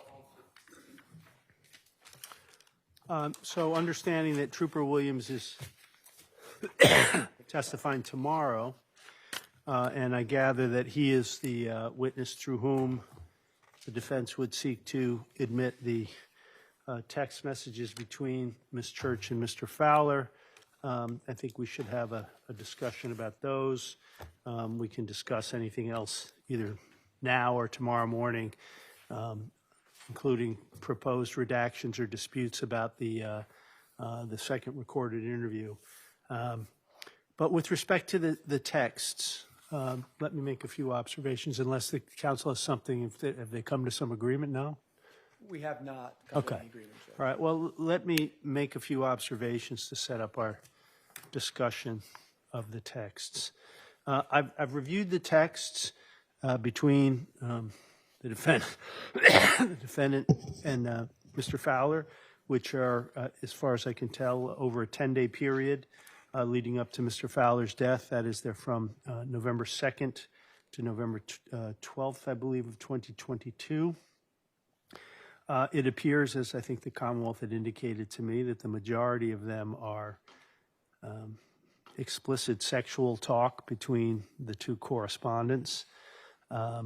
Although I can't see what links Mr. Fowler was providing to Ms. Church in these texts, I can see there's little thumbnails, photos of some kind. I can't really see what they are. But I gather from the text commentary back and forth that he was sending Ms. Church pornography clips, and that the clips involved, again, I gather from the correspondence, a number of men having sex with a woman. And the texts appear to reflect, I guess what one might say was an intense and highly sexually charged relationship between Ms. Church and Mr. Fowler in that time period in November of 2022. That being so, I can see two potential bases for admission of the texts. The first, which was the reason cited by defense counsel, is in aid of a Bowdoin defense. The defense contention, as I understand it, is that given that investigators had access to the texts, a review of the text should have led them to question whether the defendant was the appropriate principal suspect. I'm not exactly sure where that, according to the defense, should have led them, but that, I gather, is the gist of the Bowden contention with respect to these texts. The second basis for admission or potential admission is that the texts could be viewed as reflecting a state of mind by Ms. Church during that time period that is, I suppose one would say, certainly not homicidal with respect to Mr. Fowler. One of the things I want to bring up is that if I accept that the texts have some relevance for those two purposes, I question whether those purposes wouldn't be fully served by asking the lead investigator, that is Trooper Williams, to affirm the tenor of the text by simply having counsel describe their gist in more general and less explicit terms than the texts themselves.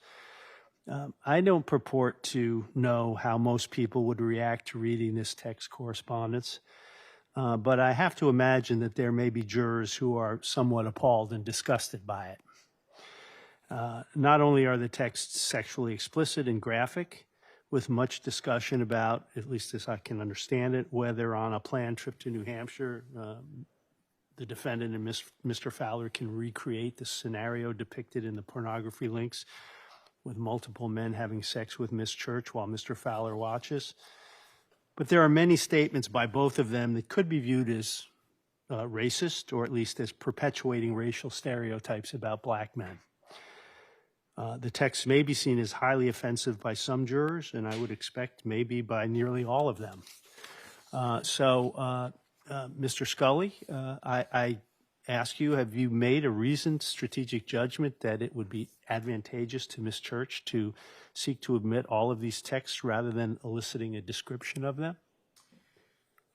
You bring up some good points. Well, I mean, you can't read these without thinking, why in the world does the defense want the jury to get this particular portrait of Ms. Church? Well, I guess Your Honor said it very succinctly.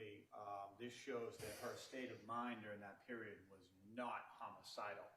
It would be great if it was much nicer and more palatable and more mainstream and, more acceptable to many eyes, I think. And it's just not what we have. So I have to make a choice. Do I want the non-homicidal state of mind text or not? And the choice is we do. Okay. I mean, I just wanted to make sure. I had no doubt that you and Mr. Norkunis have thought about this, discussed it fully with Ms. Church, and I want the record to reflect that because there's certainly a potential downside to this. It certainly doesn't seem to cast either of the correspondence in a light that's going to that is, I think, flattering in the eyes of most people who would be reading them. This is, in any event, I just want the record to reflect that you understand how these can be viewed by jurors, and there's a reason why you want these texts in. This is you've told me that you have, and you might have preferred them to be written in a different way, but they are what they are, and you think you need them. Is that a fair statement? That's a fair statement.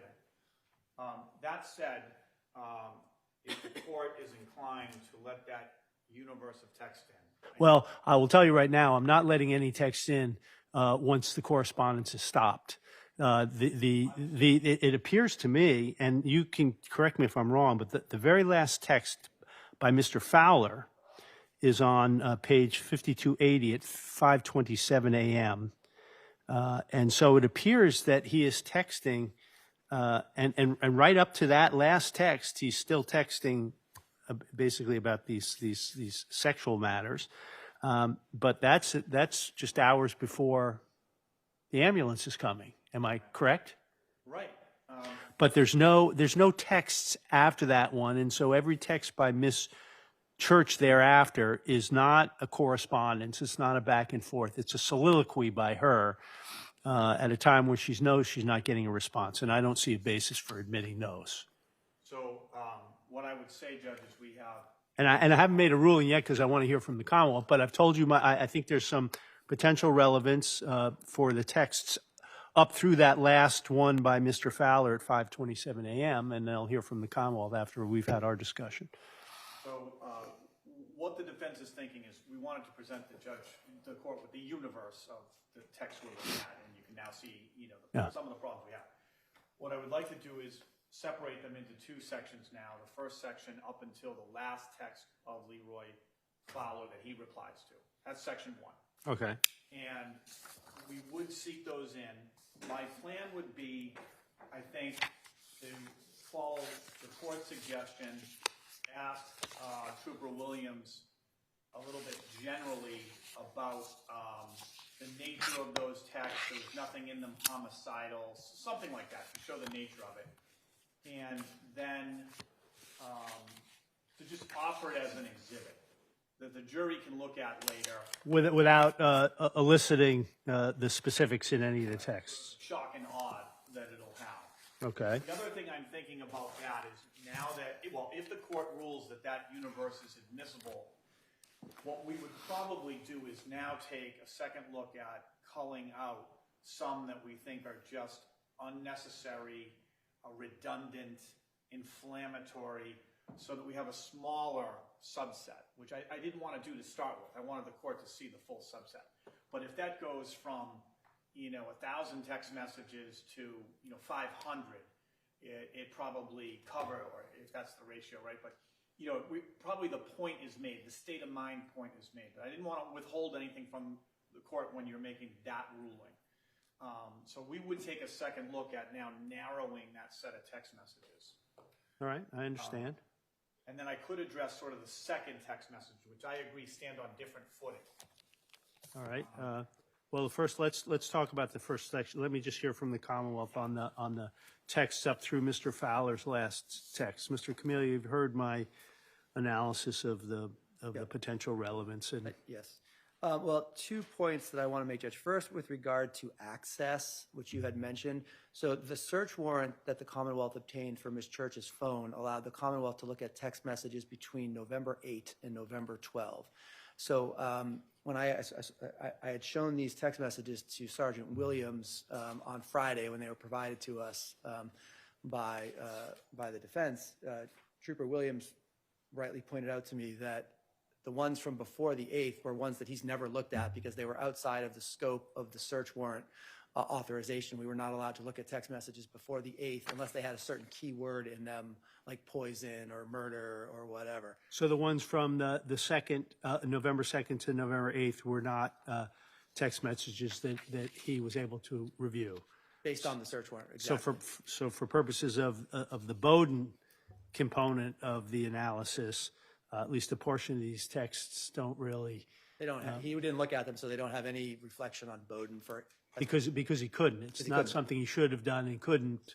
Therefore, it was a fault in the investigation. He was following the parameters of the authorized search. Exactly. All right. I accept that. I think. All right. That's the Bowden component. There is the state of mind portion of it. Yes. And while.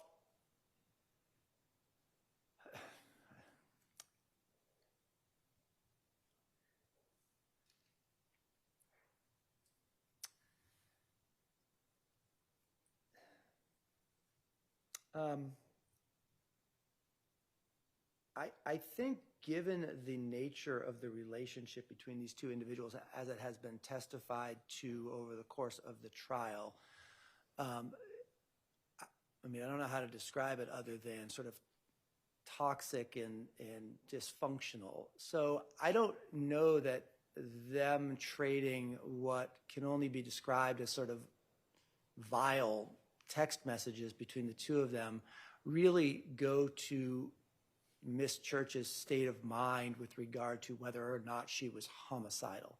I think it goes far more to the state of mind of Mr. Fowler about whether he wanted to have some form of sex or watch some form of sex that Miss Church was participating in. But he's the one that's sending the vast majority of these pretty disgusting text messages. So one, I think it's an attempt to sort of smear Mr. Fowler because I don't think it makes Ms. Church look as bad as it does Mr. Fowler. I'm not going to say she's not involved or engaged back in these text messages, but for the most part, these are coming from him, not from her. So I think it goes to his state of mind. Her state of mind, I mean, she's agreeing, but I think it's a lot less relevant to her state of mind. And again, I think it goes to their state of mind about whether or not they were in a toxic and kind of vile relationship, but whether or not it goes to whether or not she was wanted to kill him on November 11th, I don't really see that it provides much support for that proposition. Well, what I really ask myself is not whether your interpretation, which is a reasonable one, is the right one. It's whether a reasonable jury reading these texts could draw an inference that at that particular point, leading right up to hours before the ambulance arrives to care for Mr. Fowler,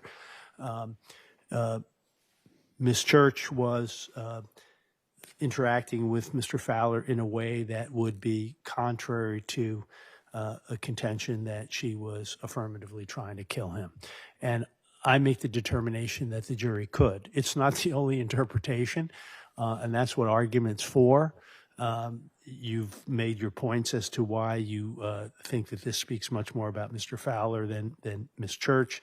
And I've also considered the 403 concerns about how this makes Mr. Fowler look, the decedent in this case. I'm very sensitive to the idea of whether this is just a smear of him, because it doesn't, I don't think, make either party to the texts look particularly good in the eyes of a jury. Yet I also understand that these are private texts between two consenting adults, and what they choose to say to each other when they think only the two of them are seeing these texts is really between the two of them. Now, it turns out that a lot more people are seeing these now, but I try to bear in mind that the way they struck me is not necessarily the way they'll strike everybody else. And Ms. Church and Mr. Fowler had every right, if they wished, to interact with each other in this particular manner. But I do think that, on balance, I don't find that the probativity in terms of Ms. Church's state of mind at a crucial time period is outweighed by the danger that the jury will really think ill of Mr. Fowler, the decedent in this case. I think there's a construction of the texts that would support a defense argument that Ms. Church was engaged in what I refer to as a highly charged relationship with Mr. Fowler's at that point, and that may be contrary to a contention that she had a specific intent to kill him at that time. If that's the case, Judge, if that's the court's ruling, I don't want the defense to be able to cherry pick out the ones that make Ms. Fowler look the worst, and I want them all in. If we're going to put them in, I want them all. Well, and so that's fine. Mr. Scully can engage in that exercise, but it may be that I agree with you. If some are coming in, they should get, it's a relatively short period of time. They should see them all, but I will tell you that I won't preclude him from telling me if he thinks there are some that should come out. But that's my ruling with respect. I'm sorry, with respect to the text up to Mr. Fowler's text on page 5280 at 5:27 a.m. Now, with respect to Ms. Church's unresponded to texts thereafter, Mr. Scully, what is it you wish to tell me about those? So these would be texts from, well, Mr. Fowler was in the hospital. And again, I think it's the same two basic grounds. The primary reason that we would ask that they be admitted, or we do ask that they be admitted, is the state of mind of Ms. Church, which was called into question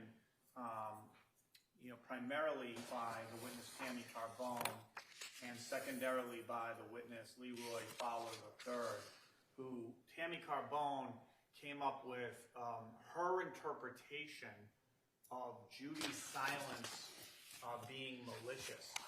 And coincidentally, what Judy does in those texts, especially at the beginning, is really explain so that Leroy can someday wake up and she has defended herself and can explain, how she was with him and by him and tracking him, and how she waited to notify the family, why she waited to notify the family, and so forth. So again, she has no idea, obviously, at this time, that these are going to be seized or searched. They're not statements, made in a furtherance of a self-interest. These are just her communications to the guy that she loves, who's now unconscious in a hospital bed, and she has received information that has made her think he's going to come through and prevail. And she wanted to have this explanation waiting for him. So I think that for the same reason, those are admissible. To the extent that they fall inside certainly inside the search warrant ambit, where I think there's still a Bowden issue is, as the prosecution is developing this very specific theory that law enforcement is developing, that she wanted to kill Leroy Fowler out of revenge for his relationship with Barbara Randall. I think these fly right in the face of that motive that they opened on. And that's my summary of how the motive that they gave at the beginning of the case. And that drove this whole prosecution. So I think that they should come in still, and under Bowden, the reason I think they should come in is that Trooper Williams gets his search warrant. It allows a certain search of the phone. They should have looked at all these text messages in this area that they had access to, and then they should have seen which way those are going, which should have led them to look for more messages outside those narrower parameters. That they had the messages, I think, from the 8th to the 11th, and they saw or should have seen what was being said between these two individuals, and that should have led them to take a look at, well, what happens, on the next several days, and what had happened on the few days before them. So I still think there's a live Bowden issue there. I don't quite understand what you think a review of these texts should have led the police to do differently. The basic Bowden contention that they had access to some information that may, at least in your theory, undercut the Commonwealth's theory of a motive on Miss Church's part, I gather. But what you think the police should have done differently if they were fully comprehending your interpretation of these texts is what? What should they have done? Well, number one, they could have presented them to the grand jury. Number two, they could have... But presenting to the grand jury for what purpose? Again, I told you we haven't gotten back to this issue, but I don't see litigating before this jury the grand jury presentation.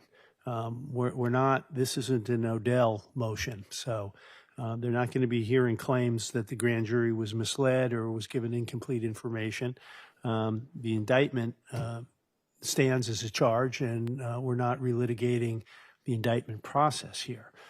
So what, in terms of investigation, do you believe should have been done that these texts would have led the police to do? Well, first of all, I think the stronger argument is under the state of mind. Okay. Second of all, under a Bowden or a bias issue, which I think are similar in this case. Okay. But in particular, there's a bias issue that what the police did is they didn't look at any other alternatives. They zeroed in on Judy. So they did the interviews, the interview with her on the sidewalk. They did the interviews with the Fowler side of the witnesses, the 4 witnesses at Mr. Eaton's house. Right. 2 days later, they'd interviewed Barbara Randall, and that was it for interviews. They didn't do anything else after that in terms of investigating which way the case could have gone. Leroy Fowler's phone at that time had not been opened. they had it. They would have seen all this information because this was what was on it from Judy's phone. They also had access to Leroy's phone, all the text messages that they got because they got Barbara Randall's phone was presented right after her November 16th interview. And if they opened that and they saw it, they would have seen all of the abuse and emotional abuse and physical abuse that was documented on that phone. And I think they should have taken that all into consideration in bringing the charges against Judy Church, but they didn't. So I do think they had developed, all along, it's been our theory that they jumped to the conclusion that Judy must have done it right away, partially based on some Google searches that Trooper Williams did. The lab work wasn't back at that time. The time they were arresting her, forget the grand jury, the time they arrest her, the laboratory work from NMS isn't even back. So we know at that time, I believe they had evidence at that time that Judy Church was arrested that he had died from ethylene glycol poisoning. Their phone conversation with the medical examiner is what I think. I don't think they had an autopsy report at that time. They had seized these two items from her home, one being Powerade, one being the Rain-X, okay? At that time, they thought, oh, we've got it. 1 + 1 = 2. There it is. But they hadn't even done the laboratory testing, so there was not even a laboratory test yet that said that even the Powerade contained ethylene glycol, right? And they had the Rain-X, but they hadn't, it says it contains a bittering agent, but they had done nothing with that. And then most importantly, at that point, what they also hadn't learned is that the Rain-X, which was originally thought to be the likely source of the poisoning, is scientifically excluded as the source because there's such a small amount of ethylene glycol by percentage in the Rain-X and such a large amount by percentage in the fluid from the Powerade that it can't be from each other. And yet, they didn't pause 1 second and consider anything else. So, yeah, I understand the argument is, generally speaking, you contend that there was a rush to judgment on imperfect and incomplete information, and that's something you're going to be permitted to pursue. I have no doubt you're going to be asking about, the NMS testing and why no test for bittering agent and all those sorts of things. But what I'm focused on right now is whether these texts after Mr. Fowler goes off to the hospital should come in. I'm going to go back and look at these, each of these. I will tell you, though, that I start with a disinclination because these texts are being sent by Ms. Church after Mr. Fowler has gone off to the hospital with what we ultimately know or come to know was lethal ethylene glycol poisoning. It's like somebody, a defendant, just deciding in the midst of the events leading up to an arrest to take out a recorder and start putting down all their thoughts and then say, I want the jury to hear these things. That's what this is like to me. Mr. Fowler's gone off to the hospital. He's in dire straits. We've seen what he looked like on those videos that Ms. Church took. And she's taking this time to put all these things down in these texts that she knows he's not going to be responding to. And many of them would strike an objective observer as self-serving statements by her. And so I have a disinclination to say, oh, these come in as valid state of mind statements by Ms. Church. I'm going to look them over, and we can have a more focused discussion once I've had an opportunity to do that. And so we'll table that discussion until then. I remind you, Mr. Scully, of what I'm sure you already know, but Mr. Camilio made reference to this way back when we started discussing Bowdoin, but there is pretty broad leeway given in Bowdoin rebuttal. And so when you're asking questions of Trooper Williams, why not this, why not that, why he's he's going to be permitted to give his explanation for why the focus was on Miss Church and not on other people, including who had access to the Powerade bottle and all these other things. Right, I recognize that, but the Bowden in this case is very specific too. We're not challenging specifically under Bowden grounds what happened, and basically until they have all the evidence that they've seized, the phone seized, all the evidence from the search warrant seized, right? Now the Bowden defense is what do they do with the lab? It's all laboratory stuff, right? The rush to judgment is a bias issue, not a specifically Bowden issue. So when we're talking about your interview with 4 people and maybe rushing to judgment, that's not necessarily Bowden. So what did they not do?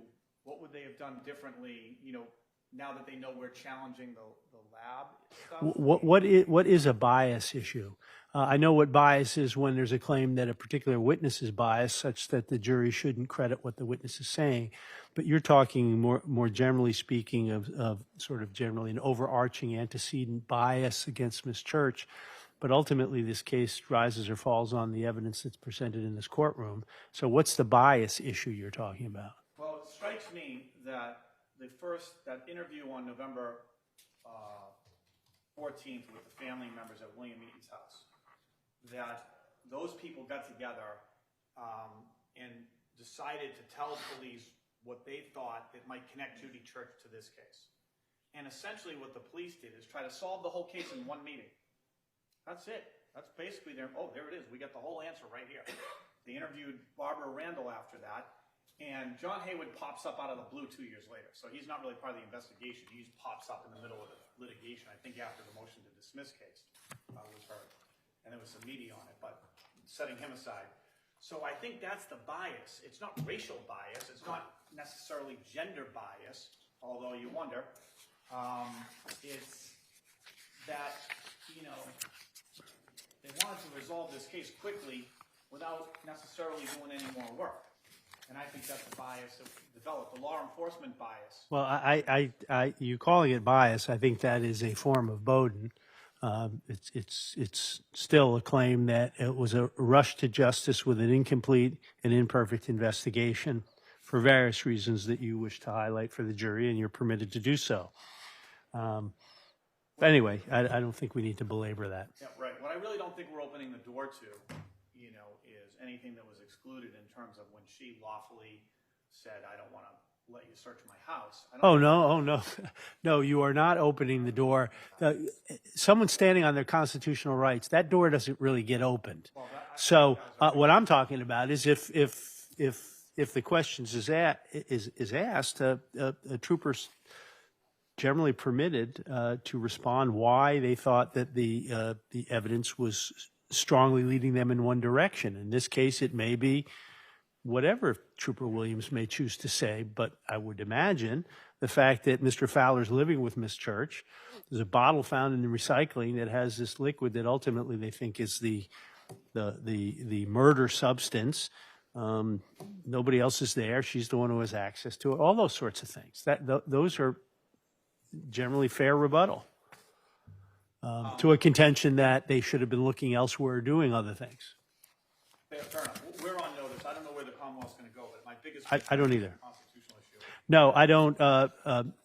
Who's handling Trooper Williams? I am. Yeah, we're not talking about any belief on your part the door's been open to say Miss Church wouldn't let you search her house without a warrant, would she? I can't imagine that door being opened. Nor can I. But I mean, I guess if it is, we'll come to sidebar first. But I do expect just about everything else that has been sort of discussed in motions in limine and things that I obviously chose not to put in because it is, it might have been hearsay or whatever. That stuff is all fair game on Bowden.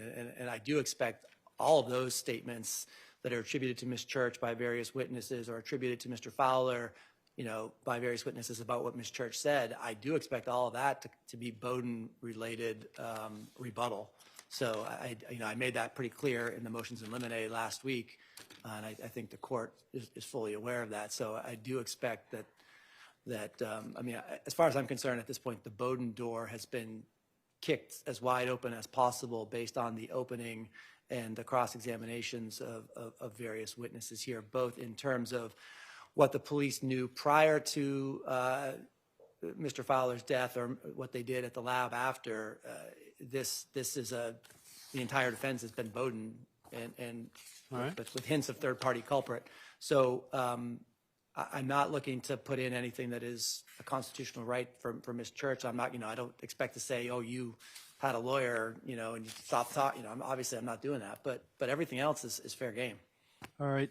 Last thing, Mr. Camilio, just before I recess and take a look at those texts that came after Mr. Fowler went off to the hospital, is there anything you want me to think about in reading those texts? Well, yeah, the court made a point the other day that, we used to have a state of mind exception that basically swallowed all the other hearsay exceptions, and that's no longer the case. And this is classic denial by the defendant, which the SJC has told us is not admissible. This is a statement from the defendant: I did not commit the crime.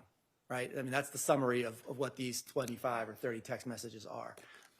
And to allow a defendant to, as you said, either write it all down or do a taped deposition or a taped statement where they explain all the reasons why they're not guilty. I mean, if they want to put that stuff in, they should got to testify.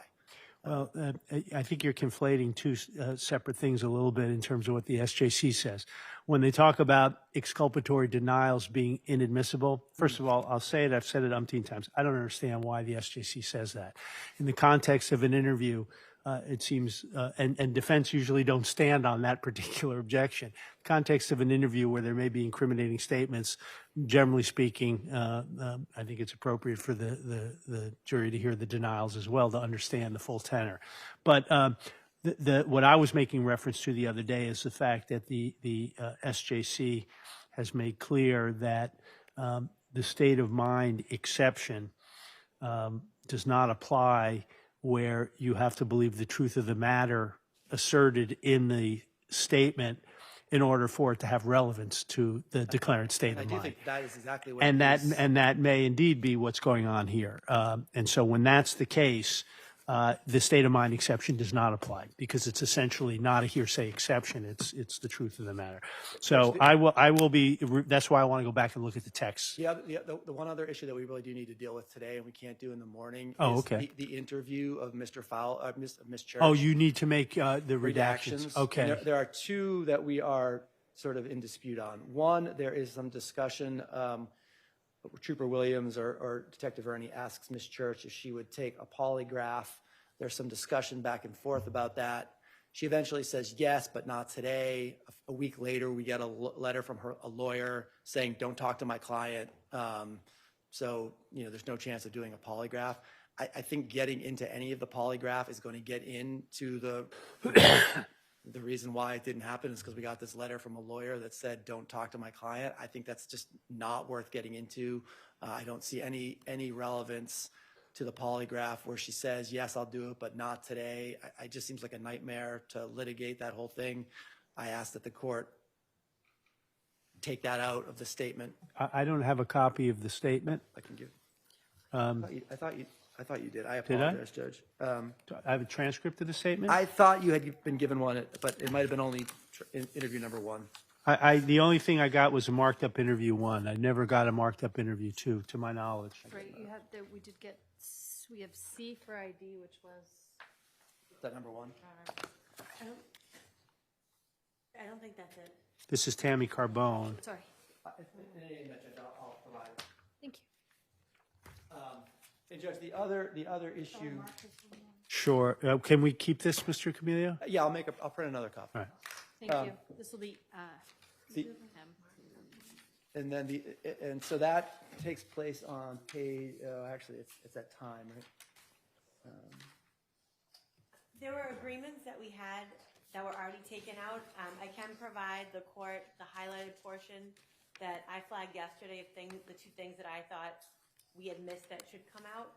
I think those are the things that are in dispute. I believe this is an agreement to the first part. I'm sorry, I was looking at this transcript on the interview, so So, Judge, it's at starts at 1:17:52. towards the end, obviously. 11752. Yep. Is this one of the ones you're talking about, Ms. Strasnick? This is, it's one of the two that we're, I guess, not in agreement about, Judge. This is the statement, I did not do it. No, this is the, would you do a polygraph? Oh, would you do the polygraph? At 1 hour, 17 minutes and 52 seconds? Yes. Oh, yes. Okay, now I see it. Would you do a polygraph so we could just clear you and move on to the next person? Okay, and she says yes, but of course my heart is like being yes, but yes, absolutely nothing to hide. Okay. And then she goes on to say, I don't want to do it right now. Please don't. That's at 1:18:31.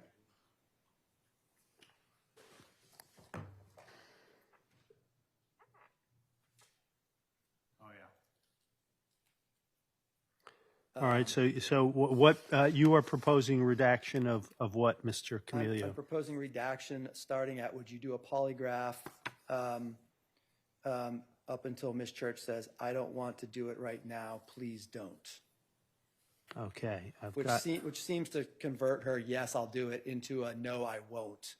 And then obviously, as I told the court, we got a letter from her lawyer at the time saying, don't talk to my client, so no more polygraph.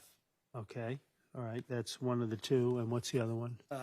The other one is right at the end, Judge, and it is at,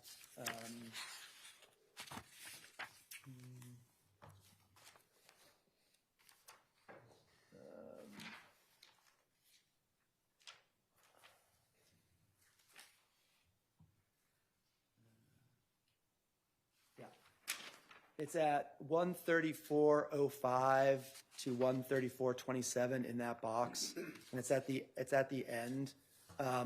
She says, I did not kill that man. I think I need a lawyer. This is starting to get ridiculous to me, and I think that I did not kill that man should come out because I think it's made in the context of I think I need a lawyer, and I don't think it's fair to leave the denial in without the full statement, which is I think I need a lawyer. Why does I did not kill that man? Why do you think that's linked to I think I need a lawyer?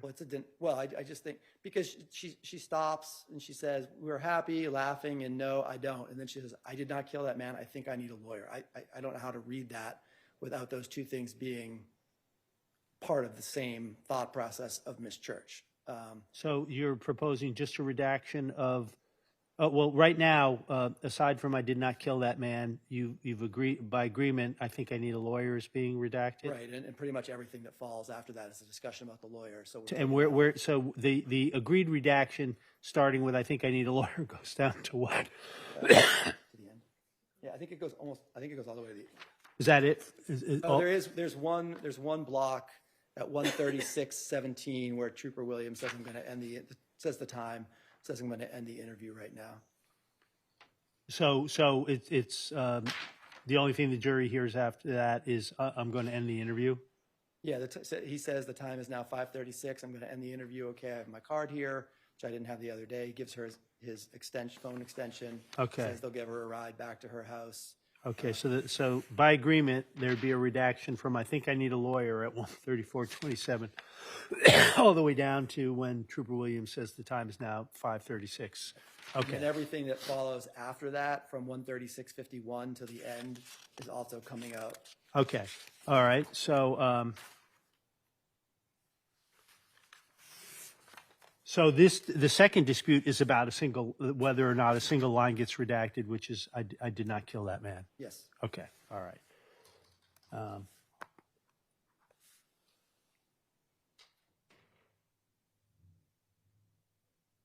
Has she not said that before during the course of the interview? I don't know that she says it in exactly those words, but yes, she asserts her innocence at other parts of the interview. Okay, I'm not going to require redaction of that. I don't see the reason for it. With respect to the first redaction, I don't see the reason why the jury should be hearing about the polygraph. They go back and forth. The polygraph ultimately wasn't done. The lawyer got involved. Polygraphs are not admissible. I know that doesn't mean that statements about them might not be, but I don't see why that should be in there, given that she said yes, and she said, I don't want to do it right now, and then ultimately, with a lawyer involved, she didn't do it. So I would agree to that redaction. So those are rulings I make. And just note our objection on the polygraph, Judge. Yeah. I agree, it kind of cuts both ways, that she said she would do it and then sort of backed off a little bit. We viewed it as the police were basically misleading her with an offer, like daring her, trying to get her to make an admission. I think they did something similar when they suggested her fingerprints were found on antifreeze at her house earlier in the interview, and she's like, at least that's my memory, that they found antifreeze. They didn't find antifreeze. And my memory is that they said something about her fingerprints being on them. And so there was a little bit of this, sort of enticing her to see if she would admit that she did something wrong, which she adamantly denies the whole time. So we saw it as coming in on that. Just note my objection on that. I do. All right. Anything further? Mr. Camillo, you look absolutely shocked and dismayed that I've made that ruling. I guess I apologize for my lack of a poker face, Judge. I just don't understand how a denial, it's just a straight denial by the defendant that doesn't provide any context to the rest of the interview. And so I guess I'll have to go back and look at the law, but my understanding of straight denials by the defendant that don't shed any light on any other portion of the interview are not, I don't have to admit it, right? Well, you're right, and I guess I wasn't thinking about this in terms of the doctrine of completeness, because and I don't know how much has been taken out, but where you're putting in, a substantial interview, I have to believe that there's all kinds of things that are in here that are not just the cherry-picked statements that the Commonwealth has chosen to put in, and anything that may be necessary to explain those particular statements, which the Commonwealth has a right to do. Right. They could put in a statement on page 1. They could put in a statement on page 10. Exactly. But that's one of the reasons why I ask: is she making professions of innocence elsewhere? I mean, like I said, she never comes right out and says, "I did not kill him." She does not. She never admits to having done anything, and she doesn't admit to having, killed him. Obviously, she makes no admissions. Otherwise, I'd be putting those in specifically or highlighting those specifically. But I guess my feeling and my understanding of the law is the Commonwealth can put in whatever portion of the statement it wants to. The defendant can only put in statements of the defendant that are subject to the rule of completeness. That statement, in my view, is not subject to the rule of completeness. So You're right. You're right. It's not necessary. I'm looking at what's immediately coming before it, which is some discussions about how is she coping with him leaving and going to Barbara's, and then she says she gets upset. I don't do anything about it. He comes home and he has little ways of making it up, and we're happy and laughing and no. And then she adds, I did not kill that man. So basically what you're telling me is you're offering the first part of that, and that the I did not kill that man is not explaining anything about what she's just said that you are offering. Correct. All right. So now we're focused more on the doctrine of completeness and what the Commonwealth is choosing to put in. It's just choosing to put in a lot of this, but Mr. Scully, why is that not correct? That statement doesn't shed any light on the statement right before it that the Commonwealth is choosing to put in.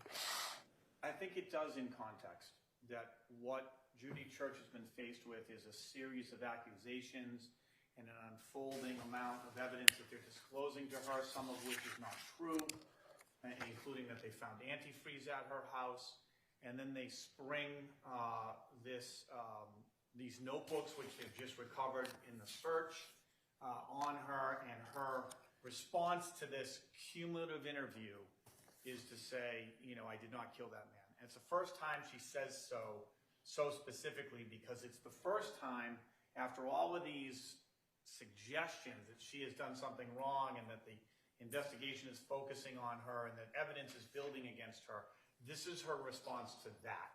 It's not to just one sentence before it. It's to everything that came before. There was also the sidewalk interview in the background. But really, the building momentum here of the police interview into an accusation.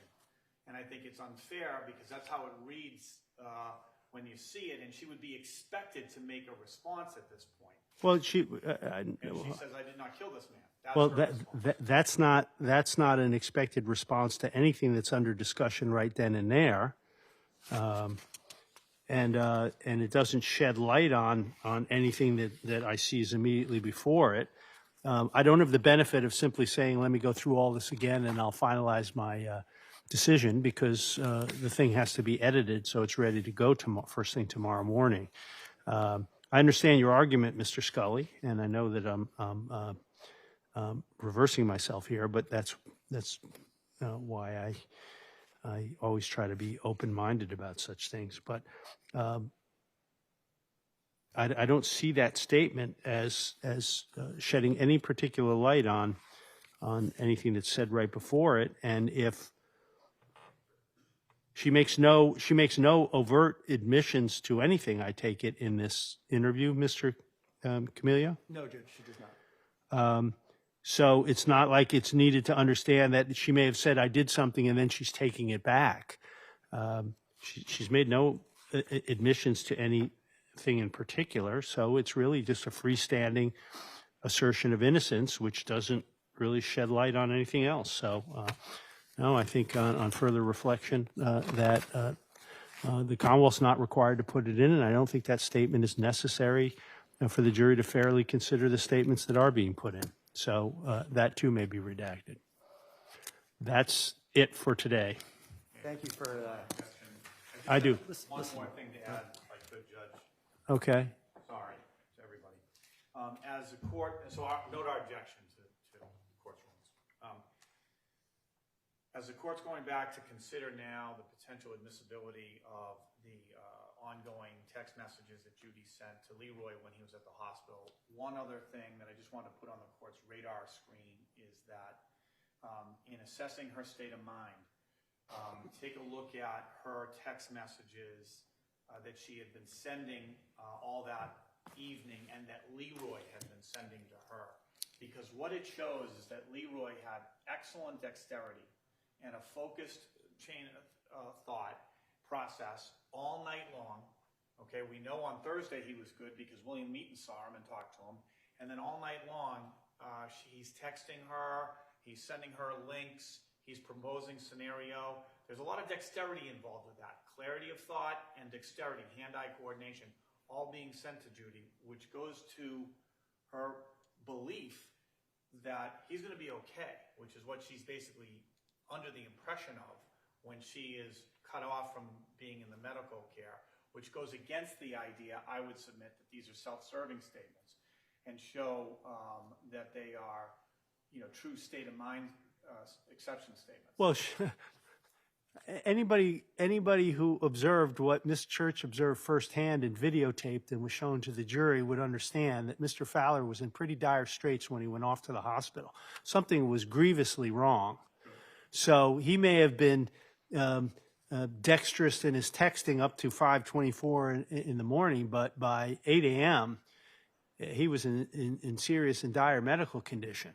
So that was the reality at the time of those texts. But I'll read over the texts and we'll have that discussion. We'll be recessed till tomorrow. All rise.